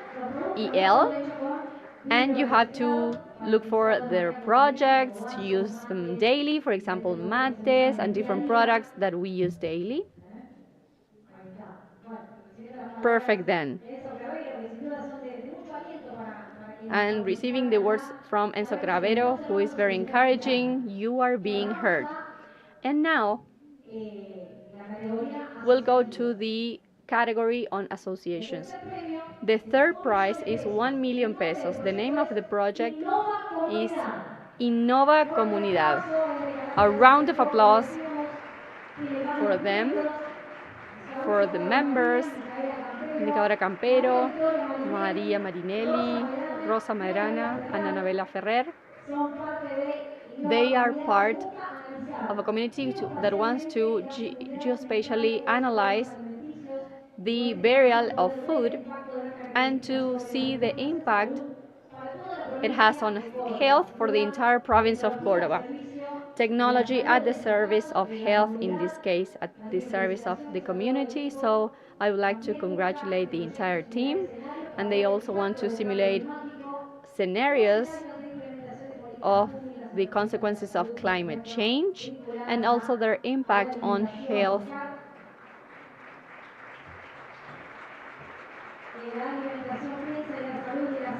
Food has to think about health, and health has to think about food. It is an amazing project. So congratulations.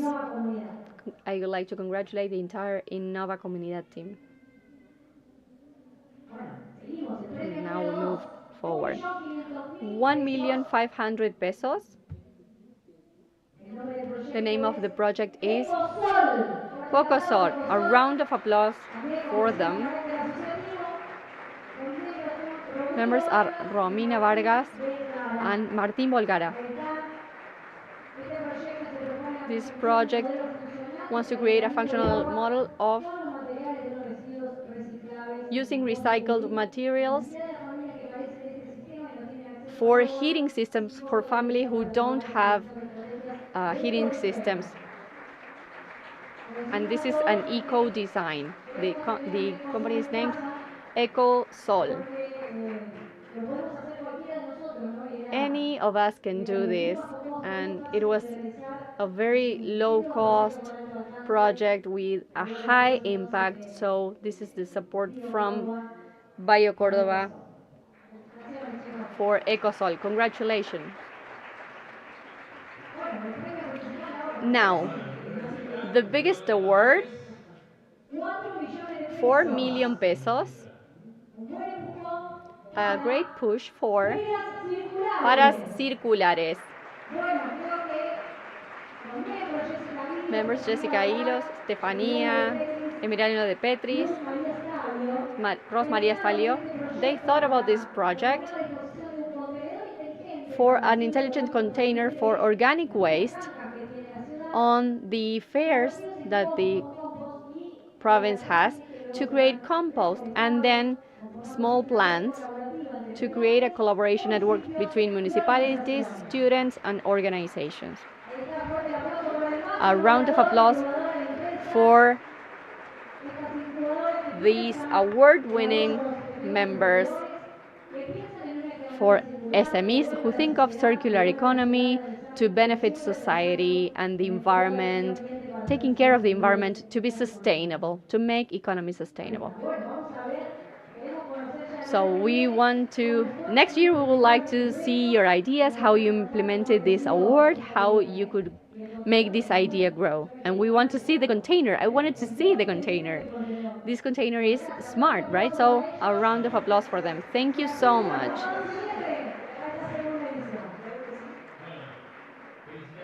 Congratulations to you all. Thank you, Mimi. I would like to thank you. I'm very excited to see what happens in the future. I think that everyone who participated in this Circular Economy Summit is willing to collaborate with everyone who is doing a lot. We envy you because you had a very interesting job. Yes, working very close with entrepreneurs. Yes, I learned a lot too. So, a round of applause for the authorities who made this possible. The president, Enzo Cravero of BIOCÓRDOBA, Garcia Aresca, also the secretary of the municipal secretary of the environment, the director of biodiversity 2, and Mariana Sanchez, director of coordination and institutional management. Thank you. A great round of applause for you. Congratulations. The biggest applause of the session for all of the winners. The truth is that they really earned this award with effort, with studies, with creativity. We really want to see what happens with all of these creations and invading the province, because if you multiply, if you go beyond, this will mean that this project not only worked, but we will be living in a better world. See you each other in the next edition, because as we said before, they are already preparing for the 5th edition of the World Summit on Circular Economy. It is confirmed. 5th edition of the World Summit on Circular Economy. Thank you all. Bye bye. Ya estoy en la mitad de esta carretera. Tantas encrucijadas quedan detrás. Ya está en el aire girando mi vida. Y que sea lo que sea. Todos los altibajos de la marea